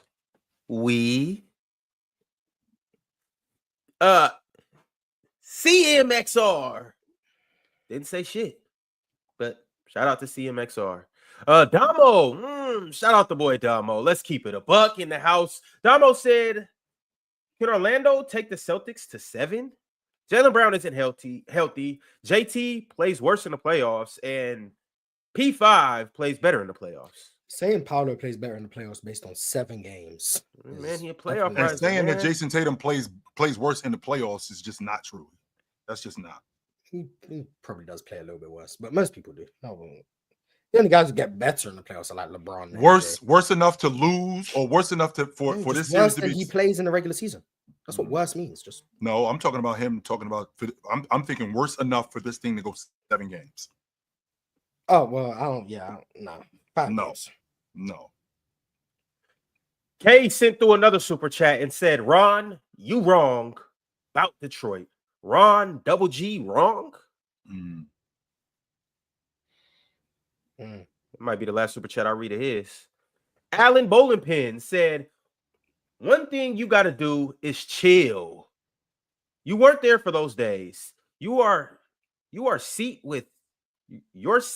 just got warm in this room." Who's he talking about? Yeah, who's he talking about? I don't know. Whose seat just got warm? I don't know who he's talking about. Well, one of y'all got to chill. That's all I know. No, I ain't chilling. I came here today to do anything but chill. I told y'all, we ain't playing today. Respect Kawhi Leonard. Duval Williams said, if Steph played in the East, he would make the playoffs every year and probably have 2 more chips. Steph was 6. Come on, man. How would he have Grandma had, and if grandma had balls, and if grandma had balls, she'd be grandpa. You know, I'm a sucker for a good hypothetical. I like a good conversation, but I'm not doing that. But how would he have 2 more championships? I don't. Because then they would have beat. Who would have came out the West? I don't know. What years do they have a championship? In 16, because they no. The year Milwaukee lost to Cleveland. Right. Well, what team would he be on? Right. He's not gonna. We ain't taking the Warriors and bringing them to the East. Are we moving the Warriors to the East? Or Steph to the East? See, that's if you just move the Warriors, then no, because those down years were just down years. But if you put him on another team, I could see him going to the right team and winning that year. Giannis won. Or if you put him on a different team, maybe. But if you just put the 2021 Warriors that missed the playoffs in the West, and then assume they could just make the playoffs in the East, and then go through the Eastern Conference and win a championship, you know how drastically bad you think the East has to be compared to the West for that to be the case? Let's say hypothetically, right? Hypothetically, when Tyler Hero goes out in 23, you put Steph over there in Miami. They beat the Nuggets. Yeah, and Jimmy's Finals MVP. That's fine. Still got another ring. Another ring. Oh, Steph Curry to another ring. Ooh. See, that's what the Steph fans are going to use to say I'm hating. Joke, guys, calm down. The baller shot no joke caller. for me. Shit, I ain't no joke. Fuck that. That motherfucker can't get no Finals MVPs. Shit. Tell you, the more we investigate, the more we find errors. This ain't investigate. This is investigate. Yeah, whatever you want to call it. I mean, it's what it is. Shit, motherfucker gang gonna. Jordan, I didn't even know this about you. Like, I didn't either. I don't know how y'all don't know that about me. Shit, I had no idea. Hey, it's loud and clear now. Wait up, shit. You ain't seen nothing. Oh, damn. Let me get a Sunday slot. Shit. the baller shot caller 1999 said, I thought the Mavs had it bad, but then I remember the Sun situation and say it's not so bad after all. And sort of. Y'all, my bad. Go ahead, Chill. No, you good. Oh, I was just gonna ask. Do y'all remember that show J-Rob and Damo had? Oh, on Playback? Oh, NBA X? Yeah. I was kind of just I don't know what I thought about that. That was kind of dope. Look, Real Talk just texted me. Shout out Real Talk. And no, the results will not be coming in today. Unfortunately, Mars, Ox, and Chill need to do their due diligence and hit up their local judges. Yeah, we know who won, Jordan. I'm sorry, Chill won. I'm sorry. Like we're doing all the suspense. Chill won. Congratulations to Chill. We'll have Why don't you just rip a band-aid off too? We'll have Real Talk on the show tomorrow. Real Talk Hey, wait, hold on. We know who won. Chill won what? He won. You'll get the results tomorrow, I guess. But spoiler alert: Jordan came fourth, Chill came third, I came second, Real Talk came first. Hey, how the hell you know that? Yeah, how you know? We'll have the results tomorrow. We'll have the results tomorrow. Did they send the results to you? What I just said. They sent the results to you? Send it to the wrong person. But when the results come through and they're exactly what I said, just hit you back? Man. Go on, super chats or whatever we have to do. All right, but before I do that, shit, I'm finna start hating on Chill and stuff. I'm sitting down. Any motherfucker with the name C, I'm hating on now. Well, shit, Suck that. I'm finna run content on Chill and Steph now. Ain't nowhere in here. All you Steph and Curry and Chill. Chill. Fuck that dude, yo. Yeah, hell no. I can't keep losing like this. Hell no. I ain't gonna take 2 L's in a row. Now I can take one. I ain't gonna take back to back. Y'all got me fucked up. No. Conspiracy. Someone saying Hey, Jordan, message me after the show. I bet. Shit, we gonna we gonna put your show out of business. Say less. Superman Real said, real stat since 76, only 2 out of 11 non-top 4 seeds won the chip. Four of the 11 of them made it the last 7 years. There's parity. More lower seeds can win. Oh, I get what he's saying. Yeah. So that means Clippers to the finals. Let's go, what Clips. What about Bucks? Bucks and Clippers in the finals. I would actually love to see that series. Man Live said Jamal has killed Chris Dunn his whole career. Not gonna lie. Damn. Shout out Lester. The sequel sent through a super chat said, investigate this then. Tell me again, how did Iggy win the 2015 Finals MVP? Before you say because of his defense, ... investigate LeBron stats first. You guys should stop box score watching because you guys are like, he had 36, 13, and 9. That man was like, yeah, look how he got it though. Yeah, that was exactly how he got it. Inefficient series ever. Now, I'm a true believer that Iguodala wasn't the Finals MVP. They got that wrong. No, they got that wrong. They did. I actually think Draymond played better defense on LeBron than Iggy did, but that's a whole different kind of worms. But just saying 36, 13, and 9 and ignoring the context of how that 36 came about is disgusting work. So yeah, but I think Iggy did a great job in that series. Just not. I understand how he won it, but he wouldn't have been my vote. It would have been Steph. The question is, how did Steph lose it? Y'all need to go investigate that. Because of game 2 or whatever, and then he had the narrative of Delhi's the Curry stopper, and then even though in game 5 Steph was like the best player on the court, fried him.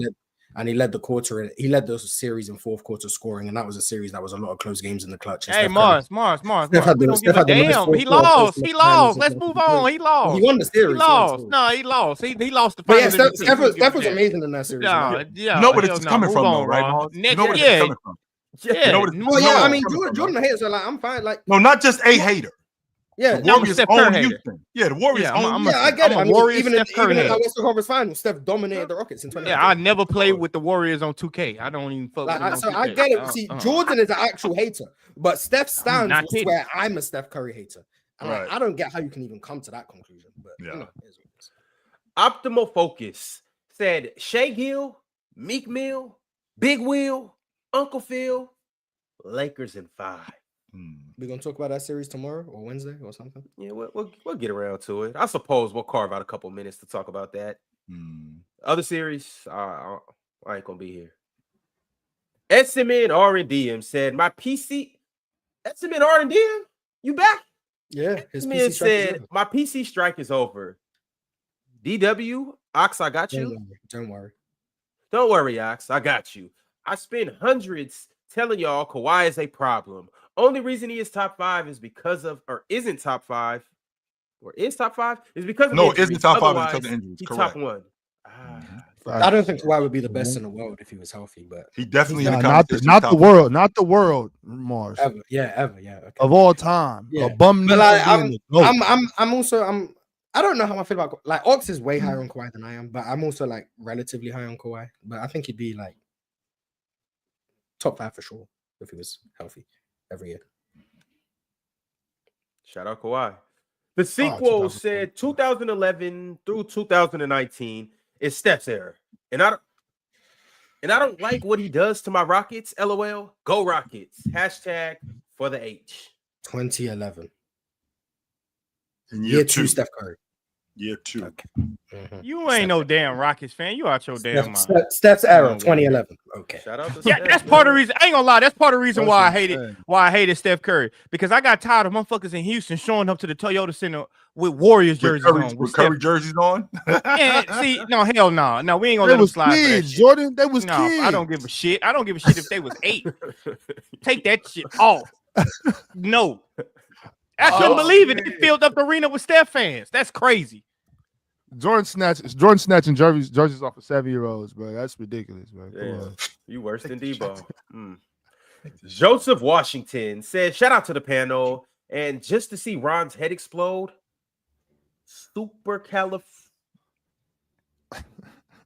Focus, Ron. Come on, brother. Spit it out. You got it. You got it, Ron. Hey, say it with me, Ron. Tomorrow. Supercalifragilisticexpialidocious. One more time, Ron. There you go. You got it, brother. Hey, chill. I ain't gonna lie. I don't give a damn how slow you say that shit to me. I still ain't gonna be able to say that shit. You can hang that shit up. Skip that motherfucker. All I seen was super chats. Shout out to MP13. He sent through another super chat. He said Mars getting dragged into narrative talks is hilarious. We are really getting ready for the playoffs. Which is interesting too, because Mars does not like to debate, right? Mars hates it. But you want to turn Mars up, get Mars involved in some narrative talk. You will get Mars' blood pressure up. Hell yes, you will. I'm anti-revisionist history, and like that's what annoys me. Like the resume stuff, like LeBron and Steph. Like, shut up. Like that's what annoys me. It's like, I refuse to be gaslit. That's what it is. Because I remember I was arguing these things by Mars, myself. it ain't nothing wrong with a little bit of gas. Well, the thing about it is, Mars, the resumes don't touch each other. LeBron's resume exceeds. But when Jordan makes me talk about rap sheets, gotta get in there. You know what I'm saying? But when we talking about resume talk, LeBron was untouchable. Y'all did that. You the one who brought James up, Ox. Because Jordan, we was bringing up Steph's shortcomings, so he was like, if we want to bring up shortcomings, let's bring out LeBron's. Ox is the one who started that. Ox the one who threw the bomb in it. He threw the grenade in the room. When we was talking about resume, he just seen the road we was going down, and he just Jordan jumped in here and started talking about rap sheets instead of resume. So I just said, "Fuck it, if this is what we're doing, let's have a ball." I pulled his county jail fate. Jordan, what I'm saying is, we cool, everything going on. Then it's a bar fight. I'm watching, but when I get hit, oh yeah, we knocking everything over. I pulled Steph county jail fades, and time to find out, he lost a few. That's all I'm saying. His resume, hey, he fought though, right? Yeah, just got drew down on a few times. So that's who Ox is, Ron. That's who Ox is, Ron. He the dude that we throwing balls now, so that's how we playing. I ain't going out with Ox. Yeah, Steph got DP'd a few times. It is what it is. We throwing balls now, so that's how we playing. All right, I can get with that. Duval Williams said Steph has been in the West his whole career. Giannis can miss a whole year and still make the playoffs in the East. No, he can't. No, he can't. No, he can't. That's just not true. Yeah. Mo sent through a super chat and said, "L me for having work today. Dub Harden, his longevity is insane. Very insane longevity. Yo, you for having work? Man, clock in, Mo. Damn, get that money, man. That's right. Get on the job. Mo, but not Mo with an E. Mo with just Mo. Sent through another super chat and said, Just saw that Luka is the first non-LeBron / Curry player to be #1 in jersey sales since 2012. It's making me start to believe that Adam Silver's conspiracies. Oh, I thought Jason Tatum was #1 last year. I might have been wrong. Okay. I tell you what, Curry wouldn't be #1. All the motherfuckers in Houston ain't buy that jersey. I tell you that shit. That shit pissed me off, boy. Guarantee that. That motherfucker might have been 5th. He might have been 5th or 6th on the list. I wanted to Toyota Center to see a bunch of 30s. Like, get the fuck out of here. I stopped going to games after that. I ain't capping. I'm dead ass serious. Watch TV at home. Solomon sent through a super chat and said, which lottery teams would be the worst and best fit for Cooper Flagg's development? Charlotte's the worst. 100%. Houston will be great for him with that Phoenix pick. Yep. Good job, Mars. That's a fact. Y'all are disgusting, yo. This is ridiculous tampering right now. Wait. Okay. See, got who's picking in Phillies? Philly, but it's top 6. It's top 6 protected, so they can't get Cooper Flag. Oh, okay. Never mind. Okay. Houston can though. Yeah. Right. Okay. You know who would? The Dallas Ron, Mavericks. we have super chats. Well, 47 minutes overtime. Super chats. Crazy. We got one more left. Shout out to everybody that's still in here. It's been a long day, but it's been a great day, y'all. Hey, man, we podding today, y'all. We podding. Way too much. This how you pod. This how you pod. What'd you say, Ron? Nothing. SMN R&D sent through the last super chat of the day and said also, I said it in the super chat a couple months back. Before he played too much or go fit to close to playoffs. Or got too close to the playoffs. Before he played too we much, have no idea what that or got too close to the playoffs. This time he got fit at the right time. He's talking about Kawhi. So he's saying in previous seasons he either played too much and then got hurt, like close to the playoffs, or got hurt in the playoffs. This year he's rounding into shape at the right time. Damn, Mars, the fuck? How the hell you know what he said? AI generated. Yeah, well, I mean, he sent pounds, so he probably my neighbor. We just locked in. Okay. Yeah. That's fire. All right, well, Cheese is right. Take care, Cheerio. Merry Christmas. My precious Peace, Cheerio. And, hey, Mars, you ain't care when you got that extra time in the PCL yesterday, but now we can't go extra. Yeah, I needed that extra time, and it still ain't mean anything. So, I mean... What Damn, happened? our shit went out. Ox ass with the radio shit. All right, y'all. We'll be back at the same time sure. tomorrow. Everybody say peace to Cheerio in the chat, and catch y'all later. We out. Later. All right, Cheerio.